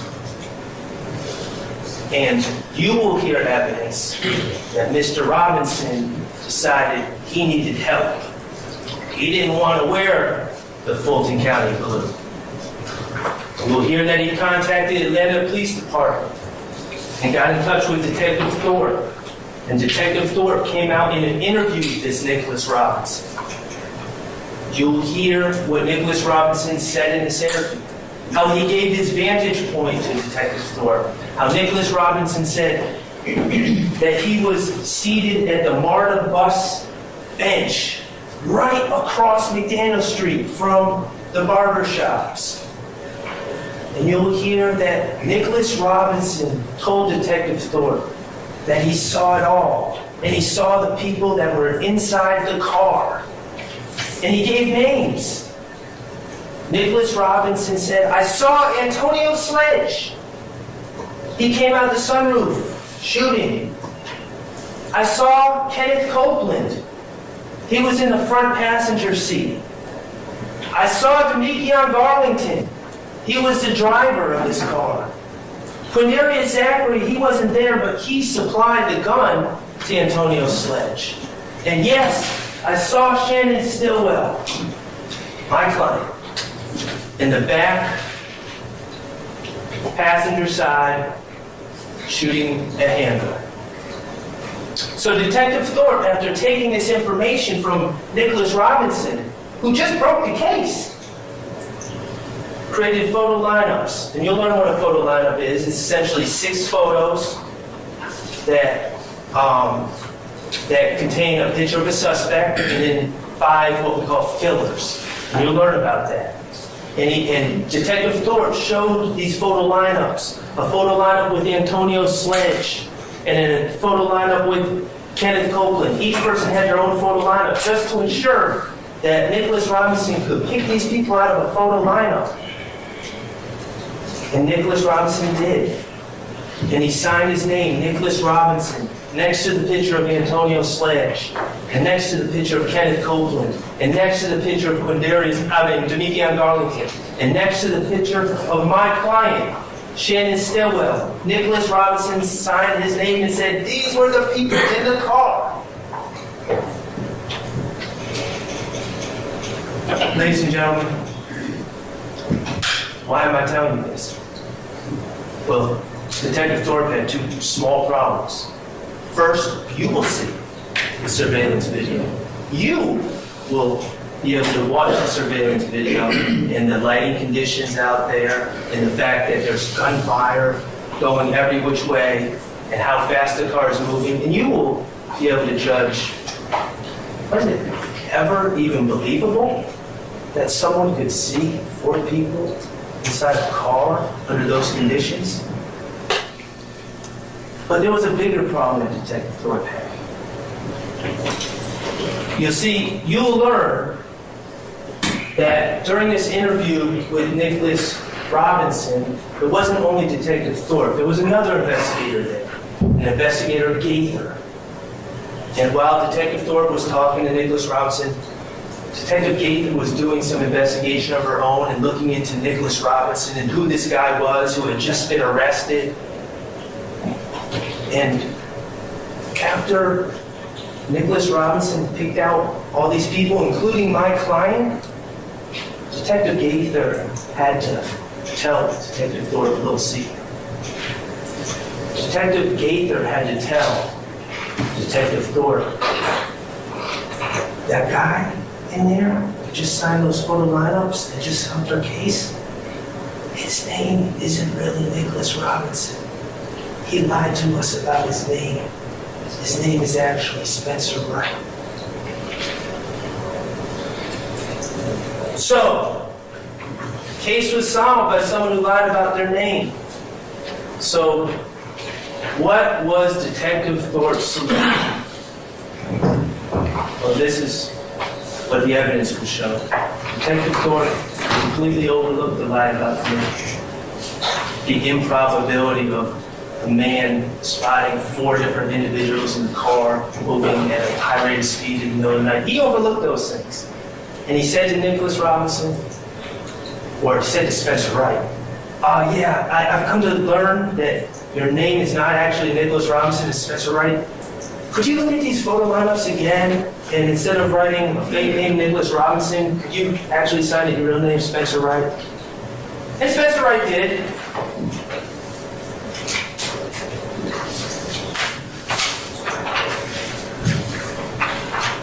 So what happened? Detective Thorpe, on October 19, 2015, based on the word of Spencer Wright, the man who had just claimed to be Nicholas Robinson, Detective Thorpe took out warrants for Antonio Sledge, Demekion Garlington, Kenneth Copeland, and my client, Shannon Stillwell, based on what Spencer Wright said. Okay. Since October 19th of 2015, people have had an opportunity to review some things on this case.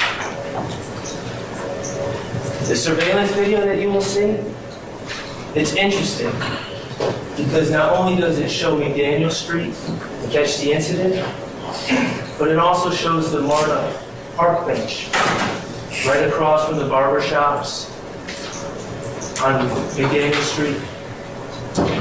And know who's in the who's in the park bench? The bus, MARTA bench, across from the barber shop? No one. It was all fabricated. It was all made up. It was all a lie. We've been able to review Spencer Wright's jail phone calls to associates made around that time. All but admitting, I'm lying. I need to get out of here. I'm inserting myself into a case so I can get favorable treatment, so that others get arrested. The state has since dismissed the charges against Antonio Sledge, Kenneth Copeland, and Demekion Garlington. They continue to push forward against Shannon Stillwell. Why is Spencer Wright so important? Why have I spent so much time talking about someone who clearly lied, who clearly wasn't there, who clearly made things up? Well, Spencer Wright gives us the blueprint. He tells us what to look out for. What was Spencer Wright wearing when he fabricated his story? Fulton County blue. What did he want? What was he in search of when he fabricated his story? Control of his destiny. He didn't want it to be left in the judicial system. He wanted to use something to get a deal. He wanted to take back control. That's what men in blue do. Okay. In this case, I anticipate the state will bring 4 witnesses forward. All 4 have certain things in common, as I stated. When they supposedly came upon information that was relevant, never shared it with law enforcement. But once they were wearing blue and they needed something, that's when they came up with their stories. I anticipate the state will call Quindarius Zachary, ironically, one of the people accused by Spencer Wright. You'll learn that he claims he knew information from January 10, 2015. January, February, March, April, May, never shared this information with anyone. But lo and behold, you'll hear he was found himself in custody for serious charges on August 5th of 2015. Then all of a sudden he had a story to tell. You'll hear he gave a second statement to law enforcement approximately a year later, where he was in a room with the gang investigators, with prosecutors, including the prosecutors that were handling his case and had control over his destiny, his future, and his attorney. And you'll hear that he gave a second statement and was looking for a deal. Quindarius Zachary is no longer wearing blue. Quindarius Zachary is not charged in this case. He got his deal. You'll hear about Kenneth Copeland. Again, someone ironically accused by Spencer Wright. You'll hear that Kenneth Copeland hates jail more than anything. The problem is, for someone that hates jail more than anything, he does a horrible job of avoiding it. And you'll hear that throughout this investigation, he's repeatedly arrested by Atlanta Police Department and other jurisdictions. And you'll hear 2 of those arrests were on June 10th of 2015 for guns, found in possession of guns. October 28th, 2021, guns, found in possession of guns. And he makes it very clear about what he thinks about wearing the blue. But the interesting thing about him is, as you will hear, is every time he's arrested, law enforcement runs out to talk to him. And he goes through the same song and dance about how he'll do anything. Just don't, please don't make me wear that blue. Kenneth Copeland is no longer wearing blue. And he's not charged in this case. I anticipate you may hear from a man named Sammy Davis, who claims he was at the scene on January 10, 2015. January through December 2015, never once went to law enforcement. 2016, never once went to law enforcement. But then in March 17, 2017, when he's in jail, wearing blue, law enforcement comes out and talks to him. You'll hear his story. His story about how 2 cars were driving down McDaniel Street, and the first car sent a signal to the second car saying, Donovan Thomas is just leaving the barber shop, as a signal like it's time to shoot. And how the second car pulled up in front of the barber shop and stopped in the middle of the street. Just stopped. And then people started shooting at Donovan Thomas. You'll hear Sammy Davis' story. You'll also see the video. You'll see that there's no first car, second car. You'll see that there's no signal. You'll see that Donovan Thomas wasn't just leaving the barber shop, that he had, in fact, like the state had already stated, been hanging out with friends in that parking lot for quite some time prior to the shooting. And most importantly, you'll hear, or you'll see on the video, that Sammy Davis's claims that this car stopped are 100% wrong. The car never stops. The car drives on by. Bullets flying everywhere. You'll be able to listen to Sammy Davis's story and compare it to the surveillance video to figure out how much value you should give his story. And finally, I anticipate you may hear from a man named Stillwell. A man who curiously claims he's my client's uncle. Not sure what that's about.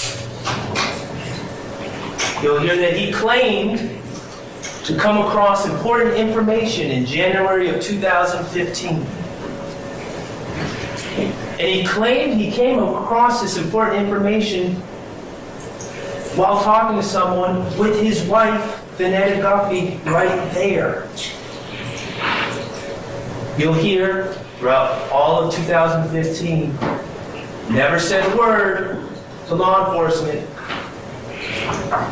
Wasn't until March 22nd, 2016. Guess what color Tremont Stillwell was wearing at that time? You got it. When he was in jail for serious charges, and he needed help.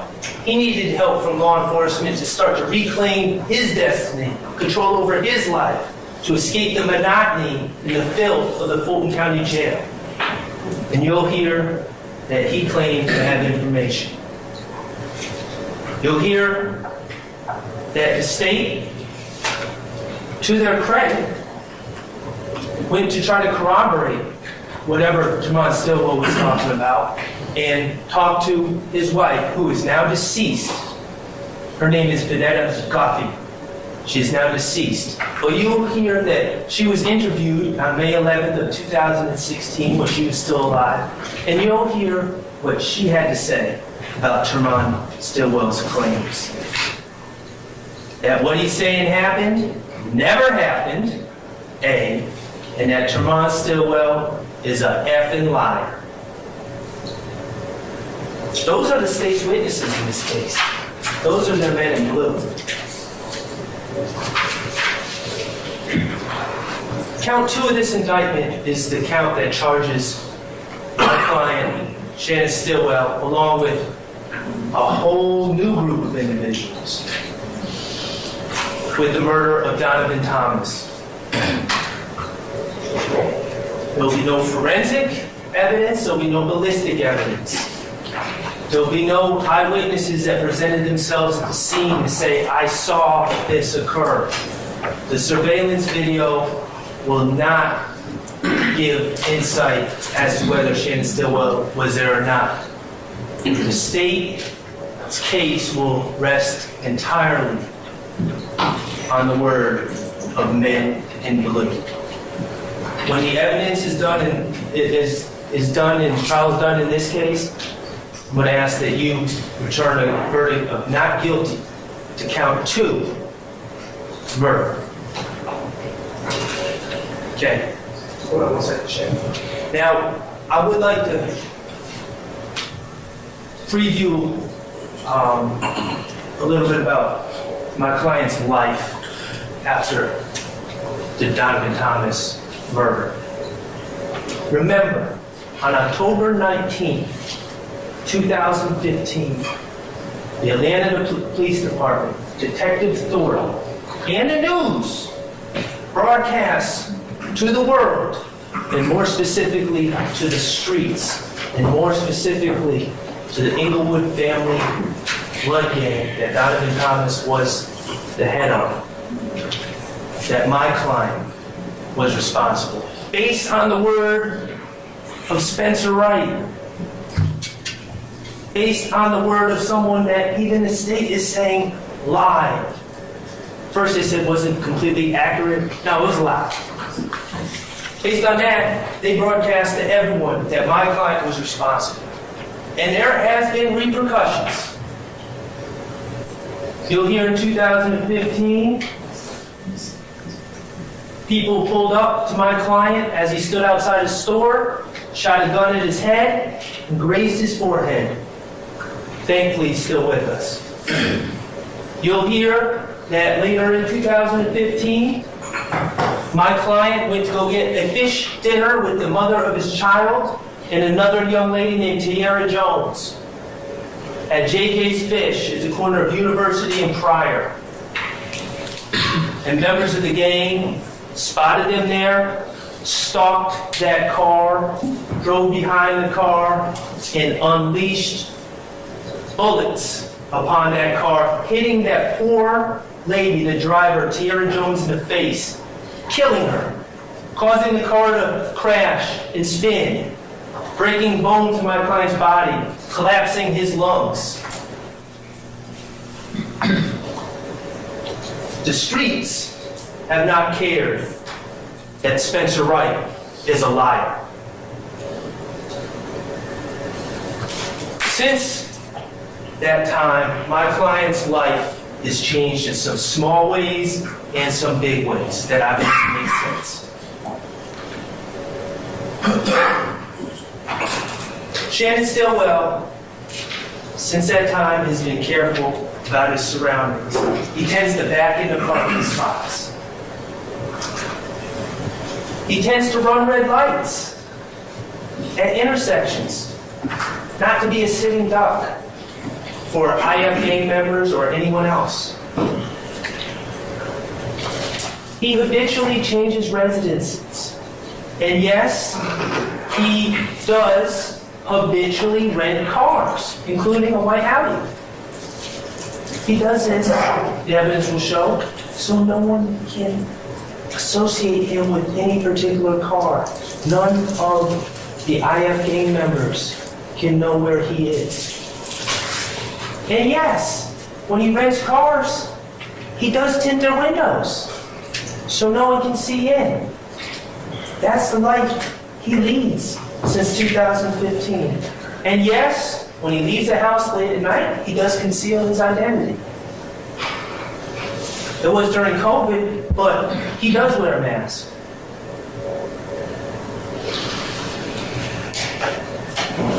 That's been Shannon Stillwell's life since 2015.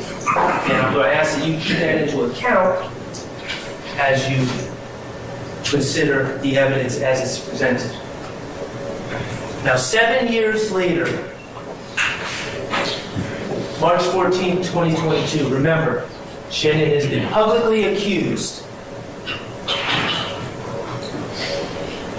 but no one has ever taken that case to court. No one has ever even tried to actually prove the case. They just accused the case. And Shannon has remained a wanted man. Not by the police, but by someone scary.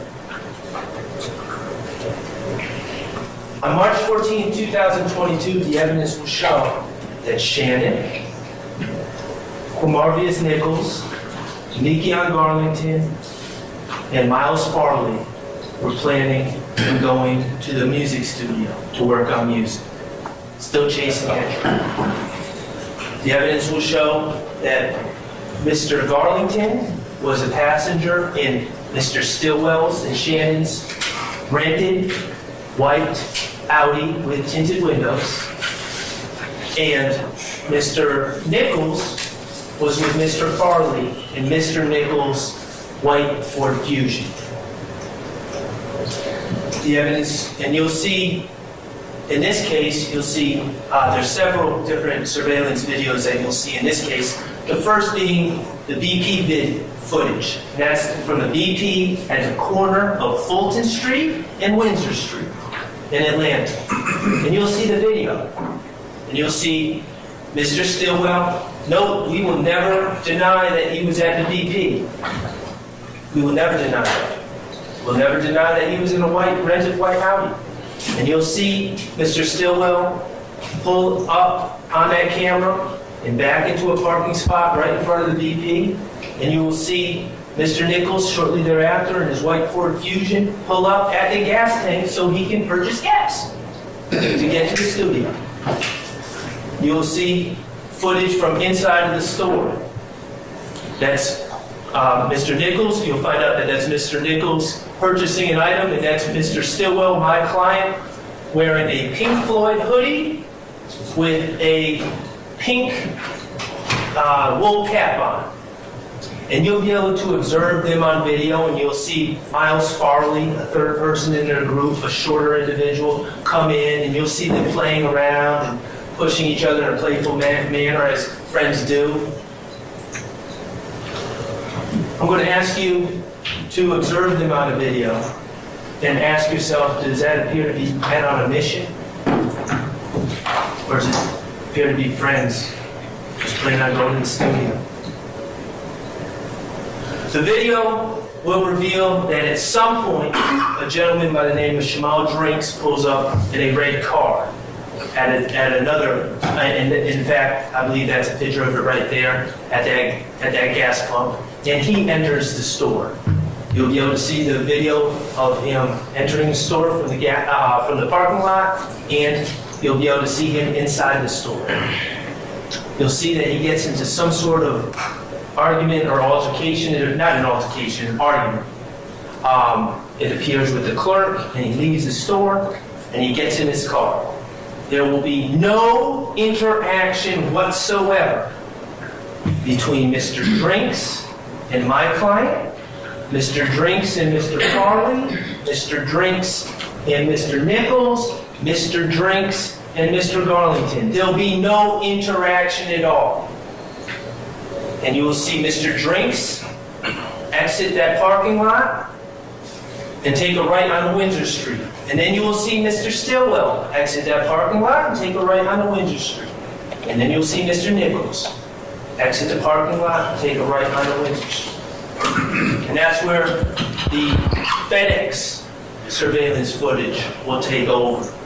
And you'll be able to watch the FedEx footage on Windsor Street, which will show these cars drive up and end up at a red light.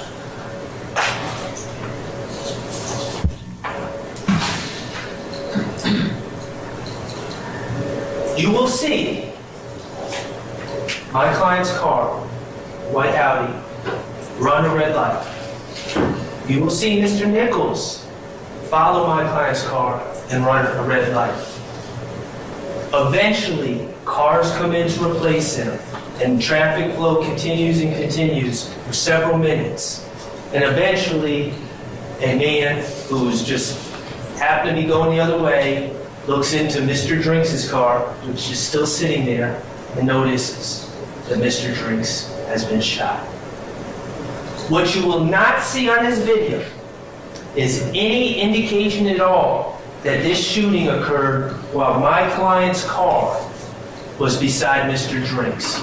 You will not see any muzzle flash, you will not see any commotion, you will not see any fight, you will not see anything at all that suggests that that's when the shooting occurred.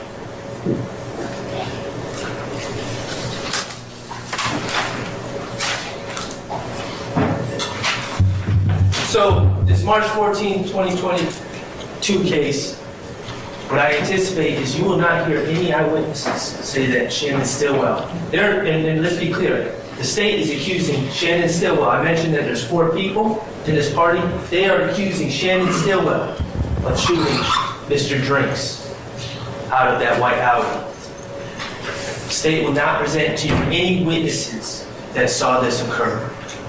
The state will not present to you any forensic evidence that proves that this occurred.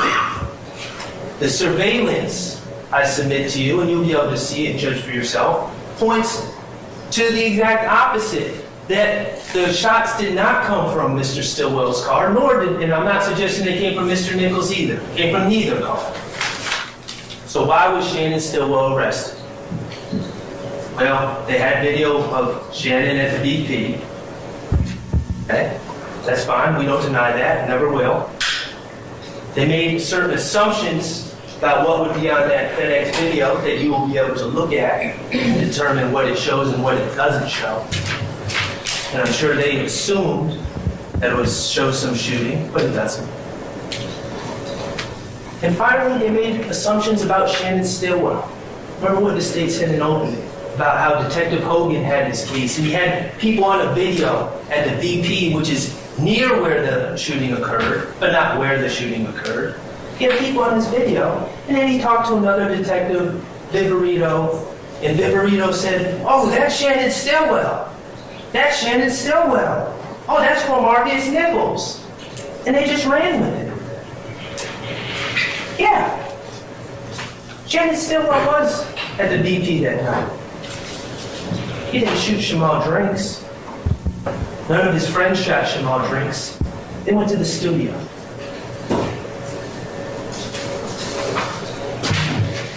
Since these warrants were taken out for Shannon Stillwell, and I'll tell you the warrants were taken out and Shannon Stillwell was arrested in that same white Audi on March 17, 2022, 3 days later. Since those warrants have been taken out, some other information has come forward. First, I'm going to ask you, and you will, this will be entered into evidence, I'm going to ask that you consider the rental agreement for the white Audi. You will learn that on March 16, 2 days after this alleged shooting, when every other person who has a guilty conscience, anyone who has a guilty conscience is trying to get out of the rental car, Shannon extended his lease. I'm going to ask you to consider and really think about that. Extending a lease of a car that you supposedly just killed someone. Are those the actions of someone who's guilty of that crime? You're going to hear about the wiretap on Demekion Garlington's phone. Remember, Demekion Garlington was in Mr. Stillwell's car. And the state hinted at it a little bit. They were talking about Jaden Myrick and people wanting to attack a man named Lucci.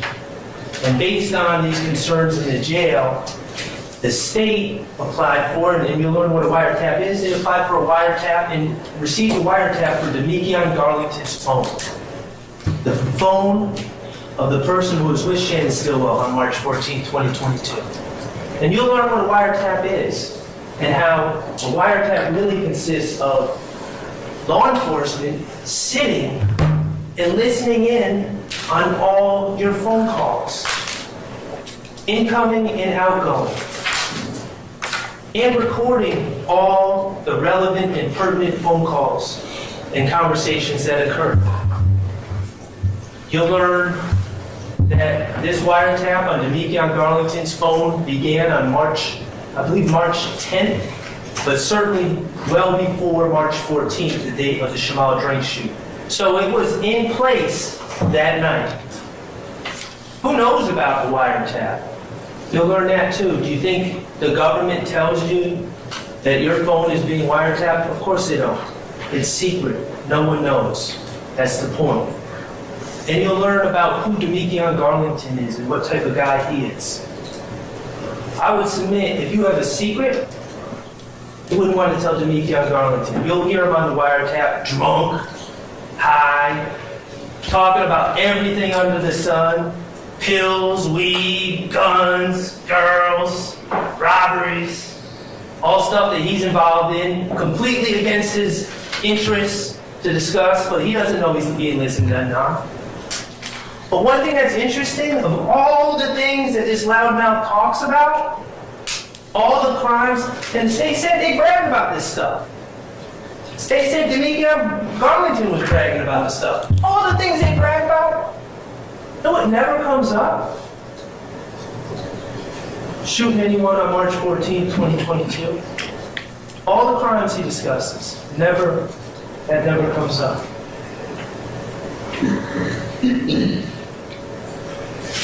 Finally, and most importantly, the science about this March 14, 2022 case. We're going to learn about gunshot residue. Gunshot residue testing that tests for microscopic particles that contain a combination of lead, barium, and antimony. Particles that come from the explosion of a gun and the gunshot primer that causes it. Synonymous with a firearm that has been fired. Who does gunshot residue testing? Georgia Bureau of Investigation, APD, all sorts of agencies to build cases against defendants. You'll learn how gunshot residue is collected. How you take a surface or a body part or an object, and you take these adhesive stubs, these official gunshot residue kits, and you dab the surface of an item as much as you want. You can use multiple stubs. And then you take these stubs and you place them under an electron microscope. And a scientist can look under this microscope and see if there's any particles of gunshot residue that are on said item. You'll hear that Shannon Stillwell was arrested on March 17th in that same white Audi that he was in on the 14th.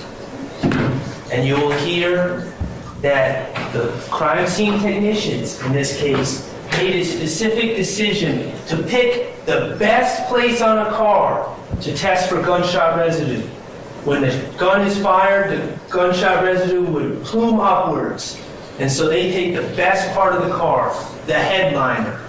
And for all of you that don't know what the headliner is, that's the cloth top of the car, as pictured right there.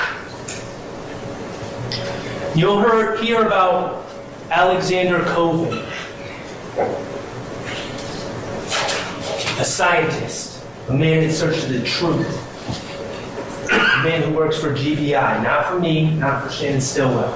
And you'll hear how that headliner that was collected from that white Audi on March 17th was brought to Alexander Coven at the Georgia Bureau of Investigation.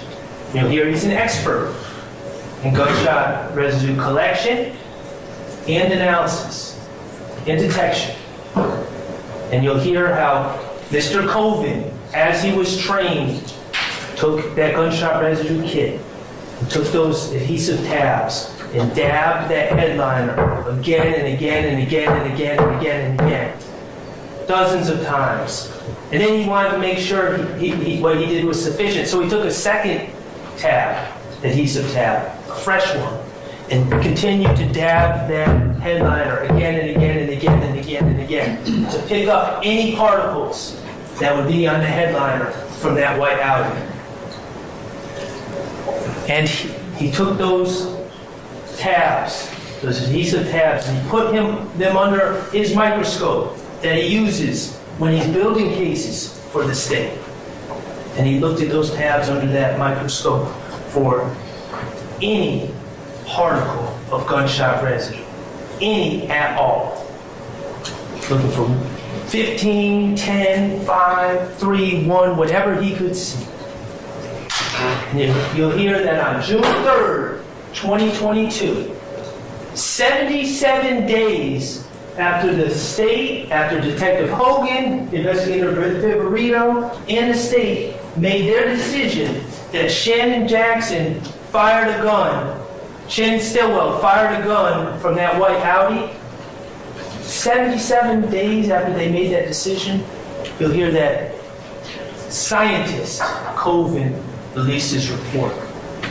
And on that headliner, there was not a single, zero gunshot residue to be found.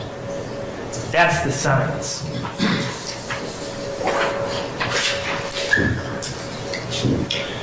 Ladies and gentlemen, regarding the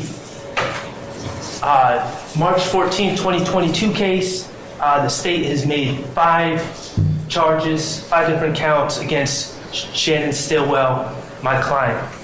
First is count 49 on this indictment. It is murder, alleging that he shot out of the white Audi, his shot Shamal Drinks.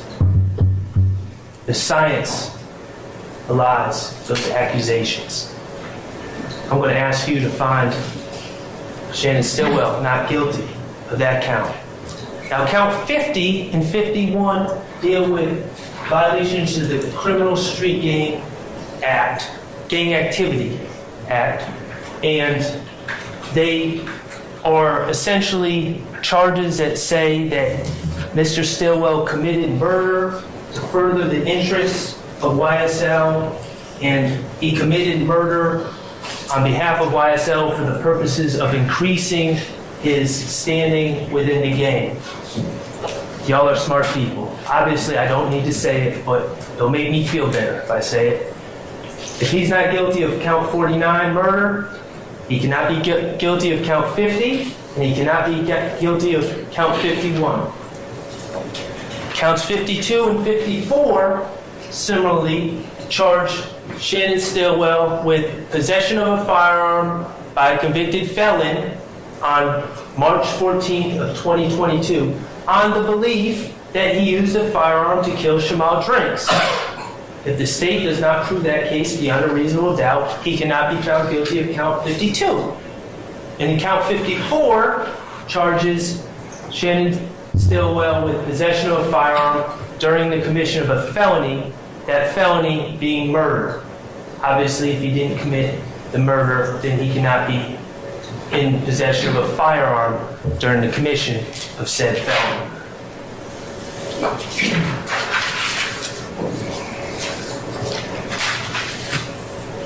In conclusion,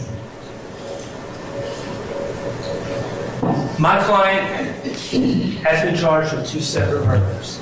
He's been wrongfully accused of 2 separate murders, and we plead absolutely not guilty. He's been charged with the conspiracy to violate the RICO Act. And while he has sold marijuana in the past, those were his decisions for his benefit and had nothing to do with YSL or anyone else involved in this case. He's pled guilty to those charges. He's done his time. That makes him an ex-drug dealer. It doesn't make him a conspirator. It doesn't make him guilty of violating any RICO acts. The ground rules. Shannon Stillwell is presumed innocent. The state bears the burden of proof, and the standard of proof is beyond a reasonable doubt. I believe in this case, if you focus on where the state's evidence comes from, you will find that primarily it comes from the stories of men wearing blue. I'm going to ask you to focus on things like science instead of stories. Compare the credibility of a scientist like GBI scientist Huey, who followed all the rules and determined there was absolutely 0 gunshot residue in that outfit. Compare that to what the state presents. Spencer Wright, who said his name was Nicholas Robinson, who lied to get out of jail.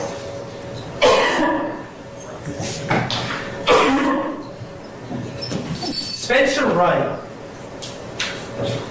duped Detective Thorpe on October 19th of 2015.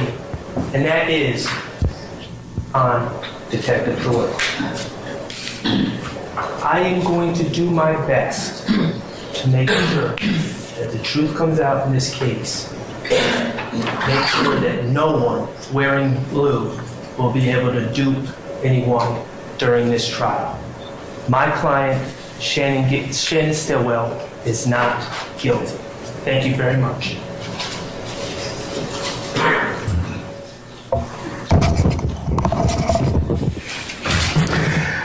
Ladies and gentlemen, how you doing?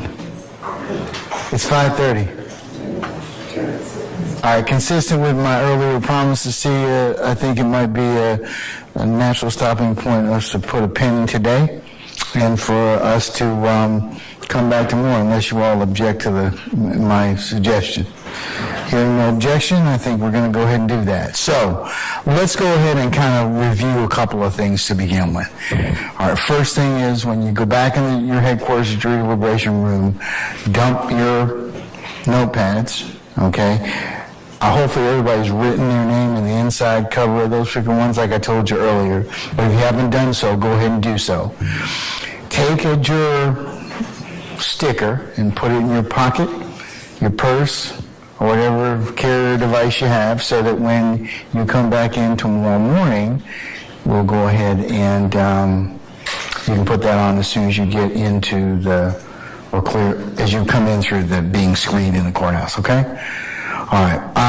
You kind of figured out already for tomorrow if you need, and I think I mentioned to you this earlier, a lot of you wearing jackets and everything else, it's easier, like I said, for you to put on a jacket or for you to take off something than it is for me to kind of regulate the temperature. So please bring whatever it is that will make you comfortable tomorrow, your jacket or otherwise. Okay, that's kind of the ministerial. And if you're running late tomorrow, as I mentioned earlier, let Ms. Umana know. But remember, I can't start until I've accounted for all 18 of you. So it's very important you, again, as I mentioned earlier, only you know how long it takes for you to get down here to Fulton County from wherever you live in our great county. So just plan accordingly, leave a little bit earlier. It's always easier for you to sit back there and just kind of relax and don't be so stressed than it is for you to kind of leave late, and that just kind of just puts you in kind of a position you probably are stressed already when you get here. So I'd advise you to do that. Okay, you remember all my acknowledgement admonitions? They still apply, okay? So, very important, I mean, that you not talk about the case amongst each other as you're walking out. Do not talk about the case as you're in your headquarters, your liberation room. Don't go on any social media sites. Do not let anybody friend you. Do not do any of the other things that I've told you earlier, like research anything, go buy any scenes, take any photographs, or otherwise try and educate yourself to some things that you may have heard in the courtroom today. Remember, the only things you can consider are what's lawfully presented within the four walls of this courtroom. So it is very important that you consider and keep the court's admonitions, which I know you will continue to do so. There's great temptation when you go home tonight. Hey, what happened in court? Well, I saw you on TV. Are you supposed to respond to that? No, you're not. And you can blame me. You can even tell Judge Glenn said for you not to do that, all right? Because remember, your doing that would affect, and if we found out about it, would affect our ability to have a fair trial, a just trial, lawful trial as to all parties. So please adhere to that admonition and all the others, okay? Remember, nobody's supposed to have any ancillary or incidental contact with you. If anybody tries to reach out to you, I need to know about it so you can tell Sergeant Ingram or any of my team if anybody should try and do so, okay? And consistent with my instructions when you were here before, we'll go ahead and get you squared away for those of you that are taking the shuttle and for those of you that need to make other alternative arrangements. We have just get with Sergeant Ingram, he'll go ahead and coordinate that for you, okay? All right, so you're probably wondering, what time are we going to start tomorrow morning? I need you all here to be here by 10 o'clock, okay? We will start somewhere between 10 and 10:30 tomorrow morning, and I'll do that, try and give that to you every single night that we conclude, tell you what time in the morning you need to come to be here. That's your target or mark time you need to be here in the morning. Try and get here a little bit earlier because then, like I said, you'll be a whole lot more at peace, and then as soon as at 10 o'clock or thereabouts, I can find out if all 18 of you are here, and I don't have to look for anybody. And then I can go ahead and we can get started once we're ready to pick up from where we left off from today. Okay? So, 1,000 hours tomorrow, you need to be in your headquarters. Okay, I think I've gone through all the things I need to with you. Any ministerial inquiry of me at this point in time, ladies and gentlemen? Anything from me? Questions? None? Okay. Ladies and gentlemen, thank you for your patience with us. And as I mentioned earlier, and I mentioned through this entirety of the process, the patience that you've given us, are giving us today, and will continue to give us throughout the consideration of this matter. So unless you have any other query or questions for me,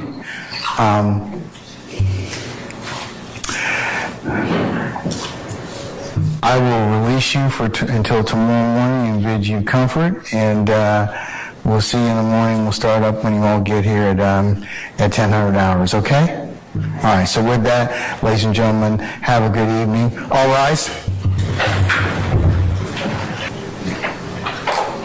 Happy holiday season to everyone. Same to you. Jeffrey Williams was born into an environment, a community, a society that was filled with depression, despair, hopelessness, and helplessness. He was born and raised in the Jonesboro South housing projects. That's here in southeast Atlanta.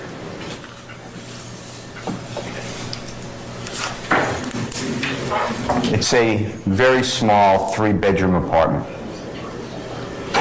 He lived with his 4 brothers in one of the small bedrooms. His 6 sisters lived in the other small bedroom, and his mother lived in her small bedroom. In the wintertime, it was freezing. In the summertime, it was scorching, because there was not that much money to go around to pay for utilities. The refrigerator and the cabinets hardly ever had any healthy food, and sometimes no food at all. In order to have the appearance of being able to wear different clothing, Jeffrey would share clothing with his brothers and sisters, neighbors, and friends in the community. And although the clothing was oftentimes dirty, at least it gave the appearance that he can have a different look from the day before. When Jeffrey would exit into the community, most homes' windows were boarded up. There were burglar bars on every entrance. Litter. It was not uncommon to find shell casings and human blood remains from the shootings that occurred.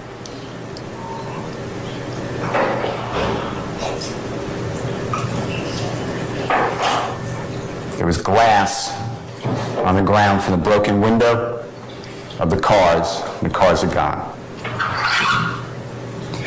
In this environment of severe poverty, severe crime,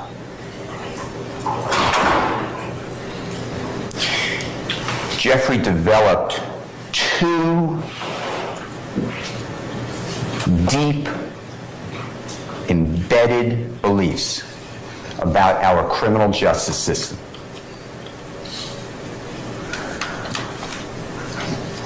The first one is that it is not justice. Our criminal justice system was not just, at least for people that he saw. Jeffrey would see over and over again people in the neighborhood who were known to be the liars. These are the people that would lie to their kids, lie to their mothers, lie to their brothers and sisters, and then somehow those people would be used by prosecutors, allowed to come before judges. And they would have reduced charges, reduced prison sentences, reduced probationary sentences, no charges at all, on their oath that they come in the courtroom to tell the God's honest truth. Your Honor, You have an objection, ma'am? I have an objection. What's your basis? Your Honor, I'd rather approach and not speak it out loud in front of the jury. It will take 1 second. All right. Thank you. If I put your list device on, please.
Whoever's got their mic, turn it really loud, turn it down, so I can hear. Okay?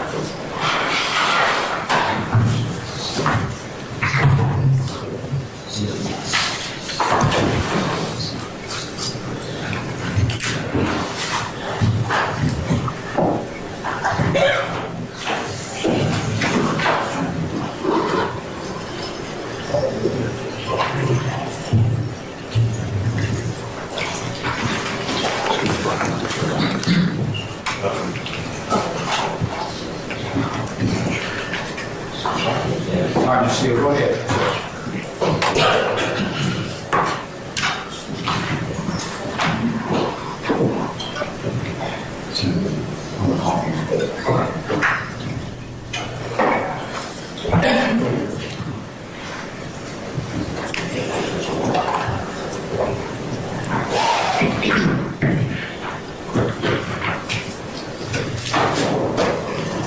Jeffrey learned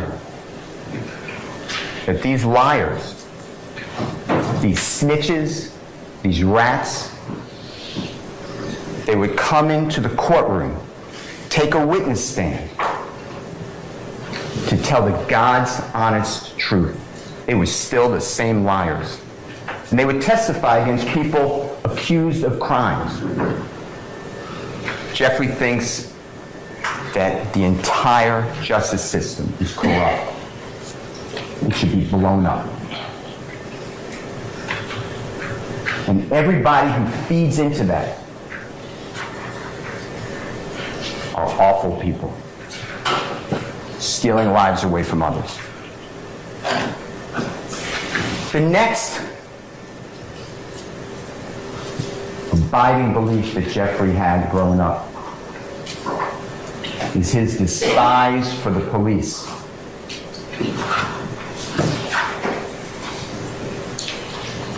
He would see people walking on the streets. This could be an adult, teenager, a child, wearing their backpacks, holding a football, bouncing a basketball, and the police just swarm in. They're aggressive. They search the backpack. They throw the football over the house. They kick the basketball down the road. It got to the point when people saw the police coming, they just ran. It's different experiences in different parts of America. It's different experiences in different parts of Atlanta. Jeffrey would be driving with his sister, youngest sister Dora. They're about a year apart. Dora is younger than Jeffrey. She's the youngest of 11 children of Jeffrey's mother. Jeffrey's the second youngest. He's the youngest young man. Those two, Dora and Jeffrey, have the same father. None of the other 11 children of Jeffrey's mother share the same father. And Dora and Jeffrey would be driven, get pizza, by their dad, and constantly. The car would be stopped for a window tint violation, a failure to maintain a lane, failure to use a turn signal, illegal left turn. His father would be handcuffed and sat on the curb, Jeffrey and Dora on the other side of the curb, the police rummaging through the car, saying, if we find anything, these kids are going to DFACS custody. That's how he grew up. But what really solidified Jeffrey's distrust for the police happened 3 days before his 9-year-old birthday. Jeffrey's born on August 16th of 1991. We are now August 13th of 2000. Jeffrey's older brother, they called him Beanie. He was 20 years of age, 11 years older than Jeffrey. He's shot in the chest. He collapses outside, not far from Jeffrey's apartment. The neighborhood comes out. Jeffrey and his family come out. They're praying over Beanie. It's going to be okay. There's help on the way. 911 was called. And what seemed forever, when the police finally did arrive, they didn't go immediately to Beanie. They had to push back the crowd. Jeffrey's mother was hysterical. She was screaming for her child to survive. The police handcuffed Jeffrey's mother, put her on the ground. And when they finally went to Beanie, put a sheet over his face,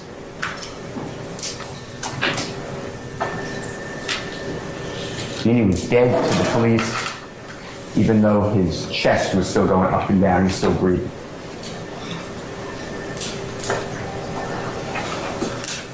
The Jonesboro South housing projects were closed by the city of Atlanta in the year 2007. Jeffrey's now 16 years of age. His family was displaced. They were scattered. Most of them, not all of them, reunited and are now living in the Cleveland Avenue area.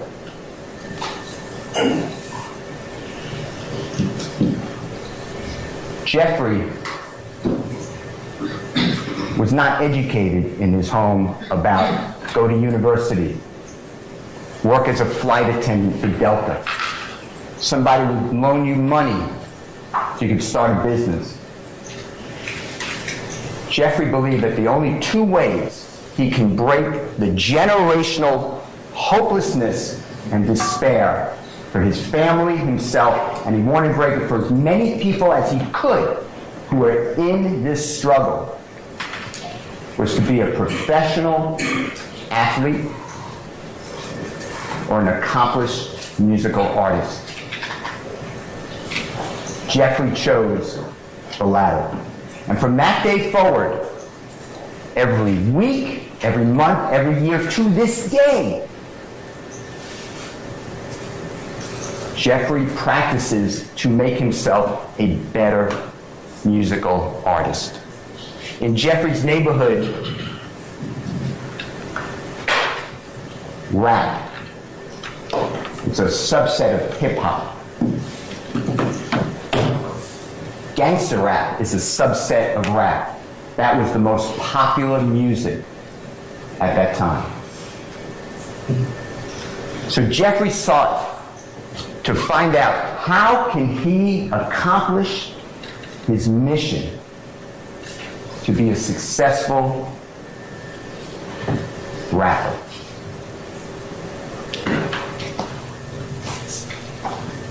So he had the internet. They were poor, but they had phones with the internet. So he would Google and look up and get on social media every accomplished rap artist and see what made them special. And Jeffrey would listen to beat after beat after beat. These are billions of musical chords that he listened to. And he tried and he forced himself to be able to speak fast within the beat and rhyme words. Jeffrey can't sit there and write out the words. He doesn't spell well. But he can listen and learn and look up what words mean, or just make up words to put them into the beat. And Jeffrey studied 2 rap artists particularly. He idolized a gentleman named Dwayne Carter. His performing name is Little Wayne. Jeffrey also idolized Tupac. And Jeffrey looked at, what is Little Wayne doing that's making him so successful? Because Little Wayne is right before Jeffrey. He is born on September 27th of 1982. He's 9 years older than Jeffrey. And Little Wayne, by the time that Jeffrey came along, has exploded. He is a superstar. And Little Wayne changed the culture. It was more than just the sound of the music. Now, Jeffrey studied Little Wayne so much, he sounded like Little Wayne. You're going to hear witness after witness that Jeffrey sounded just like Little Wayne. But Jeffrey realized that Little Wayne had a following, a fan base, and people who dressed like Little Wayne. It used to be that rappers wore baggy pants, big uniforms from teams. Little Wayne changed it. He wore proper fitting pants. Little Wayne tattooed his face. He's the first one. Jeffrey has tattoos on his face. Jeffrey changed the clothing. He took what Little Wayne did, and Jeffrey wore tight fitting pants. He's the first. He did that because when he would take his ill-fitting clothing from his sisters, they were tight jeans. Jeffrey wore tight necklaces. He wore dresses. He realized in order to become successful and to accomplish his mission of breaking those bonds, he had to capture people's experiences and make it interesting, both musically and creating a brand. He's advertising. Jeffrey was called Little Jeff. His father is Jeffrey Williams Sr. He was called Big Jeff. But Jeffrey is sounding like Little Wayne. He's trying to emulate Little Wayne on social media. To call himself Little Jeff and Little Wayne, he thought that that doesn't sound too good. That's a bridge too far. So Jeffrey wanted to have a performing name. So he looked to Tupac. You will learn that in 1983, the incomparable talent Michael Jackson released a song. It went around the globe. P.Y.T. Pretty Young Thing. About 13 years later, Tupac is featured on a song with Smooth. And that song is PYT, Playa, Playa, Young Thugs. And on that song there's a repeat of words. And this really connected with Jeffrey.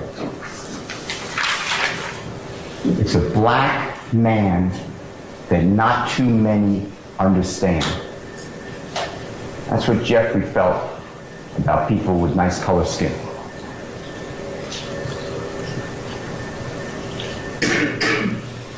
Jeffrey had interest in women,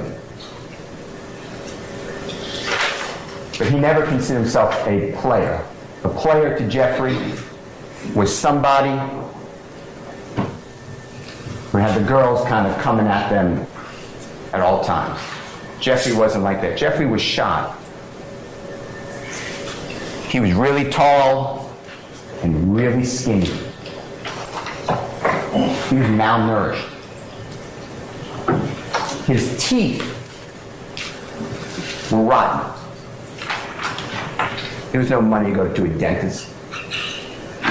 And all the sugar from the candy that he ate to keep substance in his body rotted his teeth. So Jeffrey would speak by covering his teeth with his lips, or often speak like this with his hand or his arm over his teeth, because he had low self-esteem. He was made fun of and bullied growing up. So he got rid of the player. That was not going to work for him. But he kept the young thugs. He got rid of the S, and he became a performer,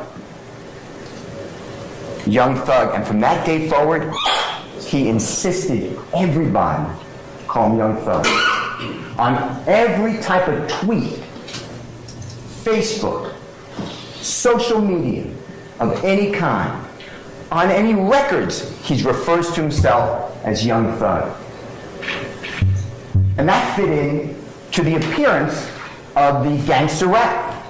Because most people think about a thug as a criminal. But to Jeffrey, thug had a different meaning.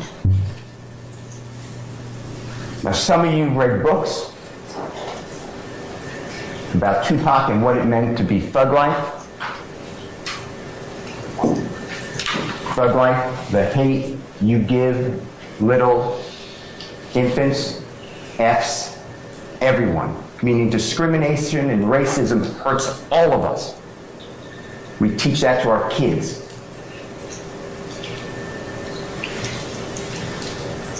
That was not what thug meant to Jeffrey.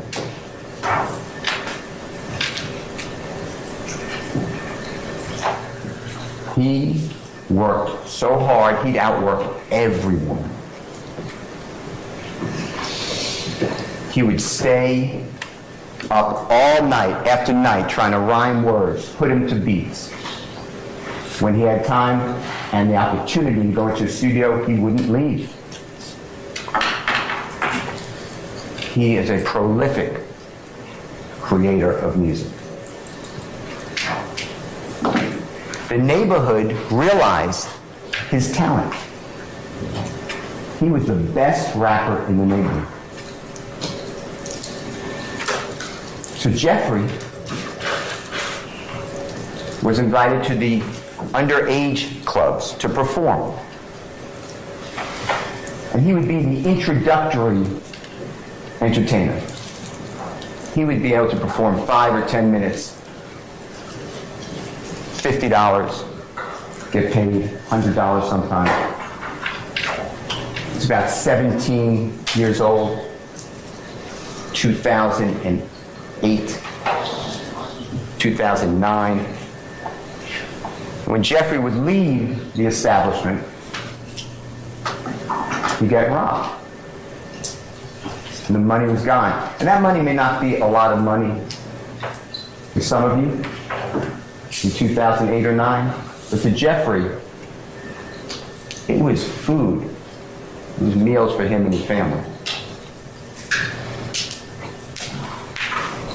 The next time Jeffrey went for an event, he did not get armed robbed. There's a man in the community who's a man of influence in the community. He was allegedly the leader of Raised on Cleveland, the supposed gang, Rock Crew. He was supposedly the leader of the Bloods in that area in Cleveland Avenue. His name is Quentin Porter. Goes by Boo or Big Boo. And when Jeffrey comes to make the performance, he's no longer there for 5 or 10 minutes. He is the lead performer. He's going to go last. As the time went on, the neighborhood got behind Jeffrey. The Rock Crew, the Bloods, the whole neighborhood. They would put up signs on the post, come out tomorrow night. Watch our own young thug perform at this establishment. The place is sold out now. This is no longer 25, 35 people. There are hundreds of people in the club. There are hundreds of people in the parking lot trying to get into the club. There are hundreds of people backing up in the streets, all to see Young Thug. The people who own these establishments are making money. They are attracting customers. Word gets out. Jeffrey's no longer just performing in the area that he grew up in the poverty-stricken area. He's now in Atlanta, South Georgia, Alabama, Florida, South Carolina, North Carolina, Tennessee. He is performing all of the time. By 2011, Jeffrey released his first album. It's entitled, I Came From Nothing. And yes, he speaks about killing 12 and people being shot and drugs and drive-by shootings.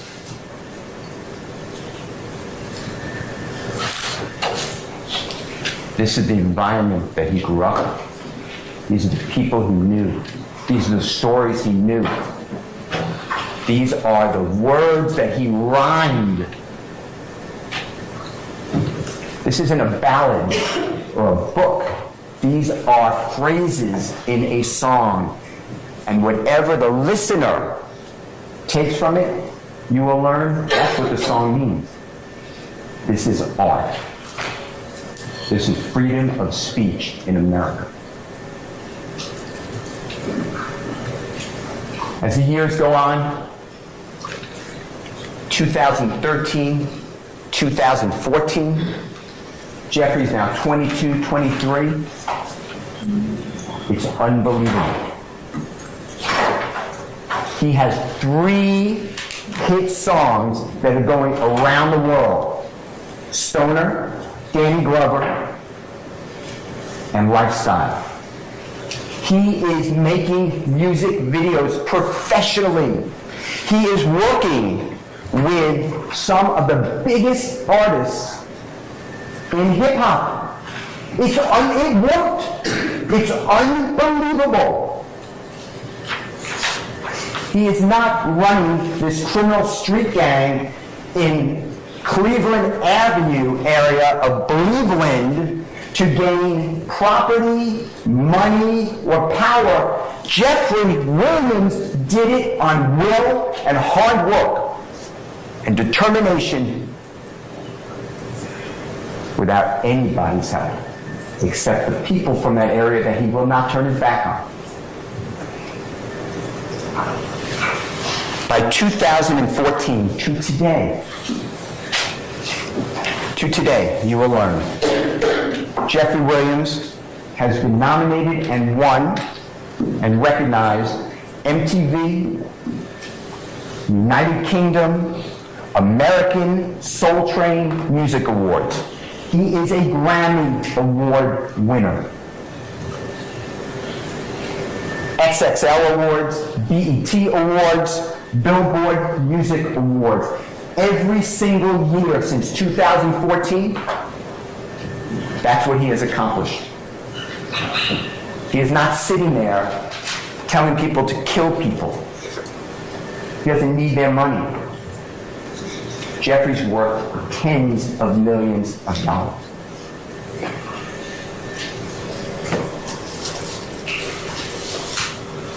Jeffrey has been a sponsor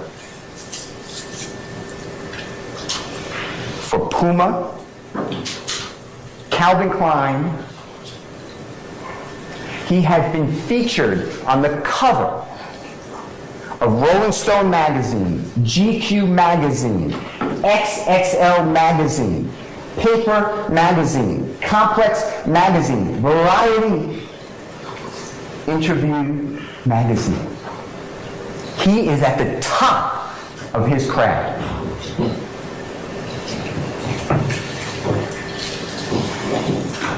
Jeffrey is so talented in music, he doesn't only do gangster rap. He does rap, gangster rap. He has hits in country music, popular music or pop music, Latin music, Afro beats. He's been featured on NPR, Tiny Desk. He's played numerous times on Saturday Night Live, Jimmy Fallon Show. Jeffrey has performed in almost every continent on the earth. He's performed in front of more than 300,000 people that come for him. His social media feed has more than 10 million followers. He's not the creative. He's trying to pull people out of poverty. Jeffrey has performed with the likes of Rihanna, Ed Sheeran, Sir Elton John, Drake. Everybody in music. And Jeffrey didn't only stay in music. He did fashion. He's an icon in fashion. He has been to Paris, to Spain, all over Europe at the fashion shows. He has his own clothing lines. People are walking around the earth today with Jeffrey's picture tattooed on their calves, on their shoulders. They have his lyrics on their bodies. YSL, when Jeffrey was coming up and making it, Lil Wayne had and repped, talked about Cash Money Records. That's his label. Jeffrey's friends in Cleveland Avenue, they call themselves YSL. Because on the pants, the tight-fitting pants, the women's pants that they're wearing, it says YSL, Yves Saint Laurent. That's where that comes from.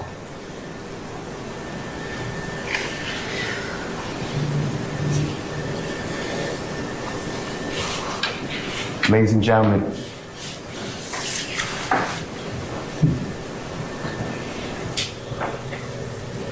Jeffrey stands before you, charged with some of the most serious crimes in the state of Georgia. I'd like to go through with you each and every crime that he's charged with in the indictment. The indictment's thick. You're going to have it.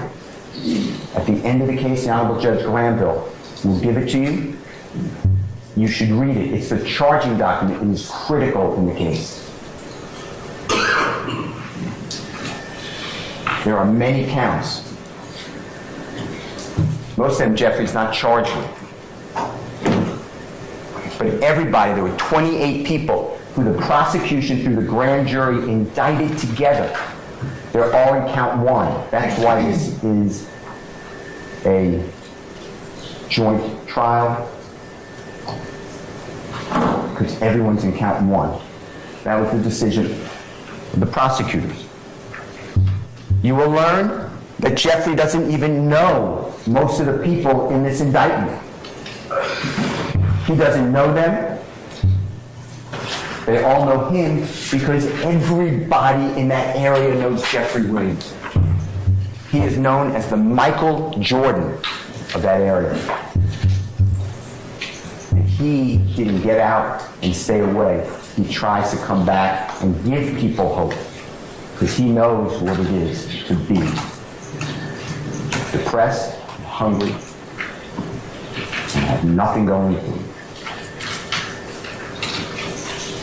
The first count is a RICO conspiracy. And the supposed objective that the prosecution charged is that Jeffrey, along with others, had a meeting of the mind. They had an agreement. They have an agenda together.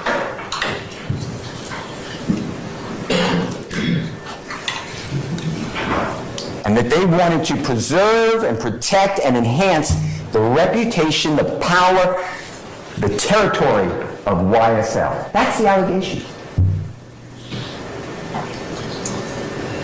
Jeffrey hasn't lived in the Cleveland Avenue area in a decade. More. He has homes from Los Angeles to Atlanta. But they charge him with, he wants the reputation, power, territory of the enterprise by obtaining money, weapons, or other property. Jeffrey needs no money from somebody on robbing someone of a car or doing a $30 drug deal or even a $100 million drug. He's got his own source of legitimate income. It's a RICO conspiracy, there are then what's called overt acts. The judge will charge you on the law. But there are 191 overt acts. And those are separate instances that the prosecution said they're going to prove. Most of them don't include Jeffrey.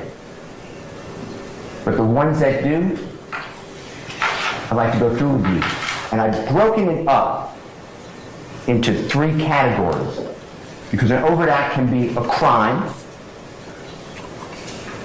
It doesn't have to be a crime, so I then wrote chats, social media, any type of statement, because the prosecution has been investigating Jeffrey for a decade. They have all of his personal chats.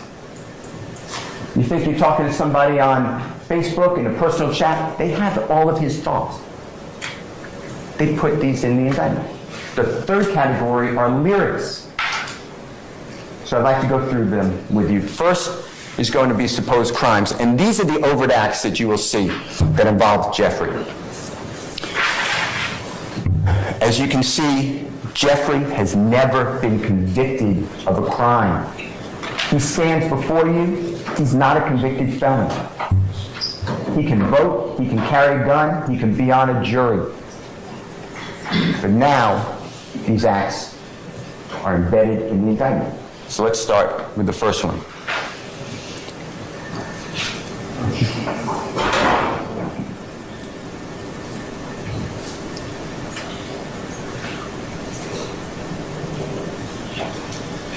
So this is September 9th of 2013. Jeffrey just turned the age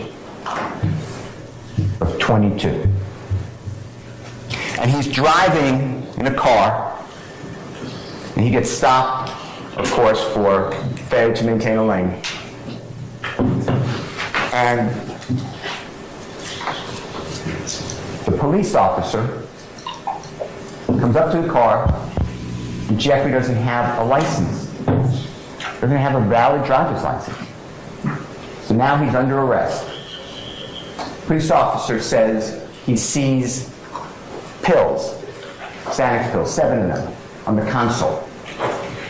Police officer searches the car, and underneath the front passenger seat, there's no passenger, is a gun. That weapon comes back stolen from Andrew and Ann Phillips months before.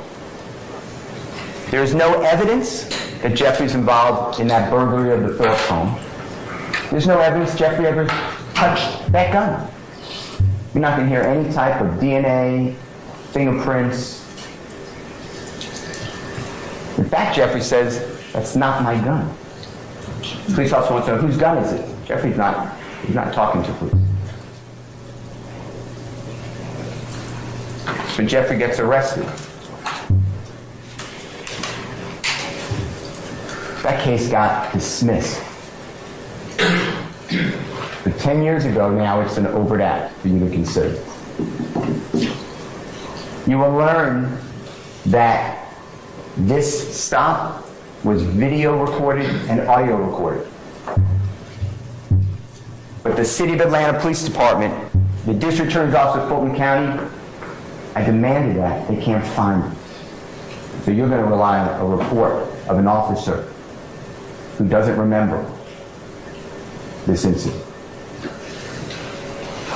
That's it. That's an act in furtherance of a conspiracy. That's the entirety of that first overt act. The next one.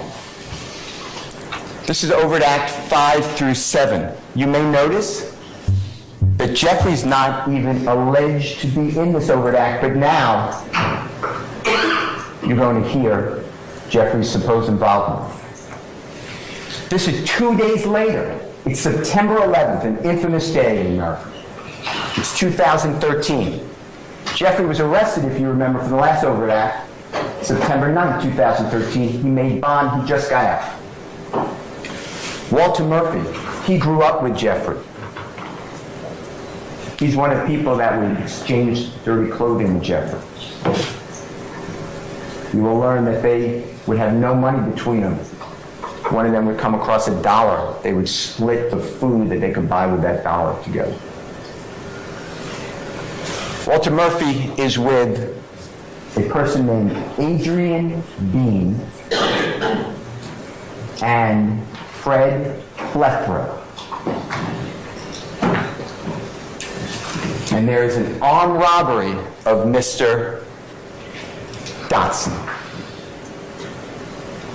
Gunfire went out. Police are always in this area. So when the gunfire was heard, police respond immediately. Adrian Bean is driving the car. This is a car that he borrowed from a friend. This has nothing to do with Jeffrey. So he commits a crime in someone else's car. Adrian Bean almost kills a police officer, almost runs him over, driving so recklessly, high rate of speed, goes across a neighbor's lawn, over an embankment. The car is now airborne. It goes over, you'll see pictures, goes over a parked police car in a parking lot and slams into the side of a laundromat. The car crashes. Mr. Plethora is shot. Police are firing at the car. Mr. Murphy is shot. Mr. Bean runs away. He's captured. Mr. Bean, you will learn, is told, hey, we believe there was a fourth person in that car. If you make that young thug, we'll go lenient on you. Adrian Bean is in the Fulton County Jail talking with his wife. He said, I should have ran the way Thug ran. He got away. That's recorded anytime an inmate, a person is incarcerated, in a jail. Most of the time, if they're speaking with a pastor, a lawyer, their calls are being recorded. You will learn that Mr. Bean also stated on a recorded call, they gave us a story to tell. Mr. Bean is interviewed 4 days later, September 17th, 2013, by Detective Quinn. City of Atlanta Police Department. Detective Quinn it's a big case because police officers are discharging their weapon. People are getting shot. Detective Quinn interviews Adrian Bean. And Adrian Bean tells him, they talk about this recording. Adrian Bean tells him, I lied to my wife. Everything on those recordings are not true. Jeffrey was never arrested for this. He was never charged for this. He was never prosecuted for this. He's not even in our indictment on Overt Act 5, 6, or 7. But now, we're going to hear from Mr. Bean. That's it for the next one. Somehow that furthered this conspiracy. Jeffrey was not even charged.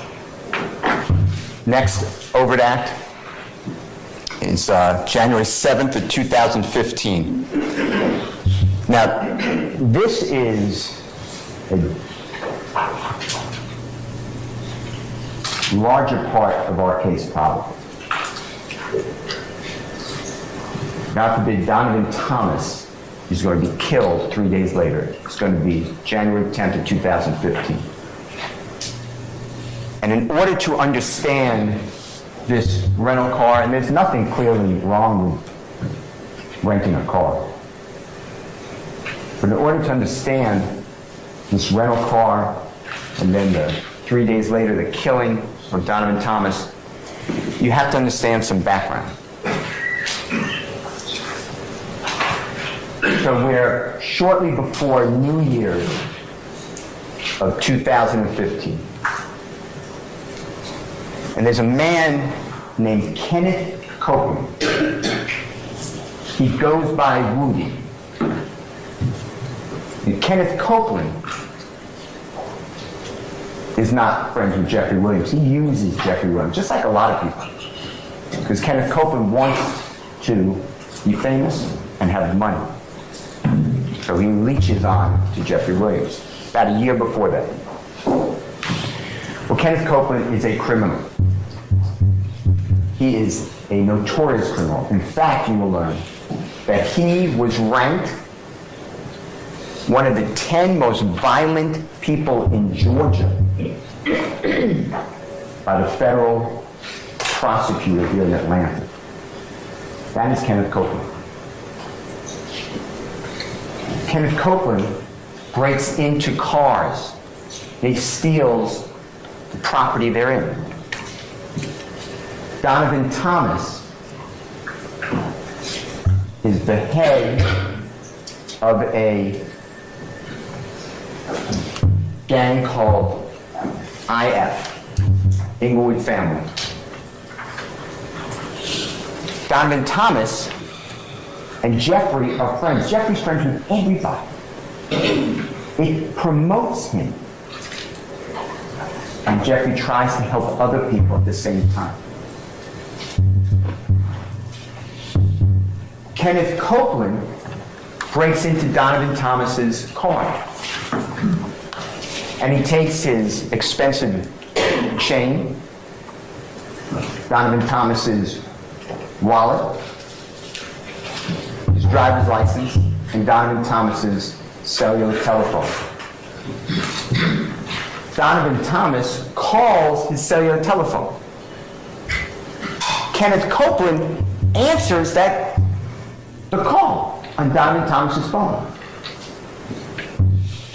Kenneth Copeland changes his voice, tries to disguise his voice, but Donovan Thomas knows it's Kenneth Copeland.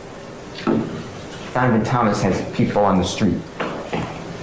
And he tells Kenneth Copeland, "You have my stuff. I'm coming to get it back." And Kenneth Copeland says, "Yeah, I'm glad you called me. Because one of my partners had your stuff. I realized it was yours, so I got it for you for safekeeping. No problem." When Donovan Thomas meets with Kenneth Copeland, he doesn't come alone. He comes with two other people, and they display guns. Kenneth Copeland's not alone.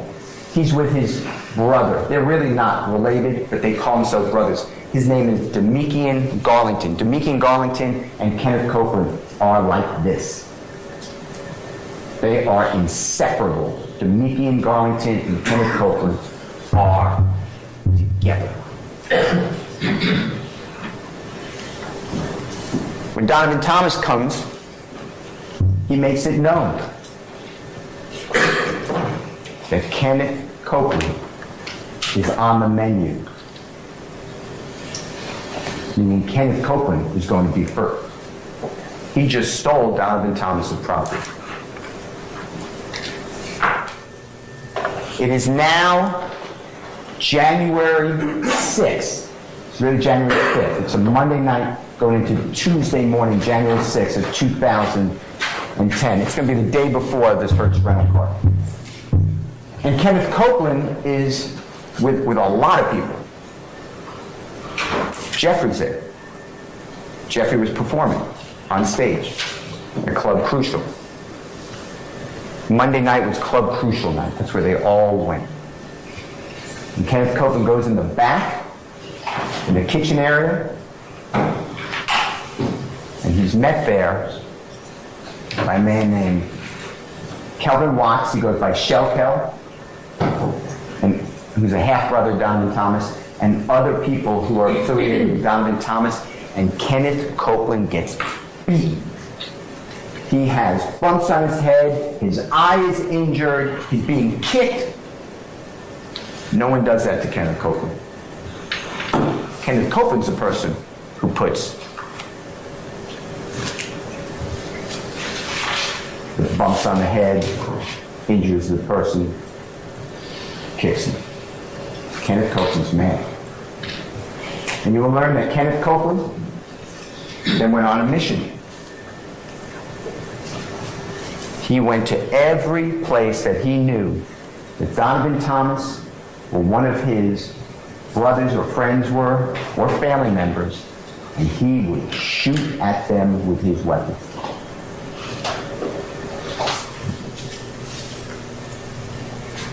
On the 7th day of January 2015, Kenneth Copeland told Jeffrey,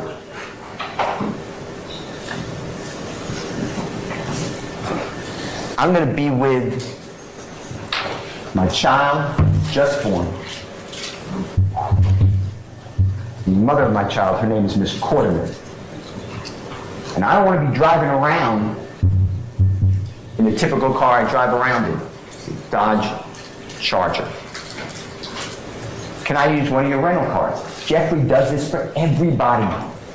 People need to take someone to a doctor. People want to go out of the state. They don't have transportation. He rents cars all the time. Jeffrey says, yeah, there's a rental car here. It's a Corvette. Kenneth Copeland says, that's a two-seater. My child has a baby seat. That's too small. Jeffrey rents a car at the Atlanta airport on the evening of January 7, 2015, along with Kenneth Copeland. After they drop off the Corvette, it's the same location. This rental car's in Jeffrey's name. When they leave the rental car location, Kenneth Copeland wants to pick up his brother, Demekian Garlington. And after Jeffrey is dropped off, Jeffrey does not see that Infiniti vehicle until after the killing of Donovan Thomas. That Infiniti vehicle, that rental car, is in the possession, the control of Kenneth Copeland that whole time.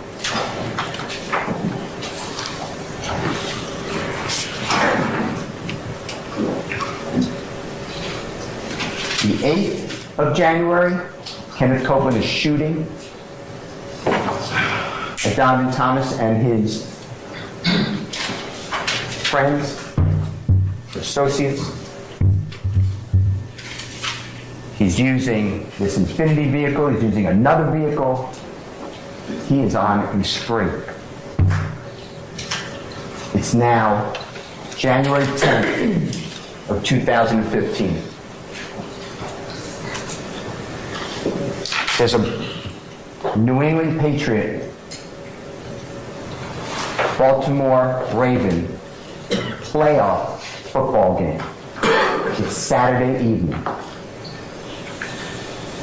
Donovan Thomas is watching the game from inside a barbershop with a lot of other people, his friends. At approximately 7:22 that evening, on Saturday, January 10th, 2015, Donovan Thomas is outside of that barbershop.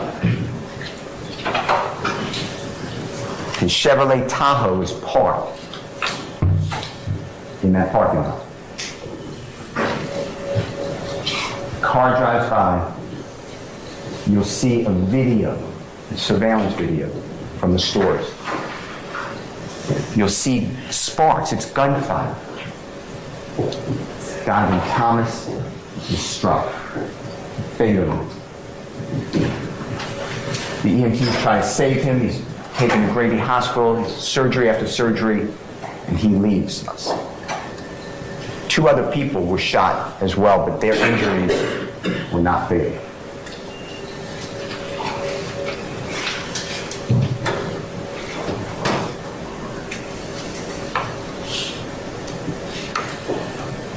Later that day, that evening,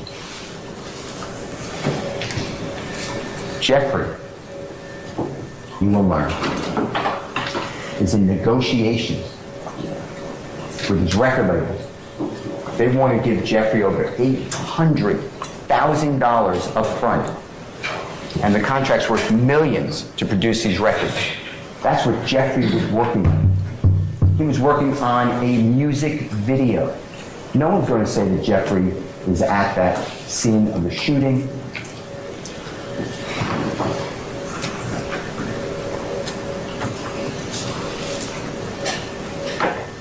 But later, Kenneth Copeland, when he's arrested, he tells the police lie after lie after lie after lie. Kenneth Copeland says Jeffrey Williams was involved in that shooting. Although Kenneth Copeland says, I don't know anything about it, I'm just telling you what I heard. Kenneth Copeland's one of those liars in the neighborhood that everyone knows, that becomes a witness, swears to tell God's honest truth. You will learn that after the shooting of Donovan Thomas, his associates did not take that well. Immediately, word on the street is that Kenneth Copeland, Moody, is responsible. Kenneth Copeland, it's now after 10 p.m., it's hours after shooting. He's then at Jeffrey's home, along with a lot of people. They're all scared they're going to be killed. They're all telling, I had nothing to do with it. Jeffrey, you will learn, is friends with Donovan Thomas. Jeffrey puts Donovan Thomas in his music videos. Donovan Thomas invited Jeffrey just recently to come into his neighborhood to shoot a music video with him in it. Jeffrey's not happy. He is sad.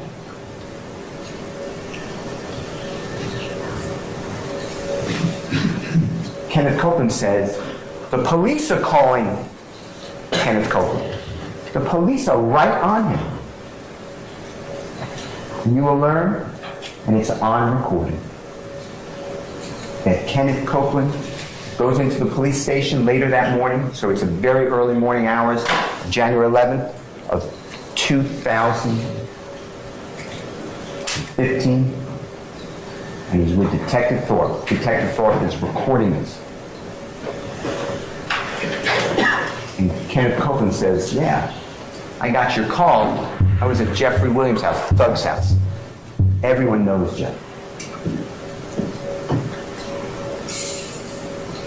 And I told him that the police won't talk to me. And Jeffrey said, you had nothing to do with this. You should go talk to the police. That's what Jeffrey said.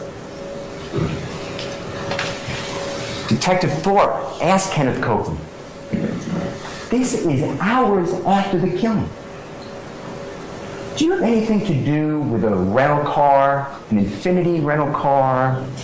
Were you in an accident in an Infinity rental car? And Kenneth Copeland says, no. He's just a liar. Kenneth Copeland tells Detective Thorpe, earlier today, during the time of the killing, I was at the Green Store. The Green Store is like a grocery store. It's green in color. It's called the Green Store. It's not far from where Donovan Thomas was got killed. You will learn that there's video surveillance inside and outside of the Green Store. Supposedly, Detective Thorpe, who is a qualified law enforcement officer, he's been doing this forever. I'm being told that, no, we never got the video of the Green Store to support the supposed alibi of Kenneth Copeland. No one corroborates Kenneth Copeland and where he was. You will learn that Kenneth Copeland eventually says, it's now June of 2015, gets rearrested. He doesn't want to be in jail. He speaks with the police. He's now with Detective Dennis, Detective Gaither, also City of Atlanta police officers. They're detectives with the gang unit homicide. Kenneth Copeland says, oh yeah, the night of the killing, Donovan Thomas, I wasn't involved. But I saw Jeffrey Williams. He's at the McDonald's on Cleveland Avenue. I saw him with all these other people. And then I followed him to his home. It's about 8 o'clock at night. There are videos at the McDonald's. They don't have any video. They never bother to get any video. We even try. But we have phone records. And phone records can show that they're not GPS. This is not like you're within 5 feet of this area if you call E911 or something. But it gives a range, maybe 1.5 miles, maybe more. And it tells you which tower you're hitting off of. Kenneth Copeland tells the police, I followed Jeffrey Williams' car to his house about 8 o'clock. That's not true. When you track Kenneth Copeland's phone records, he doesn't go near Jeffrey's home. He doesn't see Jeffrey that night. He doesn't follow Jeffrey home. He doesn't go to Jeffrey's home until after 10. This is all a lie. Kenneth Copeland was told by the police, we want Thug. That's how he gets the deal. Because Kenneth Copeland was also told, you're an armed career criminal. You're going to spend 25 years in federal custody for having a gun. You're going to be dying in the state of Georgia custody because we're going to charge you with gang crime after gang crime after gang crime. But you can help yourself out. On Kenneth Copeland's word, Jeffrey Williams stands here concerning that overt act. So Jeffrey Williams rents a car in his own name to use in a homicide of his friend.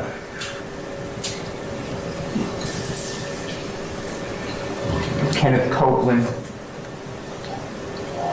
Antonio Sledge, they're all at Jeffrey's home, and they're all scared. They're saying, Donovan Thomas and friends are going to kill us. They think we're involved. Jeffrey gives money to Antonio Sledge, so he and his family can get a hotel room and not suffer a potential drive-by shooting. Because Kenneth Copeland said they're all going to be killed. Kenneth Copeland made them all supposed targets by the IO gang. Kenneth Copeland, Shannon Jackson,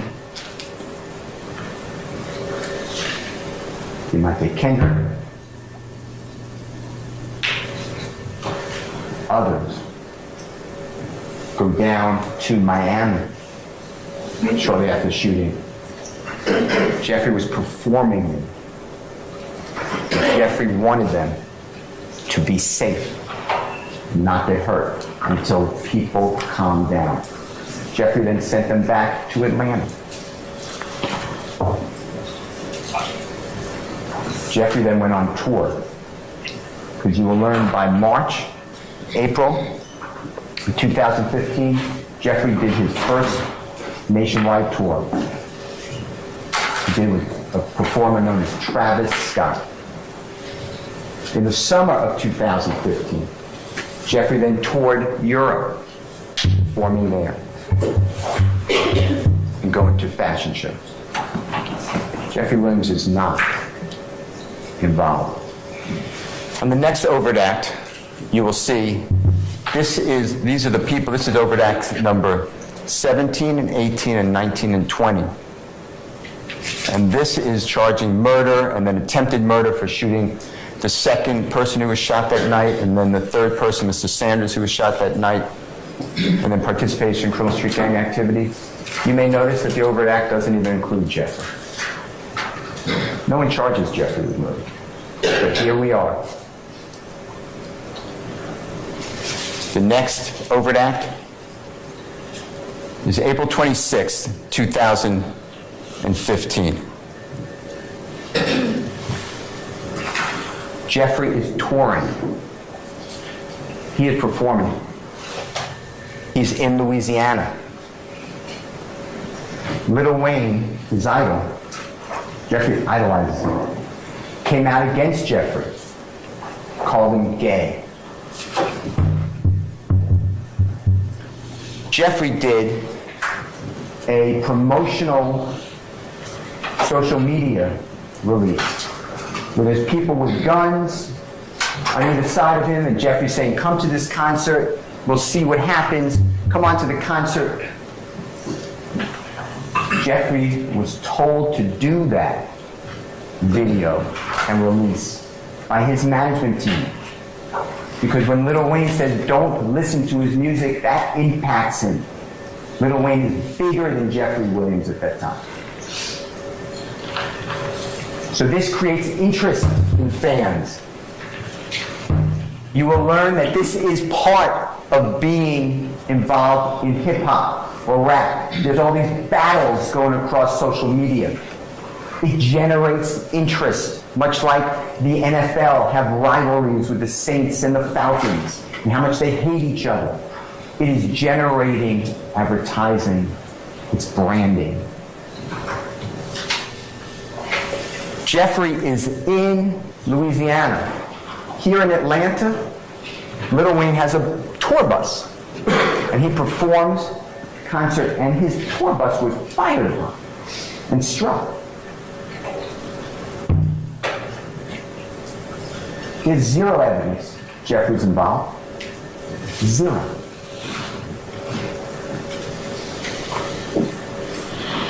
Jeffrey's not even named.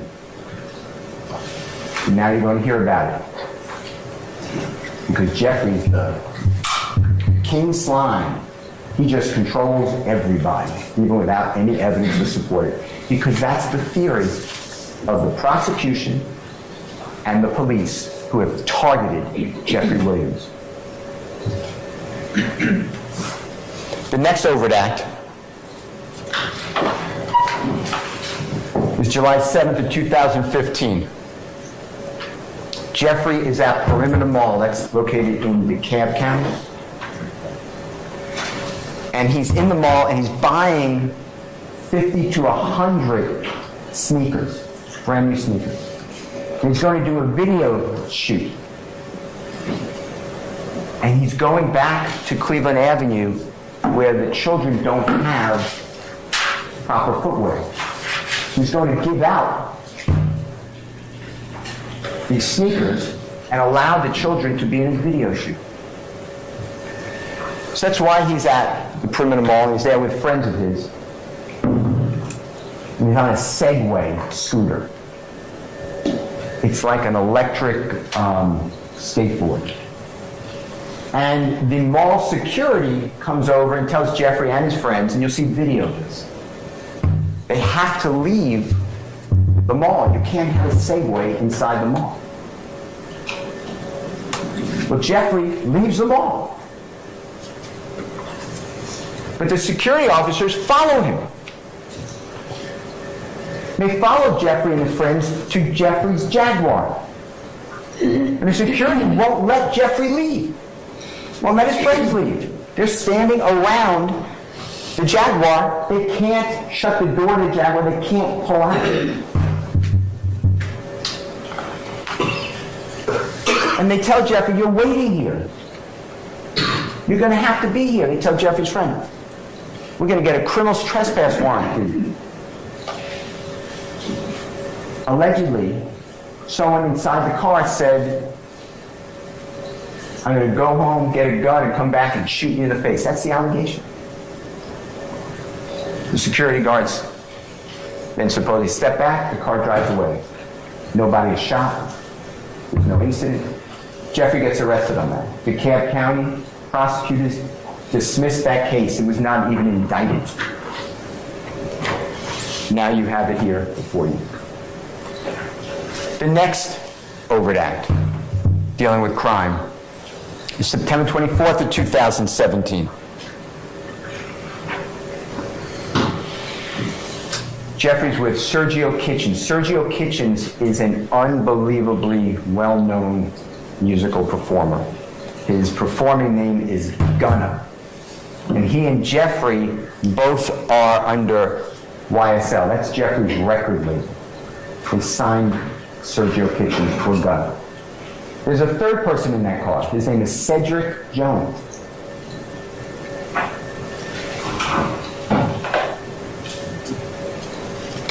The car is going to Peachtree DeKalb Airport. He gets pulled over for a window tint violation. The officer gets Jeffrey out of the car in handcuffs, Sergio Kitchens out of the car in handcuffs, Cedric Jones out of the car in handcuffs. Police search the car. They find in the car supposed methamphetamine, supposed hydrocodone, marijuana, and a stolen firearm. Jeffrey was on his way to perform at the Jimmy Fallon show that night.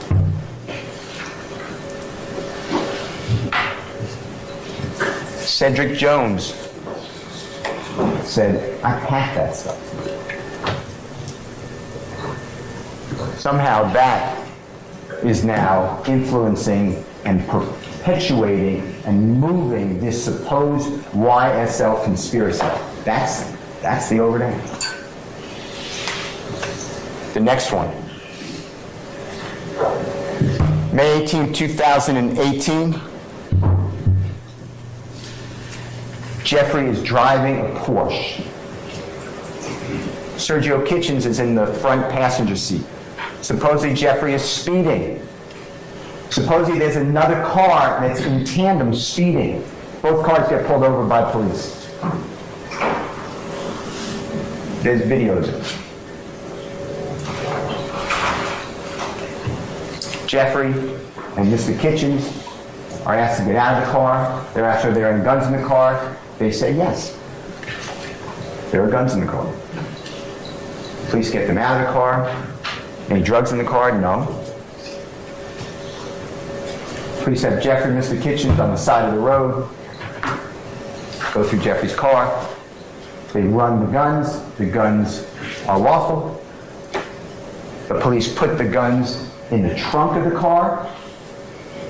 Tell Jeffrey and Mr. Kitchens, you're free to go. Give Jeffrey a speeding ticket.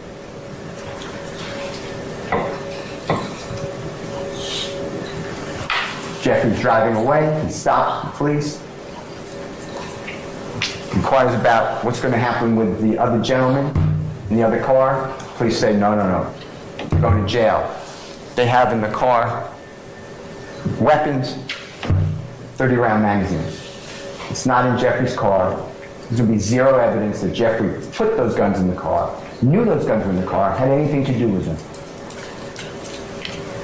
That's your overt act.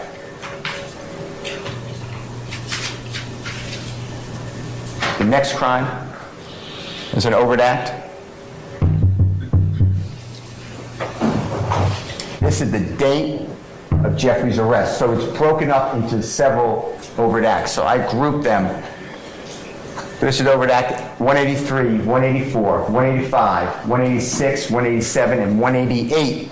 And what you'll see here is they're just different items. So Jeffrey's home is surrounded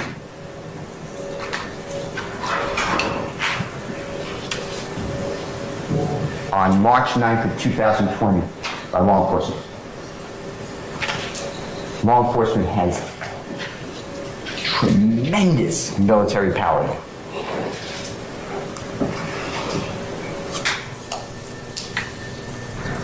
Law enforcement takes control of the scene, the area. Jeffrey and more than a dozen people are in that house. You will learn that Jeffrey doesn't live at the house often. But other people live there all the time. They take care of the house. You don't leave a house unattended. The house has a lot of Jeffrey's awards that you'll see. And in the house, law enforcement finds a small amount of cocaine. I'm talking about a small amount of cocaine. They find codeine, lots of codeine. Codeine's cough syrup.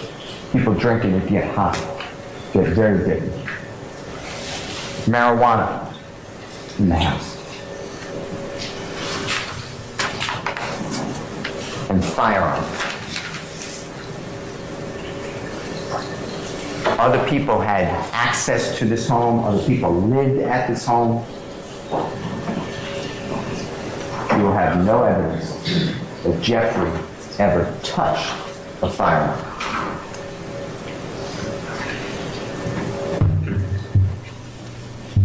Those are the overt acts involving Jeffrey. And somehow that furthered this conspiracy to create territory and property and money and respect and reputation. The next series of overt acts deal with videos that are released on the internet, photographs on the internet, chats. These are not released on the internet. The chats are personal.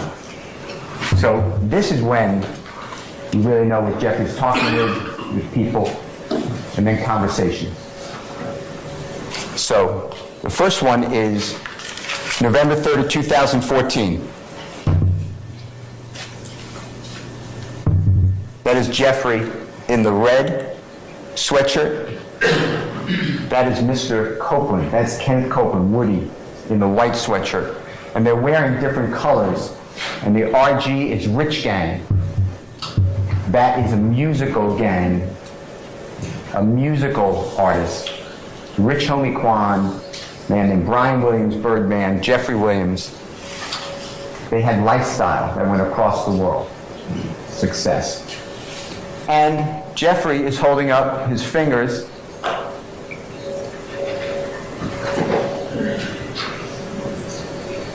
Suppose that's a YSL. That's what he's doing.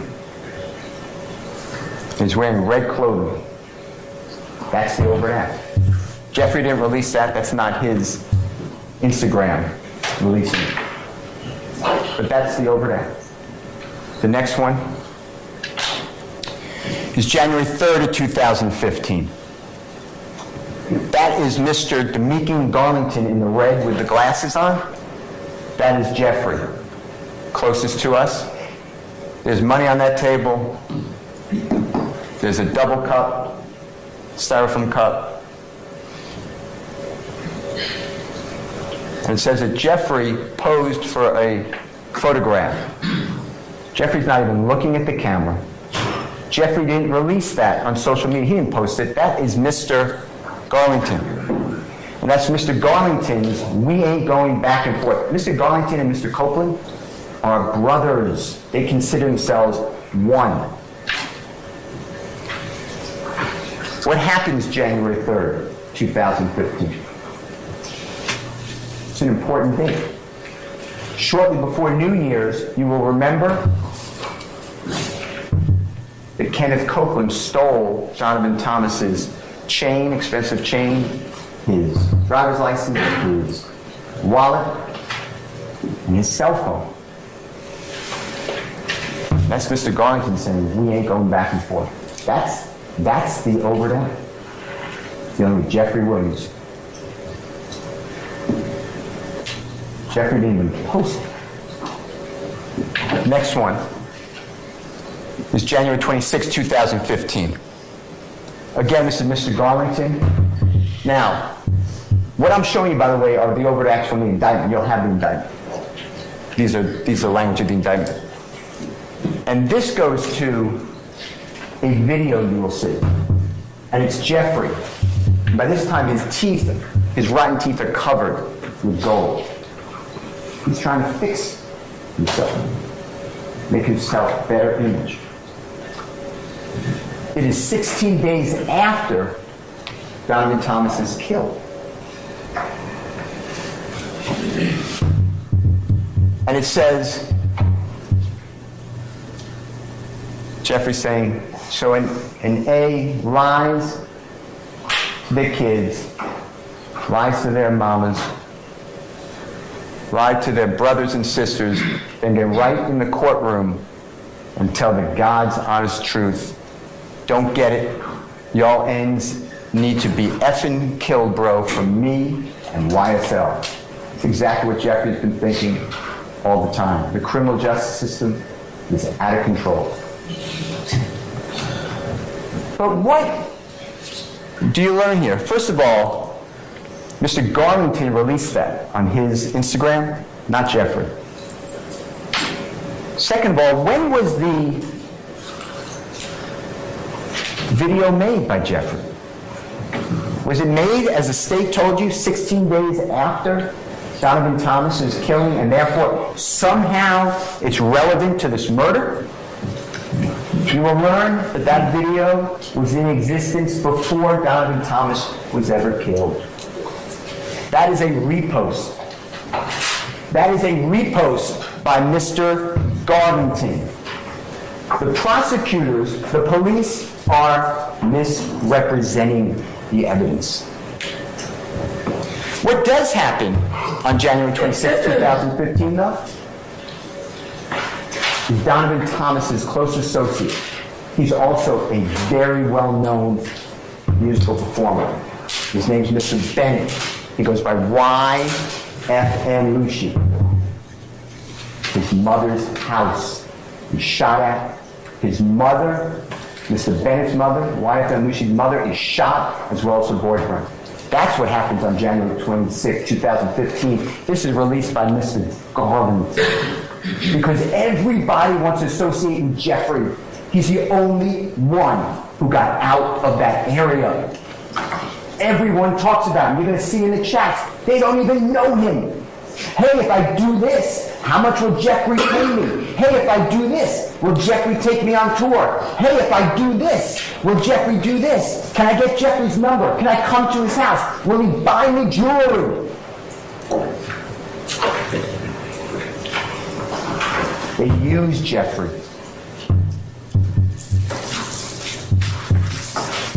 This has nothing to do with Jonathan Thomas.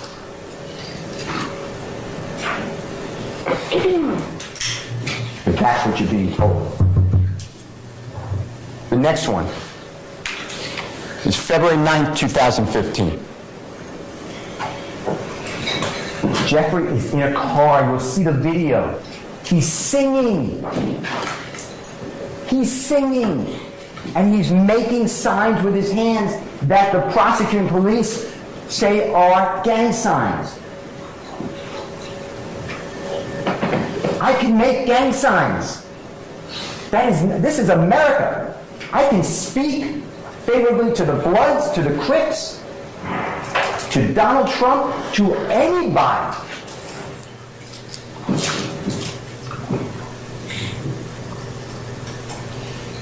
That's the overt act, and Jeffrey didn't even release it. This is on Mr. Garlington's, who Mr. Garlington wrote, "You did 30. YSL coming soon." Instead of the C for the Crips, you remove the C if you're in favor of the Bloods, and you use another letter, sometimes a B, this one you use an X. You will learn that in the YSL gang, it's now called a hybrid gang, because there's not only Bloods, there's Crips, there's anybody who wants to come, no rules. But now the experts in the Atlanta Police Department, that's the only experts, they're all the same, the Atlanta Police Department. Now it's a hybrid gang.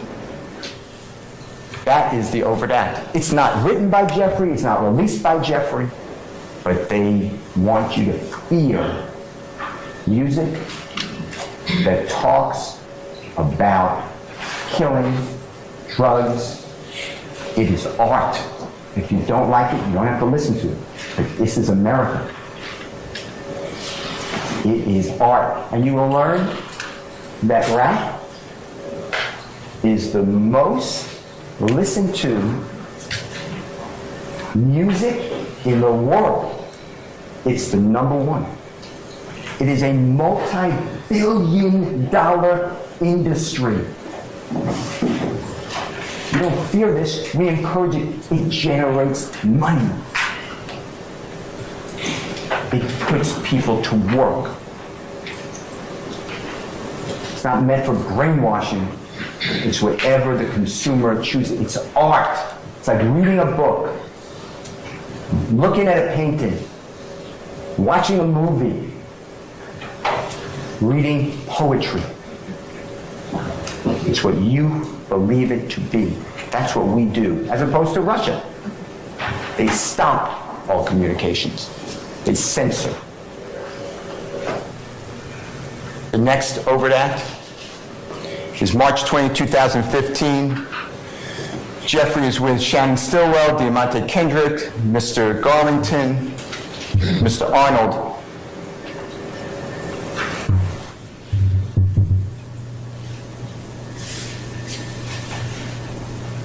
And they are using their hands to make signs.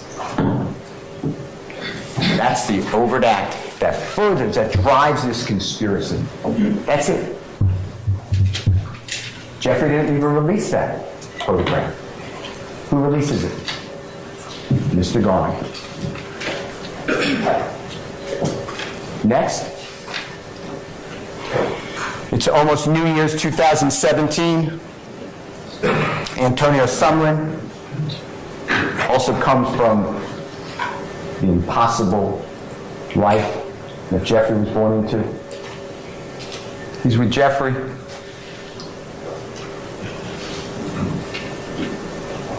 And there's a social media captioned "Original Slime SHI."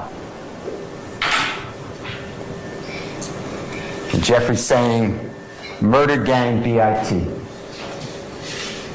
And holding up his fingers, his YSL, until we're dead and pale. That's the overt act. That's driving this conspiracy. The next allegation is August 8th of 2019. That is Mr. Bennett. He's a very, very, very prominent musical performer, rap, gangster rap. And it's August 8, 2019. And this is Jeffrey's post. Jeffrey did post this. And he wrote, YFN, meaning Mr. Bennett, if I ain't like what you do for your mother and kids, and capitalized, I would have been kill you. That's supposed to be this rival, this leader of the YSL, the King Slime. against IF gang. And here we go. What they don't tell you, but what you will learn, is the day before, Jeffrey released an album called So Much Fun. And YFN Lucy criticized that album on social media. That it's awful. And what you also will learn is that in 2016, years before, YFM Lucy, he's not as high as Jeffrey. He does not have as much fan base or interest. He doesn't make the money that Jeffrey does. So YFM Lucy does what all these rappers do. They attach to somebody bigger to promote themselves. Jeffrey did that too. He did it with Lil Wayne. He did it with others.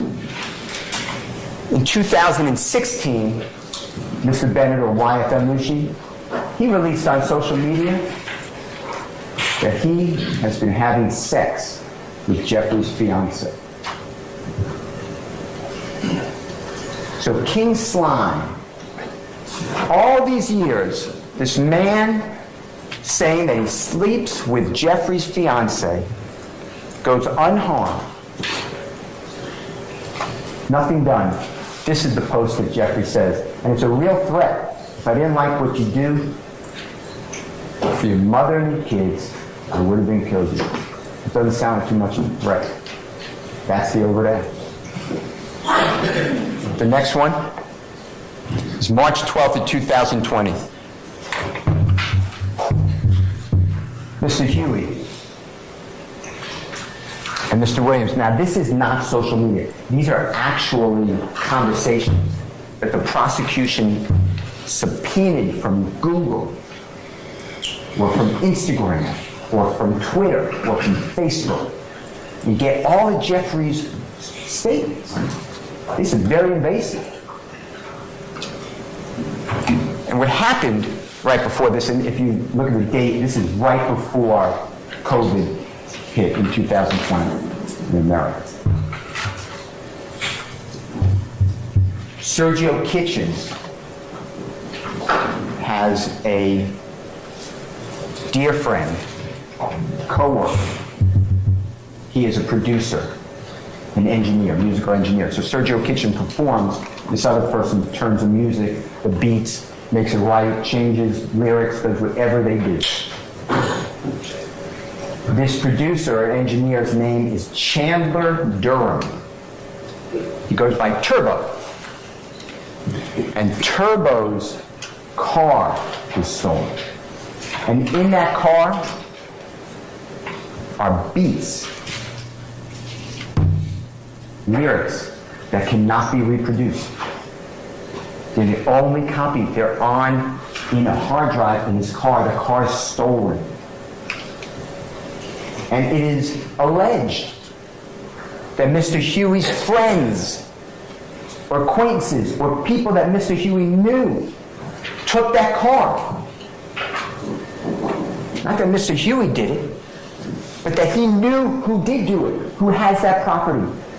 And Jeffrey writes to him, if you don't take it back, he's gonna die. Give back the property. You will learn that no one died. You will learn that the property was never given back. That is the real leader of this feared criminal street gang. He's ignored. That's it. That's March 12, 2020. The next one is February 4, 2021. Now this again is the personal chat. Trintavia Stevens, he grew up with Jeffrey. They exchanged clothing, dirty clothing. They went hungry together. And Woonie Lee is also a up-and-coming musical artist that Jeffrey wanted to sign, but Woonie Lee went to another record label. Jeffrey supports him to encourage his career. And this is February 4th of 2021. And And what the indictment did by the prosecution through the grand jury is they put this together, and this is bad. I understand when you read it. Objection to your argument. Abstain, objection. Thank you. This reads, YSL rule the world, kid. 24M on an N head. Y'all just start bringing me the money. Man, y'all and stop playing with me. So when you read that, it sounds like there's a contract on someone's head. Kill him, start bringing me the money.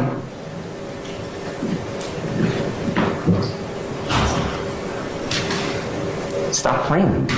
That's threatening. What you will learn is what the prosecutor did was they took these checks from various days. This is over a 3-day period. This is February 4th, 2021, all the way up to February 7th of 2021. And they cut out all of the context.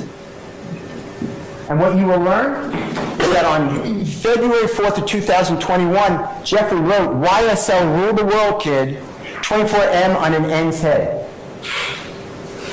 What happened on February 4th, 2021, that was released on social media and went around the world, is one of Jeffrey's artists that he signed, who developed, he encouraged, and who made it. This person had a supposed, maybe it's real, supposed $24 million pink diamond and had it surgically implanted into his forehead. There is a photograph next to YSL Rule the World Kid, 24M on an N's head. There's a photograph. If you click on it, it is the rapper with the surgically implanted pink diamond in his forehead. The police bury this. The prosecution buries this. I will show it to you. Now, the evidence will show, they may say, oh, it's on. We made a mistake. There's no mistakes here. This is a big deal. This is a bill of indictment in Fulton County, Georgia in 2023. Your argument. Abstaining objection. That is misrepresenting. You will learn. You will see it. It has nothing to do with put a contract on someone's life. That's the evidence that's coming at you. You'll start, bring me the money. Y'all, and stop playing with me. When you read, this is a long chat. These people are struggling. Trontavia Stevens is struggling. He's sharing a home with other people. They're trying to pay rent. They're working jobs. These are hard jobs to work. They're trying to save money, trying to eat, trying to take care of their kids. And Trontavia Stevens is in the chat saying, I paid the rent last month. Jeffrey doesn't live with these people. He's just included in the chat. He's hardly on these chats. And Trontavia Stevens is complaining. And he's saying, give me the money for the rent. We got to pay the rent. I paid it last month. Everyone's supposed to put the money on the stove, in the kitchen. Y'all aren't doing what you said you'd do. We live together. And Jeffrey said, y'all start just bringing me the money. I'll pay the rent.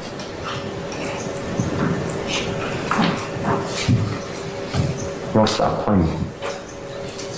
That's the overdose. That's furthering this conspiracy. That's what they did to that man. The next overt act is May 13th of 2021. This is the chat. It's again, these are the personal conversations not supposed to be seen. These are not released on social media. It's like a wiretap. This is supposed to be between these people. And it's Mr. Martinez-Arnold, who, by the way, is a Crip. He's in YSL.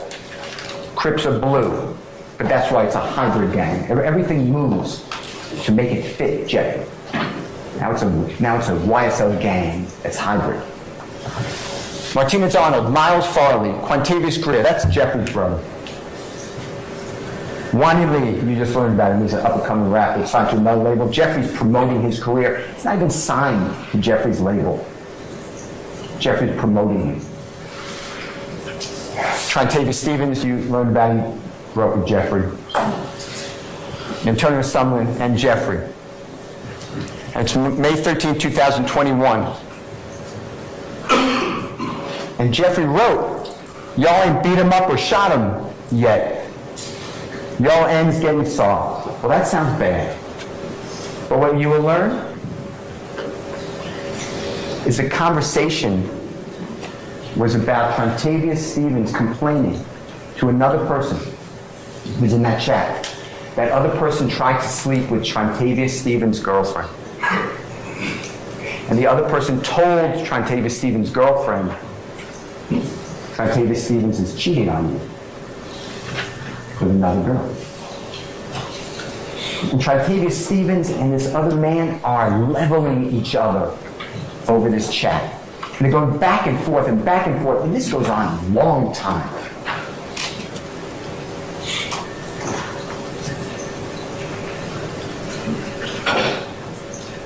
And Jeffrey, they're acting like kids. And Jeffrey wrote, y'all ain't beat him up or shot him yet. Y'all getting soft. He's talking to people that he tries to help and that he's known all his life. That is the overt act. He is totally taken to mislead you. I will present the evidence. And there's no apology accepted. When they say, oh yeah, we were out of contact, we made a mistake. There's no mistake here. They built a theory. They have an agenda. This is wrong. Objection, argument. Next one. September 1, 2021. Mr. Mender is in the Fulton County Jail. When you're in the Fulton County Jail, not only are your jail calls, like a telephone call, recorded, but you can do things with loved ones where you can actually see them, like a FaceTime. Or I guess that's Zoom. But they're recorded. So it's about a 16-minute call, and then it breaks off. It just, you can't talk longer than that on the jail call. You got to call back and pay more money. And Mr. Mender is speaking with Mr. Huey. And this conversation starts with Mr. Huey driving in a car. You'll see this. And Mr. Mender is on his iPad or Mac or whatever device he has. And Mr. Huey meets Jeffrey Williams at a jewelry store. Jeffrey has an image. He's very, very visible. He wants to be visible. It promotes his brand. He wears gigantic jewelry all the time. His face tattoos, his tattoos on his body of the bloods, of 5 stars, of his kids' names. He has 6 children. And his brothers and sisters' names. Of the struggles he's been through. Jonesboro South. And Mr. Huey goes into the jewelry store. And Jeffrey walks up. So now you see Jeffrey in the viewfinder, in the video. And he sees Mr. Mender. And Mr. Mender knows that Mr. Huey's in a jewelry store, because Mr. Huey before that showed him. And Mr. Mender says to Jeffrey, hey, I need something. And Jeffrey points to Mr. Huey. He says, speak with him, and walks away. Jeffrey's on that video audio for 31 seconds. That promotes the RICO conspiracy, that Jeffrey dares to speak with a person who's in custody and treat them well. He didn't buy anything for him. Jeffrey walked away. That's the next overhead. The next one is September 4th of 2021, so a couple days later. And Jeffrey is with Mr. Huey. And Mr. Huey puts on his Instagram, it's not Jeffrey's post, Mr. Huey was in custody shortly before this. And he wrote, "From lockdown to a jet, slack is."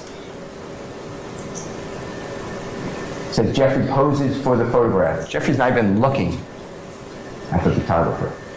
Jeffrey doesn't post this. That somehow promotes this conspiracy.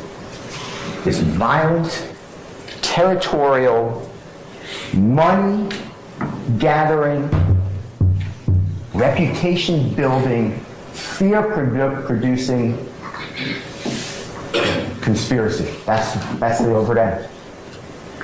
The next overt act is November 14, 2021. It's again Mr. Huey, Mr. Williams. And Mr. Huey writes, and now this again, this is a private conversation. This is not social media.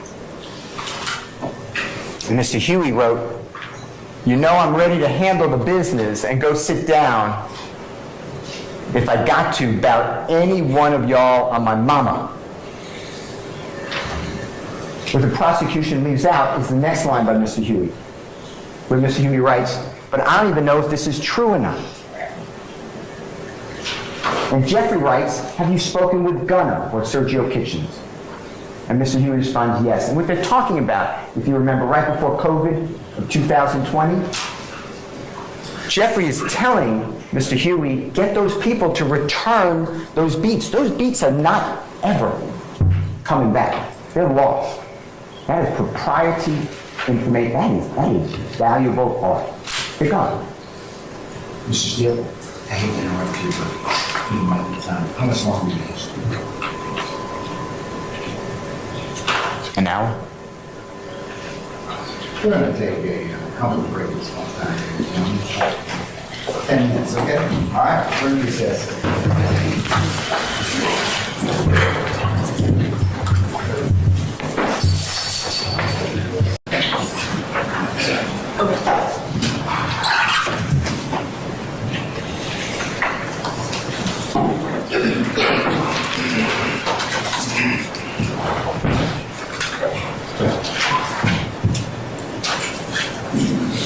Yeah.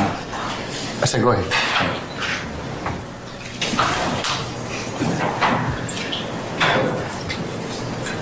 So this is a personal chat that law enforcement, the district attorney's office, got by subpoenaing the private conversation.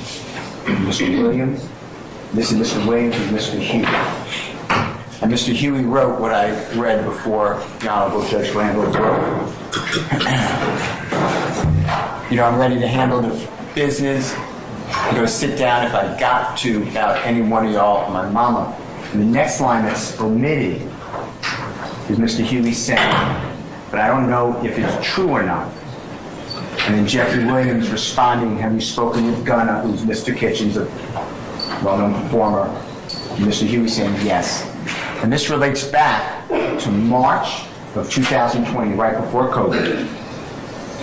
And Jeffrey Williams is telling Mr. Huey, you know the people who took the property of Mr. Duro, known as Turbo, who works closely with, is one-on-one with Sergio Kitchens. Mr. Huey is not in well graces with Sergio Kitchens. Sergio Kitchens holds a grudge against Mr. Huey at this time. And Mr. Huey is writing here before this, I need money to support my family. I want to work for the business. This is a big business that Jeffrey has. There are people who make the flight arrangements, book the buses, carry the bags, pack all the equipment, get the restaurants, the hotels, work in the studios, work on promotion. These are a lot of people that he employs. and the record label that he works with. He works with a publicly traded record label.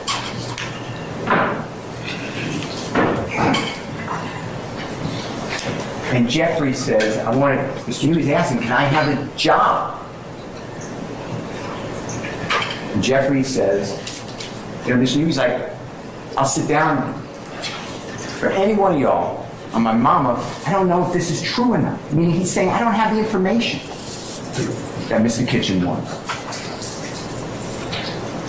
And Jeffrey's response is what I told him. If you speak with Gunno or Sergio Kitchens, yes. That's the conversation. That's the overnight.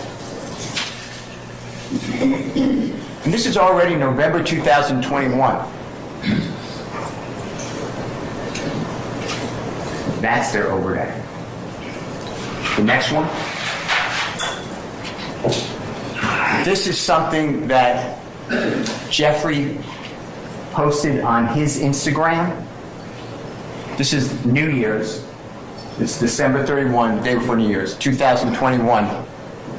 And Jeffrey made this very popular. He didn't create it, but his fans love this. And it's wipe your fingers across the nose. Wiping N's nose. And to the prosecution, the police, the district attorney's office, that is a rally cry for violence. That's what they're going to tell you. You will learn, people do this all across the globe. You will see images of NFL football players catching a touchdown, take off their helmet, going like this. Baseball players hitting a home run in the playoff game, going like this. This is nothing of criminal activity, but it is to the district attorney's office of Fulton County. Jeffrey's also wearing, across his chest, you'll see YSL. It's a very expensive pendant. And that is it. The next one is January 16, 2022, and Jeffrey releases this. It's on Jeffrey's Instagram account. And the prosecution is targeting, that's Jeffrey taking a selfie in the mirror, and he has his hand up, and the indictment that the prosecution had the grand jury return says he's holding up a blood sign, and that furthers this conspiracy. There's nothing wrong with holding up a blood sign, but that's not a blood sign. The blood sign is like this, it looks like a B. That is a P. Jeffrey's fingers are down. And what you'll learn is that Jeffrey just released with Sergio Kitchens, performed known as Gunna, a song that is wildly popular. It's around the globe. It's called Pushing P. And it's positivity. It means any circumstance you're in, if you think positively about something, you can make it through. You're pushing positivity. You're pushing P. Jeffrey is showing the P. It's not a B. But that became, from the district attorney's office in Fulton County, from the City of Atlanta Police Department, a reason that furthers this supposed conspiracy. That's the evidence that they're showing you. The next one. This is Jeffrey. It's February 12, 2022.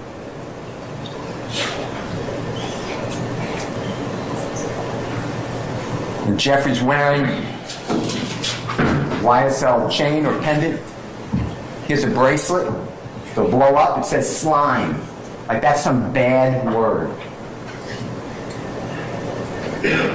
Jeffrey did not invent slime. Slime comes from Jeffrey's idol, Lil Wayne. Lil Wayne made slime popular. Jeffrey uses it. Jeffrey's really popular, so people talk about slime. Anything Jeffrey does, people copy. I'm not saying you copy him, but there are people, there are fans, and everyone from his neighborhood copies him. He's a hero to those people because he's breaking those chains.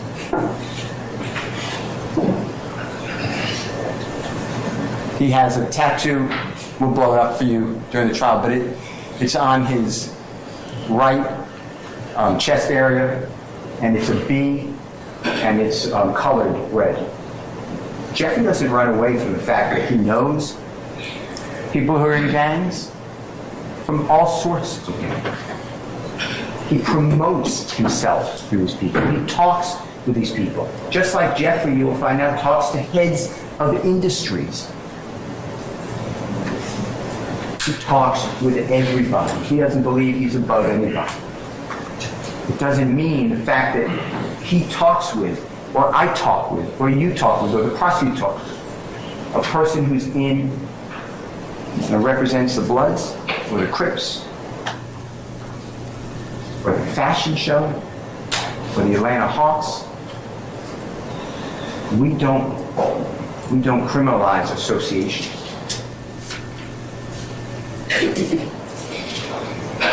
That is the next overlay. This is March 9th of 2022. That is Mr. Kitchens, who we've been talking about. He's in the forefront. Mr. Williams is in the rear of that photograph. This is Mr. Kitchens' Instagram. Mr. Kitchens released Slat Business, YSL for life. Slat is a term, it's like brother.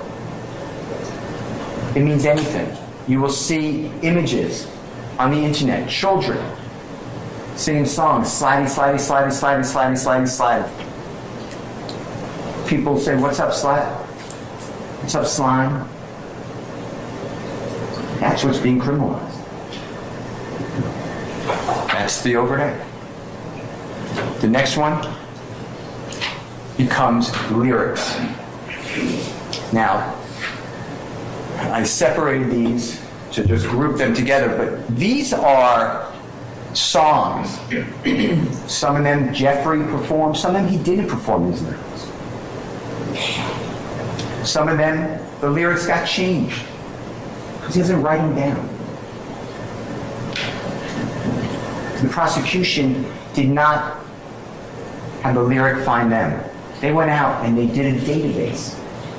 And they searched all of Jeffrey's Instagram, all of his Facebook, all of his lyrics, to try to find any mention of Bloods, the color red, drive-by shooting, a Tahoe, killings, 12, drugs. They searched for it. These are not confessions. These are not admissions. This is art. You will hear from the most prominent expert in hip-hop and rap. He will tell you that these words, the lyrics, they're common. These are not unique and say, "Oh, that's a Donovan Thomas killing that Tahoe." Jeffrey sings about cars all the time. He names all different cars. They just pulled out the Tahoe. Drive-by shootings. These are common themes. This is, you will learn, studio gangsters. They're in the studio. They are creating music for us to listen to. If you go to the first one, that's April 20th of 2014. It's a song released on social media, a song called Ooh. Red just like Elmo, but I never effing give go. YFL won't fold, pick his A off a balcony, off in the balcony. There's no evidence anyone got picked off a balcony. YSL, wife at ends, nose, which I showed you. I'm an F for the cash. Then she's getting robbed by Tick. Tick is another name for Trontavious Stevens. He will tell you he had a rough life. He's been in custody. In a Bentley on Wesley, getting trailed by sniper, there'd be no evidence of that. All I ever wanted was the money. Put your hands in the air if you dare. Any MF to step over here, F&N, that's a type of gun. Put him in the wheelchair. These are lyrics that rhyme. Those are taken out of context in that song, but they're lyrics. If we're going to criminalize lyrics, you will learn. We all should watch what we say. You will learn that Bruce Springsteen sings about going out west, driving with a gun on his passenger's lap. They're going to kill everything in sight. Nobody prosecutes that. But rap lyrics, you'll find out, is prosecuted. Next one. March 25, 2016. Jeffrey released a song on YouTube. It's called Slime, S-H-I. Hey, this slime, S-H-I. Hey, YSL, H-H-I. Hey, killing 12, that means police, S-H-I. Hey, flick a jail, S-H-I. Hey, cooking white brick, that would be like making crack cocaine. I'm not new at this, hey, I'm so true to this, hey, I done put a whole slime on 100 licks. Slime or get slimed. I'm the VIP and I got that pistol on my hip. You praying that you live, I'm praying that I hit. Hey, this, that same slime, S-H-I. FF the police in a high speed. Hundreds of rounds at the Tahoe. The next line has taco. These are rhyming.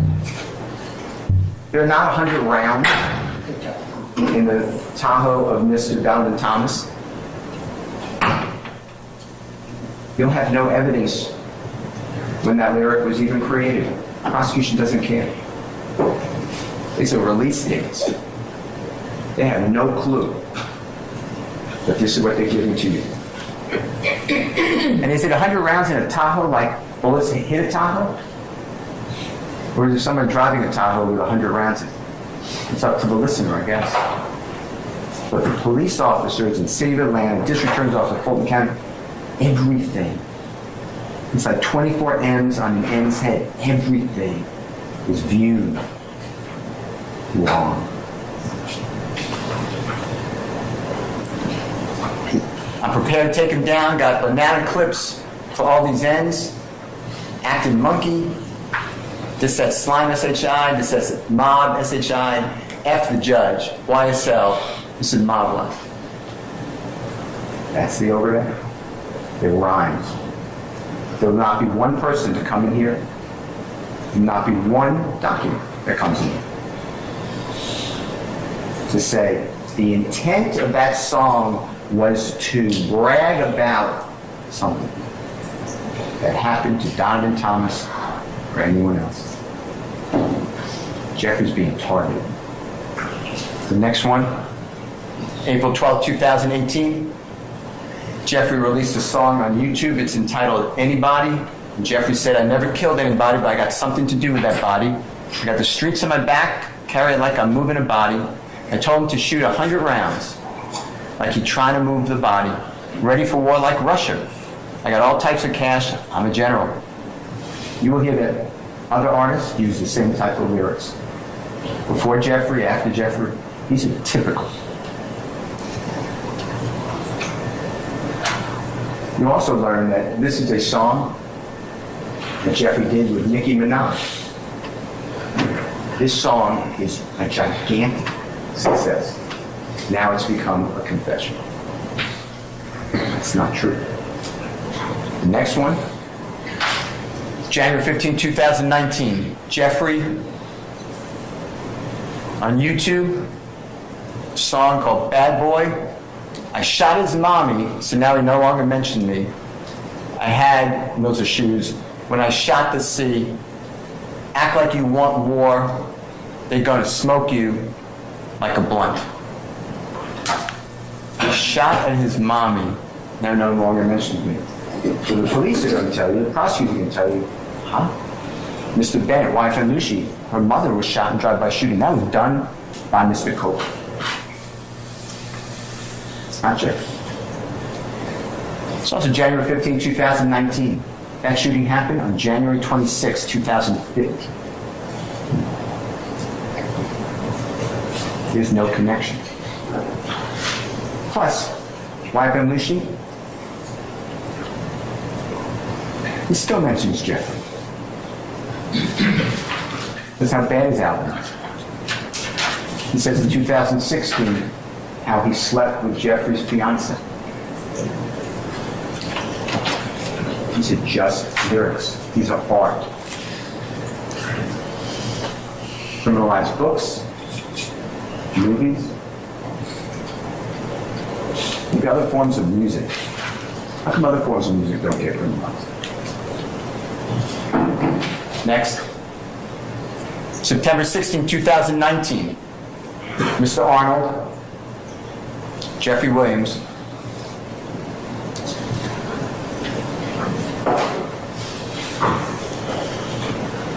it's called Just How It Is. Jeffrey supposedly saying, I escaped every one of the licks because I was supposed to be rich. I don't care nothing about no cop. I'm telling you just how it is. Hit him with a Mac now, his whole body's scab. I done for the crew, I done did the robbing, I done did the jacking, now I'm full-time rapping. Last end tried me, almost got popped at Lennox. Ask the cops, ask the detectives. They all know the business. Ask the cops, ask the detectives. All the jurisdictions. Gave a lawyer close to $2 million. He handles all the killings. We don't speak about S on wax. It's all mob business. We know to kill the biggest cats of all the kittens. And that has to be Donovan Thomas, right? It just has to be Donovan Thomas. There's no evidence that that's true. That's what you're told. $2 million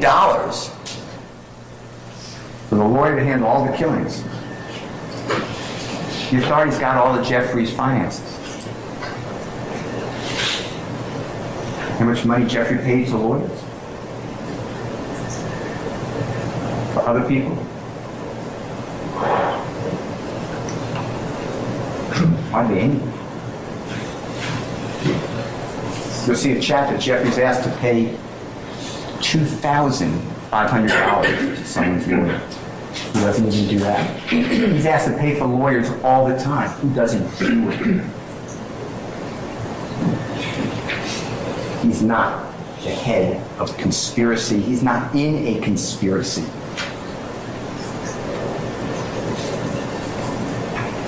They are lyrics.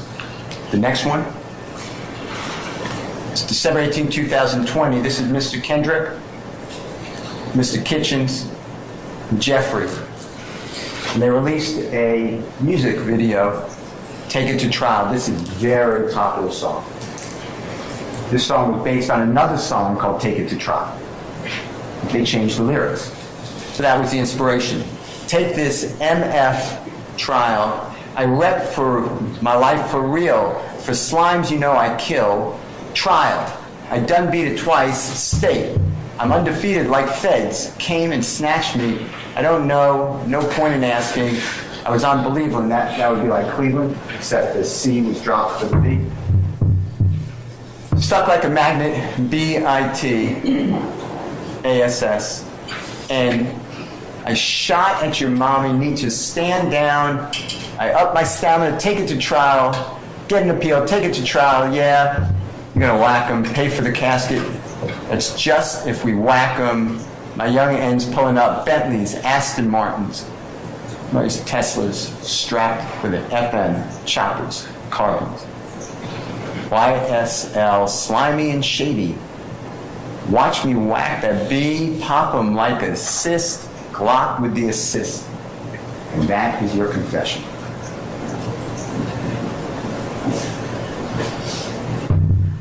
This stuff goes around the world. Now it's held literal. Jeffrey, it's outrageous. The next one.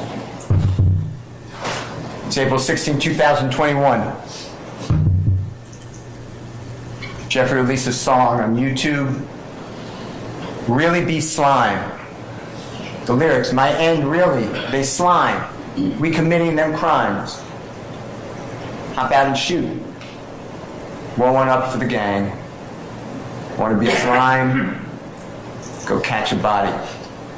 Me and little bro, we used to steal from the store. We had to stick it and go. That's a confession to an armed robbery. Had to stick them up and go. That's what we're dealing with here. I'm also not telling you that these lyrics are accurate. This is the interpretation of the City of Atlanta Police Department and the District Attorney's Office of Fulton County. You will not hear from the District Attorney's Office call one witness who's an expert in lyrics, in rap, in hip-hop, in gangster rap. They're not going to do it. They're going to do it through gang experts, because the gang experts know what they're doing. And they have 5 gang experts, but they really have 1. Because you're not going to get experts from different jurisdictions, from different types of teachings, from different learnings, from different thoughts. Your 5 gang experts in this case from the District Attorney's Office of Fulton County all work together in the City of Atlanta Police Department. Those are your 5 gang experts. They teach each other. They talk to each other. They decide what the rules are. None of them gave a report. It's just they know it because they are controllers. That's what you're going to be told. They know it more than you, more than me, more than Jeffrey. They just know. We're going to have 5 people designated as experts. They all are biased. They all targeted Jeffrey. They all work together. They have an agenda with the District Attorney's Office, Fulton County. That's our trial. The next one. This is April 16, 2021. Mr. Kendrick, Jeffrey. It's called Slatty. Killed this man in front of his mama, F little bro, sister, and his cousin. I shoot out, kill him, not leaving a trace. I had to break the safe. Yeah, I didn't leave even a trace. Dissect your body like science class N. Gangster cause, you got a body, little n. Magazine clips, so you might get your issue. You think you gangster because you got a pistol. Look at my trigger starts to issue. YSL, we going overboard. Oh yeah, the lyrics found the prosecution. They searched for this stuff.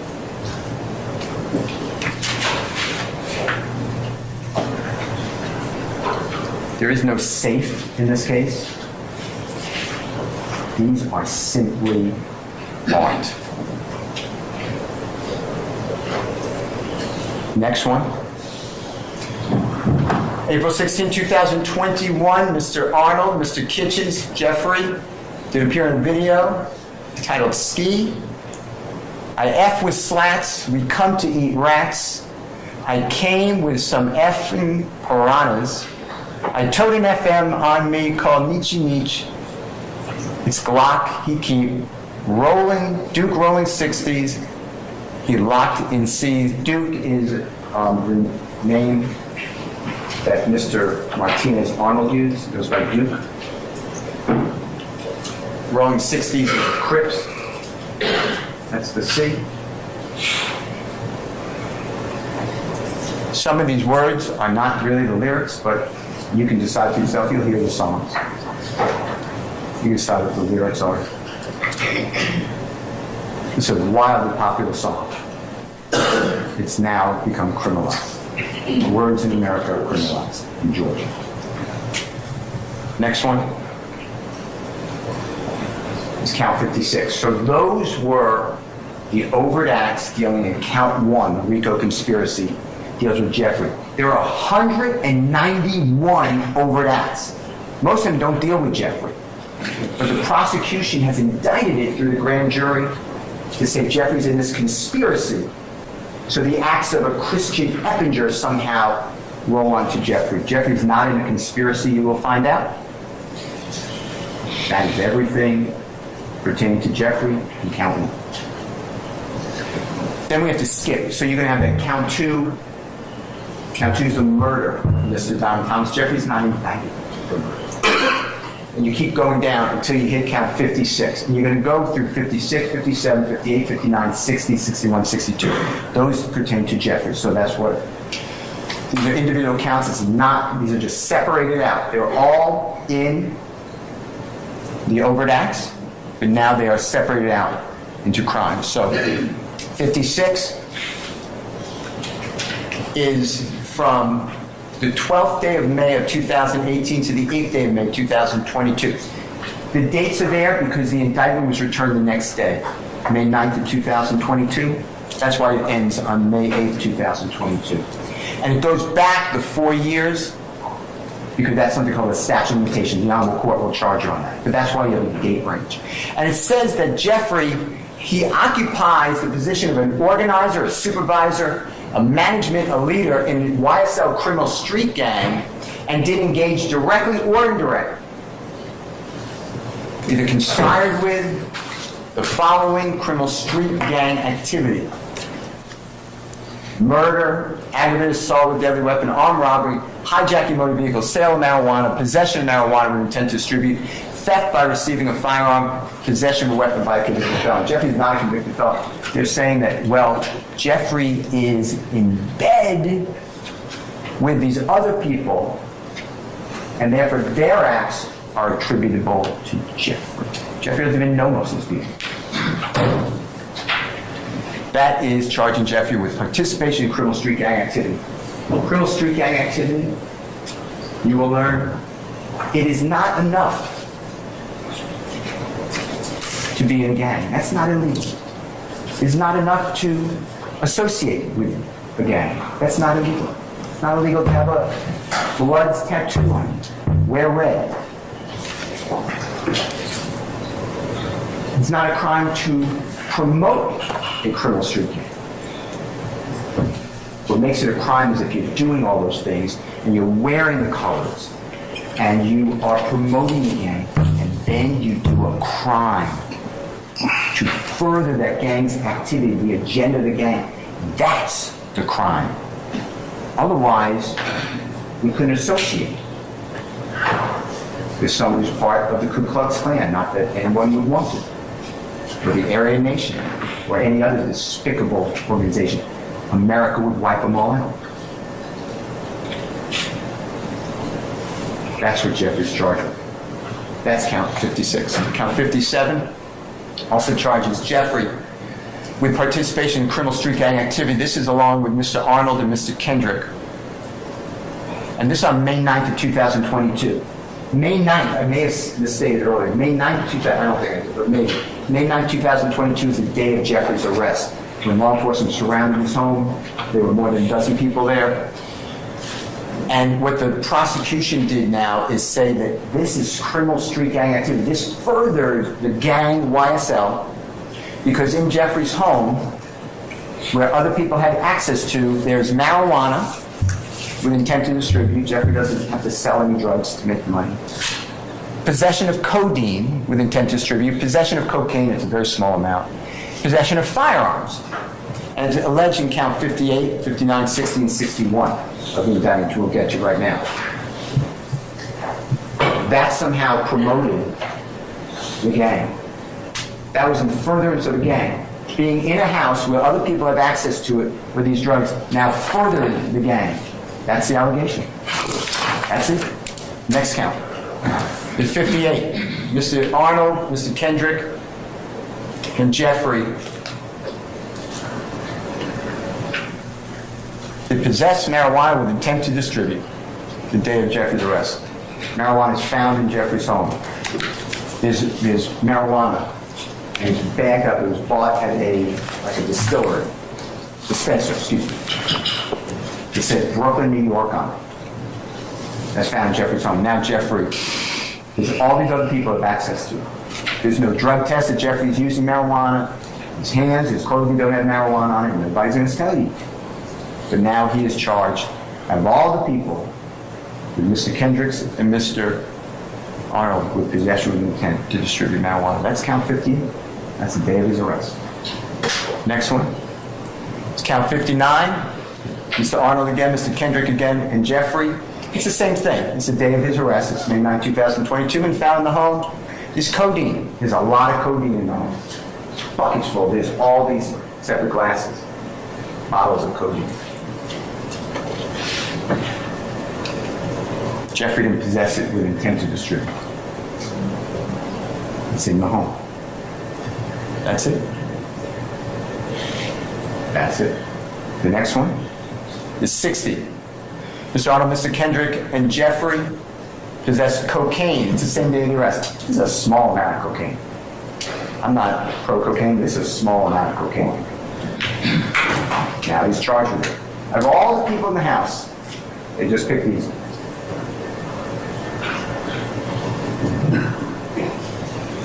Next one, 61.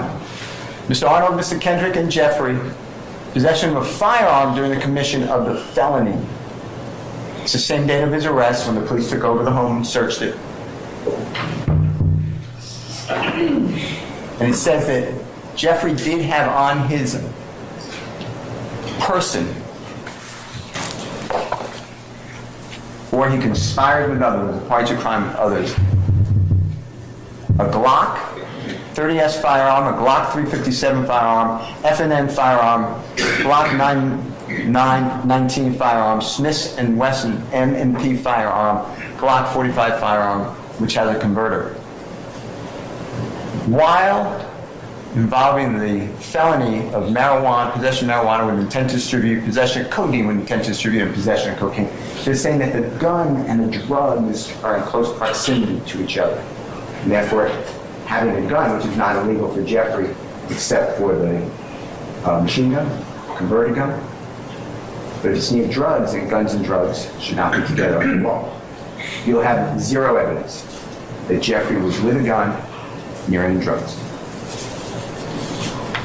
There are all these other people at the house. These other people were living at the house all the time. Jeffrey would go from place to place. Jeffrey just got back into our country. He was in Ireland. He was watching Sergio Kitchens perform. He just got back the weekend before.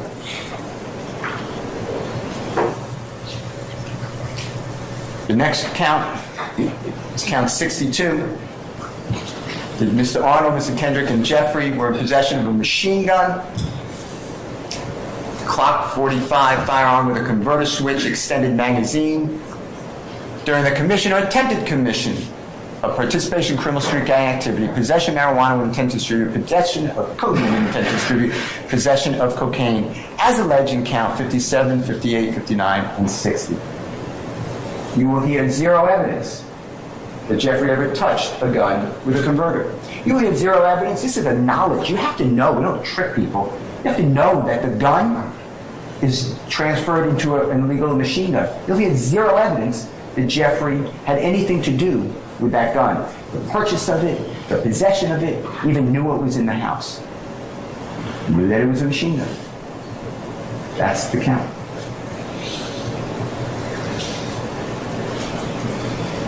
Ladies and gentlemen, that was the indictment against Jeffrey Moon. That was everything.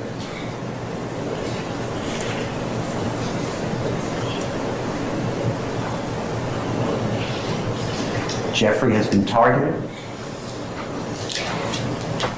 Jeffrey does not trust the criminal justice system. Spent 10 months to choose you to decide his fate. Jeffrey trusts you.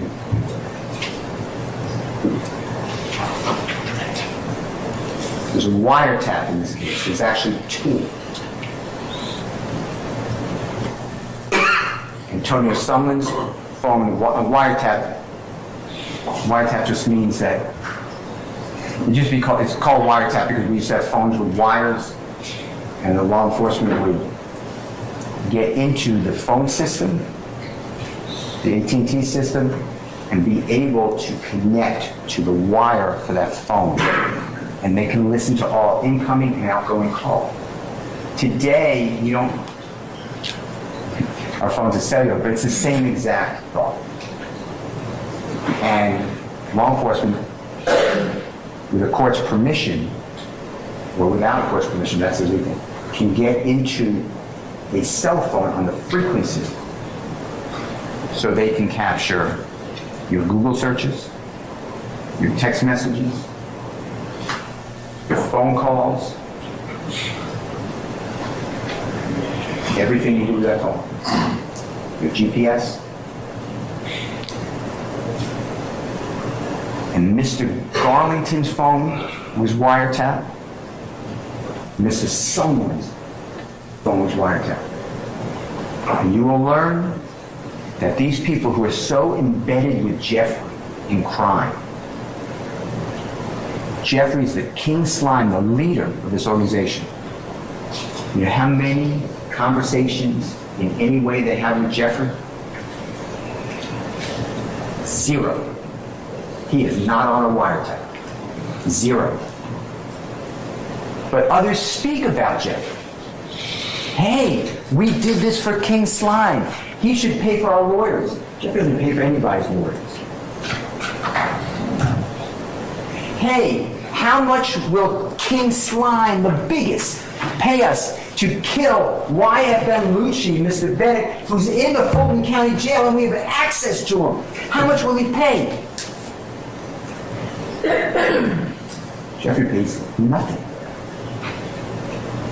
He doesn't encourage him. He's not even on there. But everyone talks about, oh yeah, he's going to pay big. That's a big one. He really wants it done. Those people don't even know Jeffrey.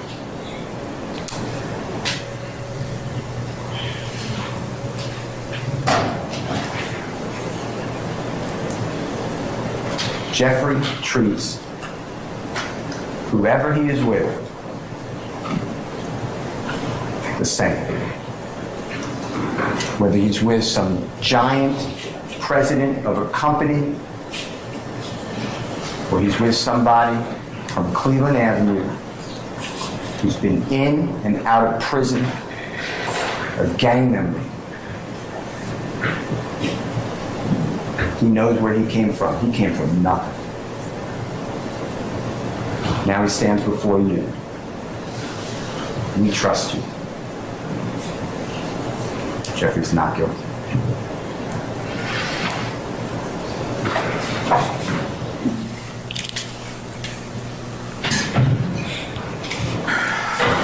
All right, ladies and gentlemen, how about some lunch? Yes. You good? Okay, all right. What we're going to do at this point in time, ladies and gentlemen, it's almost the hour is 1:45. Let's come back at 2:45 and we'll see where the day leads us at that point in time. Remember the admonitions that I gave you earlier. They apply to you unless you have any other inquiry of me. Remember, I told you if you leave your headquarters, leave your notepads in there. And remember all the other admonitions I told you about contact and otherwise discussing anything with each other. You're not permitted to do any of that and the other admonitions I gave you. So we'll see you back at 1:45 and we'll, like I said, we'll continue with, I'm sorry, 2:40. Okay, all right, I'll give you a few minutes. All right. So, yes, come back at 2:45. All right. Unless there's anything else, ladies and gentlemen, let's enjoy your lunch. We'll see you at 2:45. All right, all rise.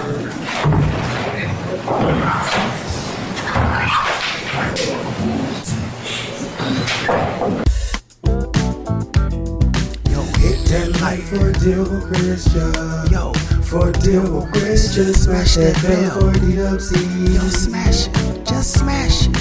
Hit that like for a deal with Christian. For a deal with Christian, smash that bell for DWC. Yo, smash it, just smash it. Hit that light for a deal with Christian.